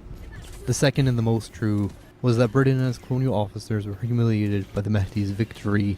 Michelle Gordon, however, adds a third: racism and white supremacy. here. The belief that the British were superior resulted in a pattern of genocide. Did you Gordon's take it off book while it was covers on your 3 back? cases of genocide. No, I died while I was Malay, coming down. Sierra Leone, Oh, and so there you go. Sudan. Breach. In all these colonies, Michelle uncovers that the British enjoyed agree. massacring and Breach, killing breach, breach, Africans. breach. This is It was such an the unnatural British way. speech cadence. Did you The just take the stims? 1889 Never mind, I don't need Anglo-Egyptian it. invasion of Sudan was not a war, it was a genocide. Massacre after massacre followed, as the British hooked machine guns to trains. Sudanese people were starved by a British blockade. The wounded were hunted down and shot. Illegal ammunition was used, the type that exploded people. Finally, the British looted and plundered John. Sudan. In the eyes of the Sudanese, the true savages, the true barbarians were the blood-soaked British. The general in charge of the blood Yeah, it's and always the the death British fault. was Herbert Kitchener, a man whose motto was to win a war as fast as possible, regardless of the brutality. In fact, international law Britain. was waived throughout Africa.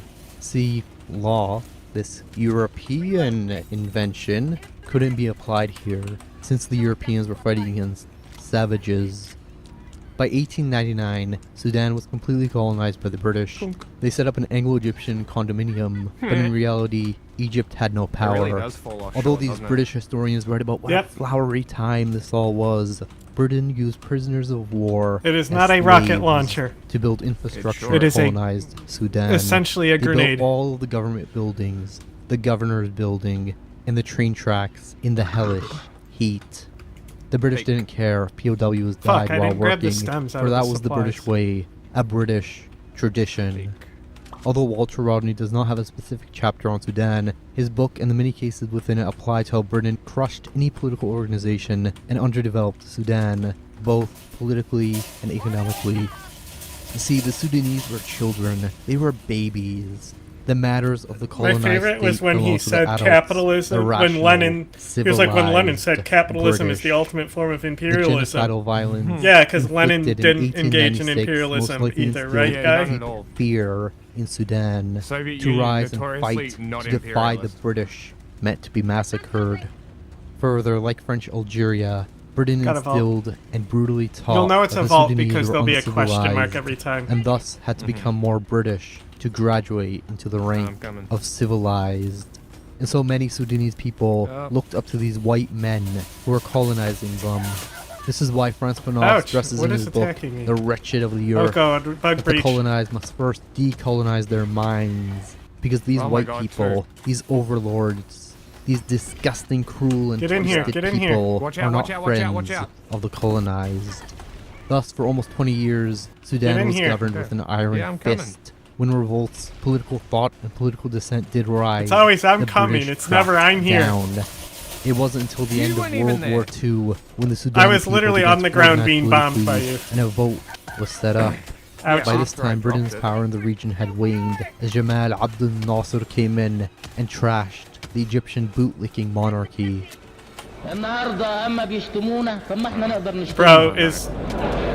Bro is giving props to Nasser now. This is a dangerous type of individual.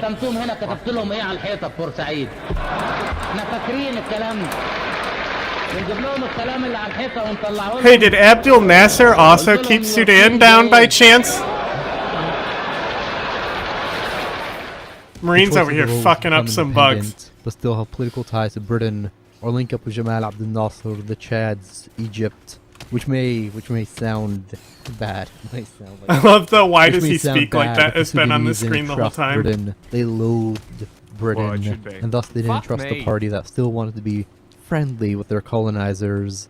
And so in 1956, the Sudanese people voted to link up with Egypt, sending the British packing. But Sudan didn't join Egypt. It became independent. نحن جند الله جند الوطن ادعى داعي الفداء لن نتحدى الموت عند المحن نشتري المجد بأغلى ثمن هذه الأرض لنا فليعش سوداننا علما بين الأمم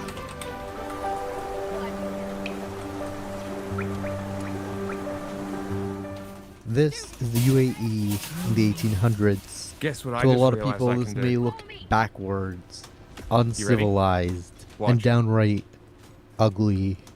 But wallahi, I would have preferred this region of the earth to have remained like this. Nice. The nation that is now known as the United Arab Forever Emirates safe now. used to be a bunch of tiny little tribes, Arabs who settled in a very Although I do have harsh the habit of, region of the earth. hot The swapping to my organization and pistol forming of each tribe when I run out is of bullets, long and turbulent. which may There were a bite me lot in of the ass. assassinations, a lot of overthrows of There's a lot of emirs over the years, but before the official forming of a You know what he reminds federation, me of? they were quite You know that, like, democratic. creepypasta As if the tribe dude? were displeased with their ruler, they would rise up and That's just what it reminds kill me of. them. That everyone The mocked emir for a or little bit. sheikh, often a royal, would also visit his people, hear their plights, And he would speak provide every gifts sentence and and end it aid. like this. To historians who look And at then this everything history would from have what a the UAE groan. became, this all seems kind of primitive. But So this type of frustratingly governance annoying. surpasses whatever the hell the UAE has today. We start in the 1800s, because a lot of people seem to be puzzled Damn, that at how whole the pack's UAE fucking went useful. from this to this in 200 Yeah, odd especially in years. urban maps. And like Sudan, it mostly has to do with the British. Fuck the British. Before the British landed onto these shores, the Uh-oh. people of the UAE first met the Bro, preach. Portuguese, who were racist fucks. I can't be The holding Portuguese stormed their shores and massacred Muslims, and I swear, if these Arabs kept Oh, hating hang on, I'll Europeans, open the hatch. this There history you go. would have been a lot more brighter. In the 1800s, Abu Dhabi, Dubai, and Bahrain Abu were Dhabi. coastal towns that had mixed economies. Some of these Arabs were nomadic Bedouins who migrated around with camels. Others stuck onto the coast, fishing and diving for pearls that they sold to Iran and other Arab countries. One more This is how lesson Dubai to was learn. rediscovered by Europeans who were impressed with these pearls. Finally, the Gulf was a hotspot for pirates, smugglers, and slave traders. Smugglers. To a lot of I hope I don't die while I'm searching this thing. Hold on. Nope, I don't. You I played can't hold that on. video. Don't touch anything. Already did. Not so good.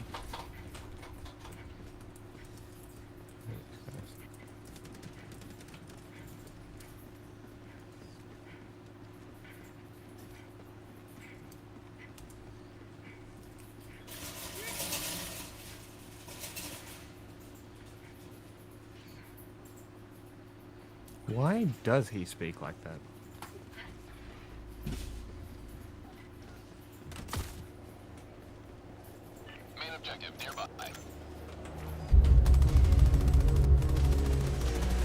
Got a lot of apologies to make.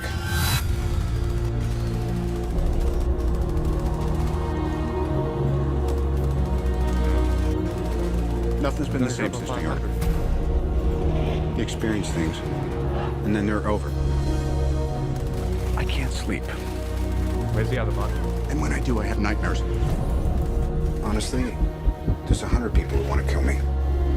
I hope I can protect the one thing I can't live without. I just want to hear the Mandarin voice. Ladies, children, sheep. Some people call me a terrorist. Terrorist. I consider myself a teacher. Teacher. Lesson number 1. Heroes. There is no such thing.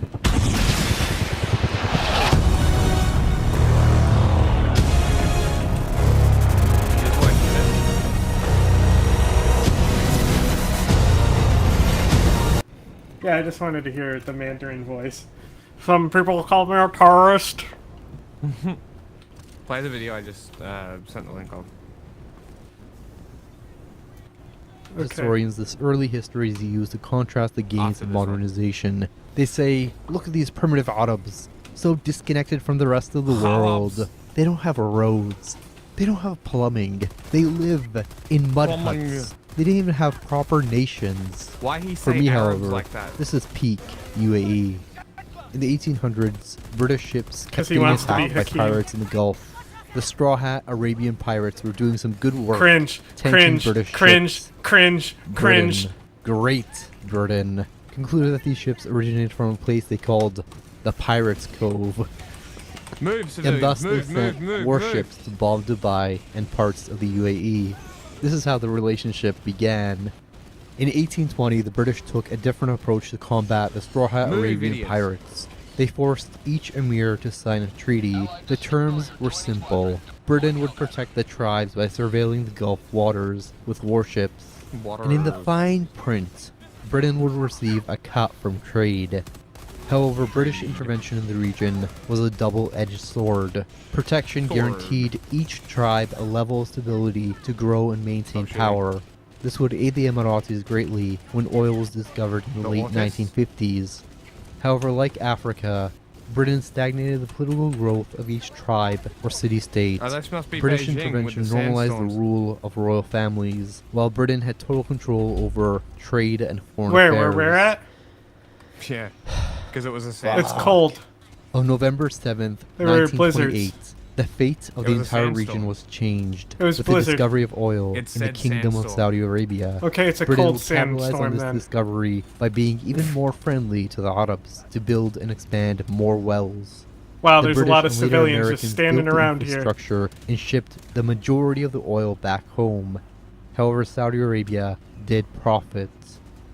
This initial discovery No of oil way. drove the British to search No for oil way. in the rest of their Middle Eastern colonies, Egypt, Iraq, Yemen, and Transjordan. The amount of oil found in these Level regions delayed the oil found in the Gulf states. But in 1958, oil was discovered in Abu Dhabi. And in 1963, jealous little Dubai struck oil. This is the Chinese Although guy the I ran into. emirs received a He's fortune good. from the discovery of oil, the treaties they signed in the 1800s backfired, as the British shipped most of it back home, seizing most of the initial profits. However, the 1950s and 60s were a very turbulent time, a time when the British Turbulent. Empire began to crumble. And so in 1971, the British left the Gulf, and a new nation was born, the United Arab Emirates. The fortune from the oil led the emirs to attempt to build a paradise on earth. The city-states and emirs would compete, each trying to build a better city. Abu Dhabi, having Some the head people start, call me a began terrorist. modernizing much faster than the rest. But Dubai's emir, Sheikh Rashid, would gamble away almost everything to build ports. His gamble would pay off in 2001. The Gulf states speedrunning their modernization Hey, I bet has you gotten can't a lot climb of this praise slide. from Western academics who point at the UAE as a capitalist dream. These academics, try their very best to steer people away from questioning the nature of the state. Like, how is this all possible? Where is the wealth even coming from? Who built all this? Who built the ports? Who toiled Oh my in god, the how oil funny would it rigs? be if I Who shot you built in the these head right insanely then? tall ass towers? And then you like What's up with the dropped and your difference dead in body goes citizen down the rights? slide and the jetpack goes. What about workers' rights? These academics know or should know the answer to these questions, but they just want people to forget about them by throwing that paradise image around. Like, did you know if you're a citizen, an Emirati, the government pays and rewards you? These emirs may be royal dictators who are billionaires, but their wealth is distributed. They're good billionaires. They're good dictators. Drop the samples. You get to live in one of the extract greatest, and one of the do the wealthiest rest. cities on earth. Man-made islands, casinos, I mean brothels. Just lots and lots of brothels. I pooped it. Others attempt to paint a progressive image, as they call the UAE the Las Vegas of the Middle East. A place where you can be Christian, Muslim, Jewish, atheist, Zionist, as long as you join in and gamble. A place that's so progressive, women can walk around half naked. A place where women can have an education, drive, Epic. and be free. It's also a place You where see this Andrew balcony Tate in front of me? ran to avoid the law. I tried Some to put an really, auto really cannon progressive there, stuff here. thinking, The wow, oil that will be a boom, great the place for an ports, autocannon. The hotels, the man-made beaches, the real estate. The game all didn't attracted like it. foreigners to come to the Amazing. UAE. It did not and agree with me invest. that would be But a the good UAE place for the is not autocannon. paradise on earth. It's not progressive. It's hell. a disgusting, vapid, soulless nation built by the Vapid, labor like of Mace Windu's slaves lightsaber who have style. no right, no benefits, and who are locked into their contracts until death. You want to know how the UAE became like this? How they speed ran their modernization and became Western? Stupid How they're dog. still able to maintain this expensive-ass excuse of a bullshit country? Let's talk about slaves and imperialism. Yeah, let's. Oh, Marine. I thought you were a bug. The United Arab Emirates uses 3 European tactics to increase its wealth and maintain its imperial influence over Africa. The first stems from the 1644 Some people call me a Manual terrorist. of I Warfare. apologize, Marine. My professor on approaching Wanna bring modern it back? Europe would ask us all But also- some Good thing very I dropped puzzling those samples. questions. I One day died. he gave us the 1644 Manual of Warfare. Does it still show me in the all game? Of us to read it. It's a book about pikes, troop formation, but hidden inside of it was a small detail of how the French were able to combat the English without a standing army. I didn't know the answer. I was too busy playing Age of Empires. I said, does it still The show me answer, in the game? however, was mercenaries. No. The Emirati states have always used slaves. Most Arab countries Slaves. have. But as Walter Rodney stresses, this usage of slavery differed from plantation slavery. Although the Prophet Muhammad abolished slavery, Arabs continued the tradition to show off that they were elite. In 1837, slavery was abolished in the So Gulf, elite they used and the slaves Persian language. were emancipated. The scholar Crane doesn't really prove Some that people call slavery me a was terrorist. actually abolished, but to make matters simple, the Gulf states adopted a more advanced form of slavery. This kind of slavery, called kafala, resembles the slavery used in American prisons, where slaves are contracted and forced to work. The Gulf states would thus lure poor people from the third world, pay them pennies no for third their world, labor, Doofus. and chain them to the state. The chains that are currently used are passports. This is a Bedouin, a nomad. This is a Badoon. Badoon is You're a short Badoon. for Badoon Jinsiya, translating to a person without a passport, a stateless person. To acquire the human labor needed to modernize, the Gulf states would buy a country's passport in mass and ship human beings to the Gulf. So you have people from India, Indonesia, and Africa all being enslaved by a dual system. A system that sponsors people, luring them in by giving them hope of employment. A system that promises wealth. And a system that chains people to the UAE. With these systems at work, the Gulf states were able to build the impossible with no workers' rights, no compensation, and slave wages. On top of this modern slavery is the plantation-like slavery found in Africa, where Africans are forced to mine diamonds and gold for the Gulf states. But how is a tiny state with a small army able to do all this? This is where the 2 European tactics add up to make a third: imperialism. The Gulf states are able to exert their power with the wealth they accumulated from the oil boom. They hire, fund, and arm mercenaries to go into Africa, subjugate and enslave the people so that the wealth is plundered, so that Dubai and Abu Dhabi continue to be cities of literal gold. Or they simply pay off poor and desperate governments to lease their mines and ports. All these tactics are found in Sudan. All these tactics have led to a genocide in Sudan. But even with the slavery, the genocide, the sex trafficking, the differences in citizens, the hell Badoon workers have to go through, I bet people will still look at the Gulf states with awe. I don't see it. I see a bunch of rotten states that'll do anything to increase their wealth. Like aid a genocide in Sudan for gold, or support the genocidal Israeli state, or send mercenaries to Yemen to capture land and kill people. The UAE should cease to exist. If you're thinking of visiting, don't go to Dubai. You'll be walking on the graves of slaves. You'd be supporting slavery. And on a rare occasion, you'll see the true nature of the UAE. It's a state covered by the blood of Africans. Their blood drips down the tallest of buildings, to every wallet, to every golden bill, until it pools down to the foundation. The apathetic can't see it. Jesus They Christ. walk and dance and sing and pray This guy in that really doesn't blood. like They deal with UAE. blood-soaked cash. Blood that's dripping. I mean, he did on open the every video saying single he was their golden number bill. one hater. To them, the UAE is paradise, when it's actually hell.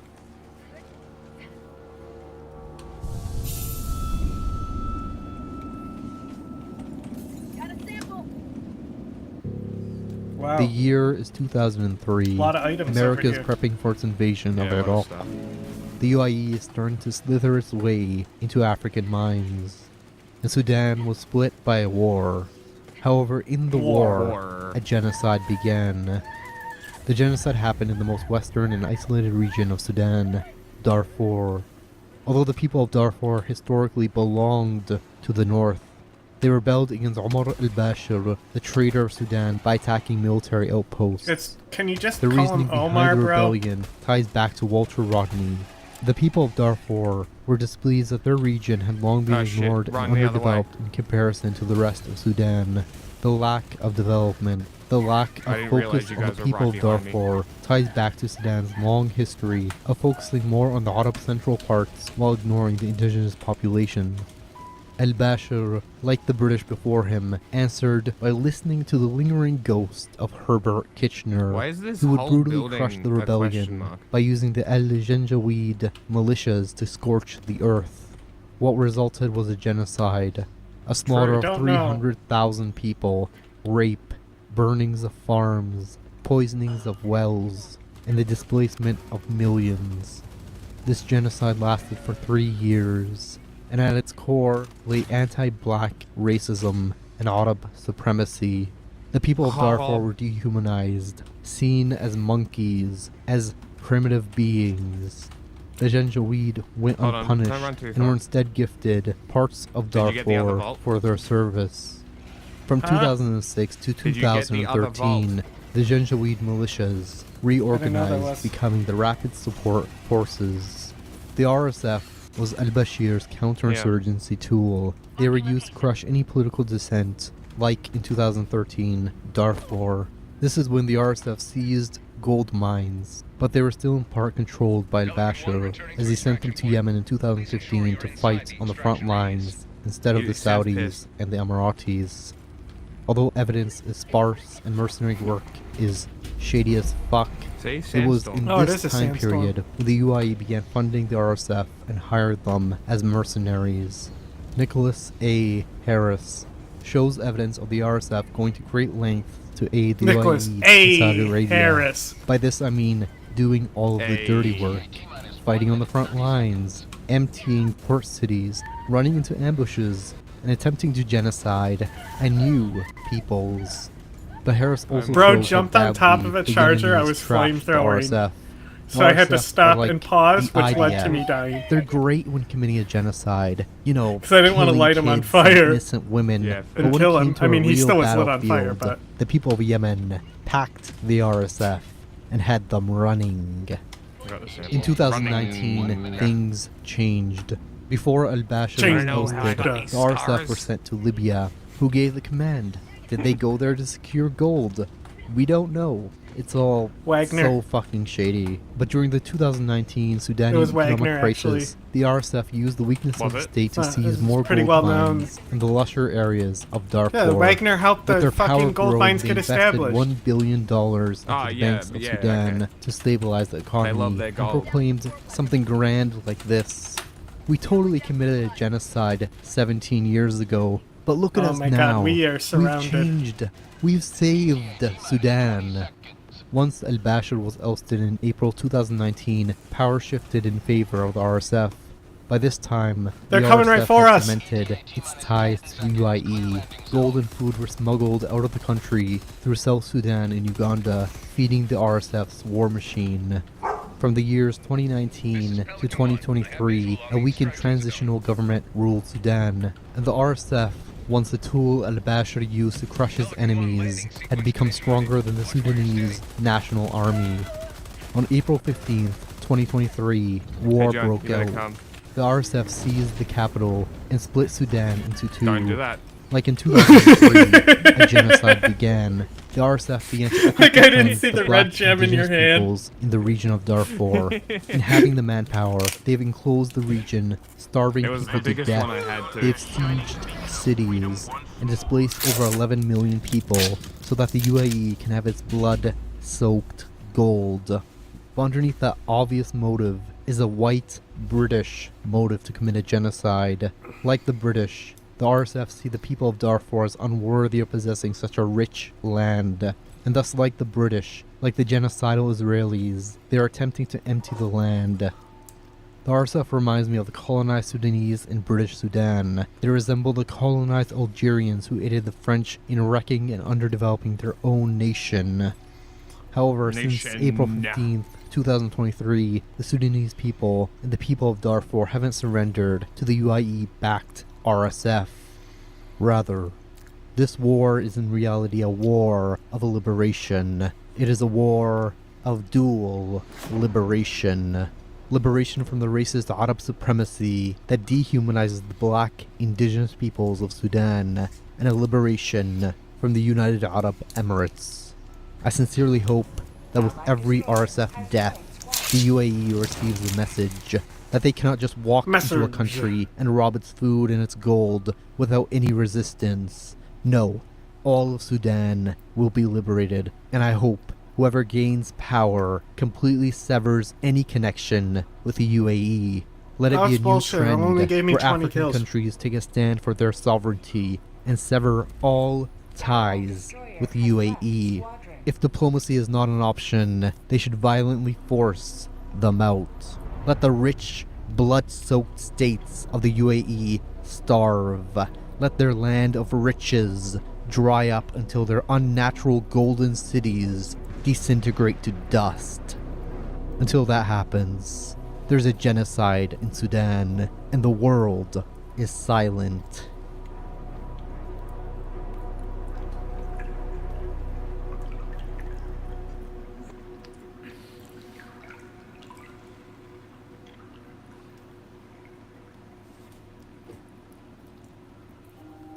Revolutionary scholars who wrote in the era of decolonization often stressed that within the battle of imperialism, there's a battle against apathy. Fanal wrote about how French communists cared more and supported the far, far, far away Vietnamese more than the Algerians. Fanal was a man who stood witness to the death. He stood witness to the skulls and the bones of massacred Algerians. As a medic, he stood witness to people dying in his arms, to Algerians driven mad by the horrendous French violence. Fanal wrote with fire, with violence and rage, because of what he witnessed. In part, this rage stemmed from what he had witnessed, but also from the apathy around him. In researching Sudan and the UAE simultaneously, I've noticed how Westerners gaze at awe at the UAE. They mention its past with slavery. They mention the sex trade, but the violence it inflicts is ignored. The people who are bought For these and writers, sold the by them, progress of the UAE sits as at in the the center, capitalists, not the slaves. the genocidal violence. Why is that? It may be that these academics were given a guideline, limits in scope, or they were writing for a specific apathetic academic audience. An audience that cares more about the gold and the glamour. They're the people sitting there, puzzled, questioning how a tiny country in the Middle East has surpassed the West. So the violence needed to build such a state gets filtered. Instead, the focus of these books are on oil, daring gambles, trade negotiations, and political talks. The blood needed to create such a hellish state is dismissed. The neo-colonial and imperial projects are tossed out of the window to perfect the progressive image of the UAE.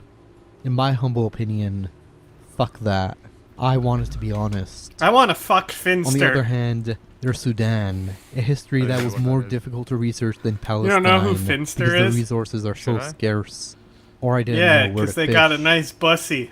The first two books I read were British Apologia books that dismissed the effects of genocidal violence has on a people, books that praised and worshipped the British for civilizing Sudan, books that make it seem that British colonization helped Sudan. Fuck these scholars and their dishonest, pathetic betrayal. Yeah, I'm gonna end here too, because it's, it's midnight. Yeah, I think we've also covered enough of well, the Iran stuff we have for now. normal streams still. Yeah, exactly. So I'm not too concerned. Tomorrow. We've covered a lot of it, and I'm sure that a lot will happen in 24 hours. Look, he's got more fucking Nasser shit in there. He's got fucking Nasser's photo in this. Like, bro, that is not... Never mind. Whatever. Let him. Psycho. Nasser is poop dick. Poop dick? Is he... Yeah, Nasser fucking sucks, bro.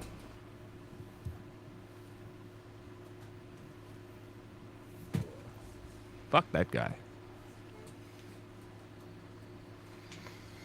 Okay.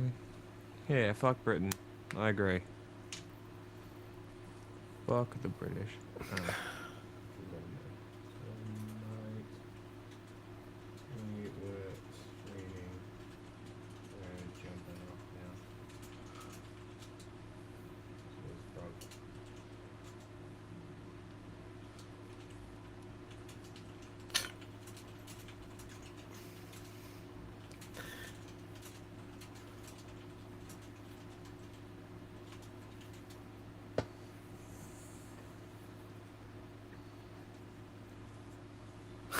Bro, you gotta see this Hassan tweet. So it says, Caitlyn Jenner having a glass of wine in a bomb shelter in Tel Aviv.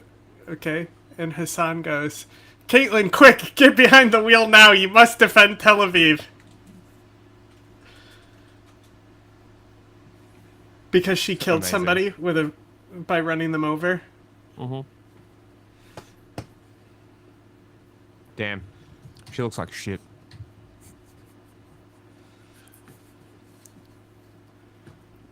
That wine, Though, I would advise she's the against bravest woman alive. So brave. Stunning and brave. Buckle up, buckaroo.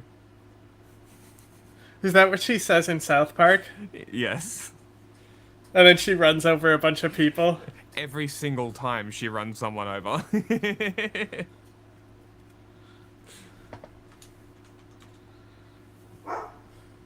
What? Wolf. It's so funny. It's one of the funniest running jokes.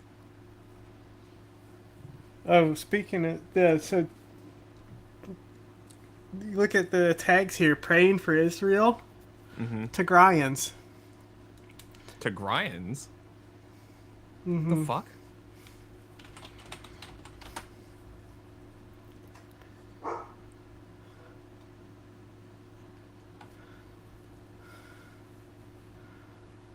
Well, What's a Tigrayan tag? What are they talking about? Well, hang on. Real quick, last video. A brutal 2-year civil is the Ethiopian province of Tigray on the brink of a dangerous new conflict. In November 2022, a brutal 2-year civil war in the region came to an end following peace talks in South Africa. But while many hoped that this would mark a new start for the province, Tigray is again in crisis.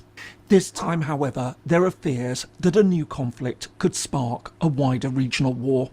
So, what exactly is happening in Tigray, and just why could it have even more dangerous implications this time round? Hello we've been and welcome. covering this If you're as new it's to the been channel, developing. my name is James Lindsay, and here I anytime take there's an a informed Fano look attack at and international shit. relations, conflict, security, and statehood. Peace agreements rarely mark the end of conflicts. While they may put a stop to fighting, it doesn't mean You just got that a new everything haircut. He's is looking suddenly good. all right. Instead, they're merely the end of one phase and the start of another. A sustainable peace must then be built. Then there's the problem of so-called spoilers, factions and outside actors that oppose the new arrangement. All this can create a dangerous and challenging environment for peace building. In the most extreme circumstances, it can even lead to resumption of fighting. A good case in point is Tigray. For 2 years, Ethiopian and Tigrayan forces fought one of the most brutal and bloody conflicts of the 21st century. But while the sides eventually agreed to a settlement, the situation in the province is again becoming worryingly unstable as outstanding issues, internal power struggles, and outside forces all pose a risk to peace. The Federal Democratic Republic of Ethiopia lies in Eastern Africa. As the second most populous country on the continent, with 120 million inhabitants, Ethiopia is exceedingly diverse. The main groups are the Oromo in the centre, the Amhara in the west, and the Somalis in the east. Meanwhile, the Tigrayans, who constitute around 6% of the country's population, live in the northernmost province, bordering Sudan and Eritrea. Although I've covered Tigray extensively in other videos, it's worth providing a short summary.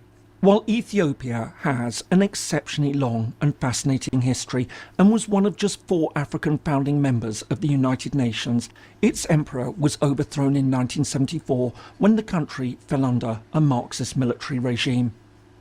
In the years that followed, many of the country's ethnic groups united to oppose the government. This was led by 2 main forces, the Eritrean People's Liberation Front, the EPLF, and the Tigrayan People's Liberation Front, the TPLF. In May 1991, the rebels successfully toppled the military junta. As a result, Eritrea gained independence under Isaias Afwerki, the commander of the EPLF, who became the country's first and to date only president. Meanwhile, in Ethiopia, which had now established a federal political system, the TPLF emerged as the most significant political force under Prime Minister Meles Zenawi.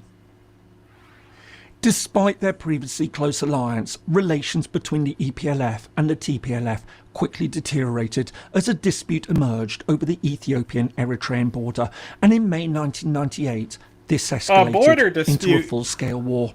But following an exceedingly brutal conflict that resulted in over 100,000 deaths, the sides agreed on a ceasefire in June 2000.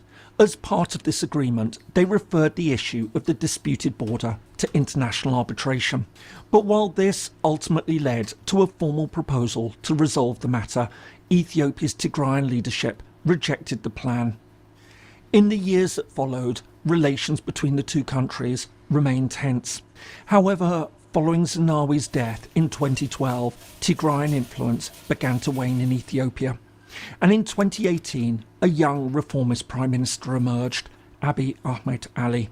An ethnic Oromo, he quickly sidelined the TPLF and, in a decision that angered Tigrayans, resolved the border dispute with Eritrea, for which he received the Nobel Peace Prize. How have you been saying it? Oromo? Oh, I say Ormo. Well, he said Oromo. From there, tensions between the central government and the TPLF, which still controlled Tigray province, steadily worsened. This just like all you could came say to a head Tigray or in Tigray. 2020. Against the backdrop of the COVID pandemic, a row broke out over the timing of national elections. Following a series of incidents, including an attack on a military barracks, Abiy ordered the Ethiopian armed forces to seize control of Tigray. The decision to take over Tigray sparked a vicious civil war between government troops and the TPLF-led Tigray Defence Forces. But while the Ethiopian army initially seemed stronger, the Tigrayans soon counterattacked. And it was at this point that Abiy Ahmed sought to shore up his position by calling for assistance from Eritrea. Happy to strike back at his arch-enemy, the TPLF, Afwerki now sent in Eritrean troops. Despite this, the TDF continued to make gains and within months began to push south towards the country's capital, Addis Ababa. But while Abiy Ahmed looked to be in serious trouble, Ethiopian troops eventually managed to turn the tide, combining support with Eritrea with advanced drones and assistance from Amhara militias, which pushed into western Tigray. By mid-2022, the TDF had been forced back. In early autumn, as government forces seized the Tigrayan capital, Mekelle, the sides agreed to peace talks. Held in South Africa under the auspices of the African Union, the parties reached a deal at the beginning of November. Known as the Pretoria Agreement, it was based on 4 key points. First and foremost, Tigray would remain an integral part of Ethiopia. There would be no talk of breaking away. Secondly, full Ethiopian constitutional authority would be re-established in the province. This would include the creation of an interim administration and eventually new elections. Thirdly, there would be a single national defence force. The TDF would be disarmed and disbanded, and foreign troops would withdraw from the area, an apparent reference to Eritrean forces.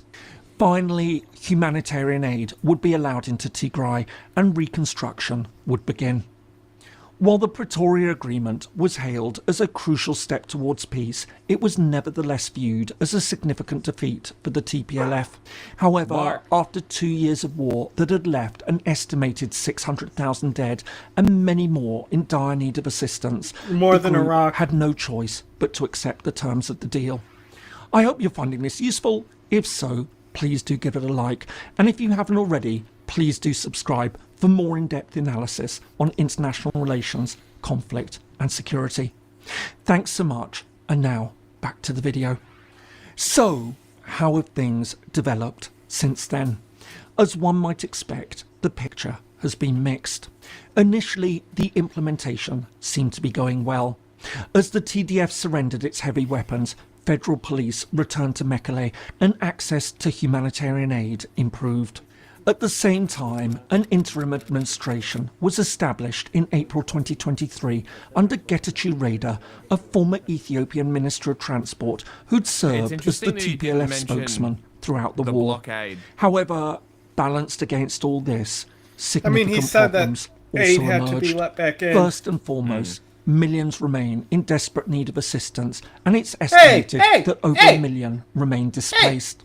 In part, this has been caused by ongoing tensions between Tigray and the neighbouring province of Amhara, which continues to occupy parts of western Tigray, arguing that the TPLF had unjustly given the areas to Tigray when it was in power.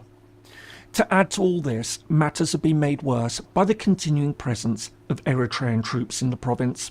Did you flip Angry your house? at having been excluded from the South Africa talks, despite helping the Ethiopian government take on the TPLF, Afwerki has refused to withdraw his forces from parts of Tigray, where they stand accused of carrying out serious human rights abuses. Meanwhile, seen as an unacceptable infringement of Ethiopian sovereignty, we this want to has be led rewarded to a for this dramatic genocide deterioration too. in relations between Eritrea and Ethiopia.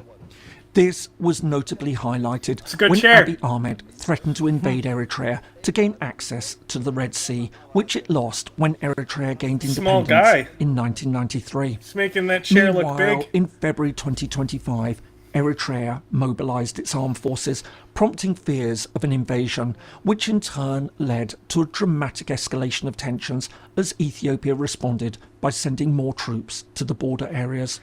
While all these factors have come together to create a complex web of tensions, not just between Tigray and the federal government, but also between Tigray and Amhara, and between Ethiopia and Eritrea, they've also led to divisions within Tigray. In late 2024, a serious political rift erupted within the TPLF. While part remained loyal to the interim provincial leader, Getachew Reda, many others continued to support the TPLF leader and former Tigrayan president Debretsion Gebremichael. Following months of tension, in March 2025, this escalated into violence as Debretsion supporters seized several key towns in Tigray. Fearing that this could all lead to the rise of a hardline faction in Tigray opposed to the peace agreement, Abiy Ahmed now removed Getachew from his post. Instead, he appointed General Tadesse Wereda, the former commander of the rebel Tigray Defence Forces and a loyalist to the Pretoria Agreement, as the new leader of the Tigray Interim Administration. But since then, the situation has become increasingly fragile.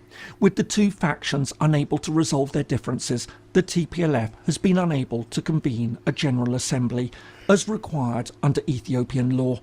Consequently, in May 2025, the National Election Board of Ethiopia revoked the TPLF's licence, thereby banning it as a political party. While the Ethiopian government argues that this is a legitimate decision, many Tigrayans see it as another step in Abiy Ahmed's efforts to eliminate the TPLF once and for all. And in this context, the TPLF now argues that the decision is a serious threat to the Pretoria Agreement. And it's for all these reasons that there are growing fears that a new conflict could well emerge in Tigray and that it could have far wider ramifications. While the Pretoria Agreement halted a bitter and brutal civil war, the deal remains exceptionally fragile. The ongoing dispute over Western Tigray, the persistent presence of Eritrean troops in the province, and the profound divisions within Tigrayan society all converge to create an extremely volatile and dangerous situation. But while there's concern that Tigray may be slipping back into another conflict, there's also the very real risk that it may also ignite another broader regional conflict between Ethiopia and Eritrea. I hope you found that useful. If so, here are some more videos on Africa and current... Very interesting. For real, bye-bye now. Yep. Going. Goodbye.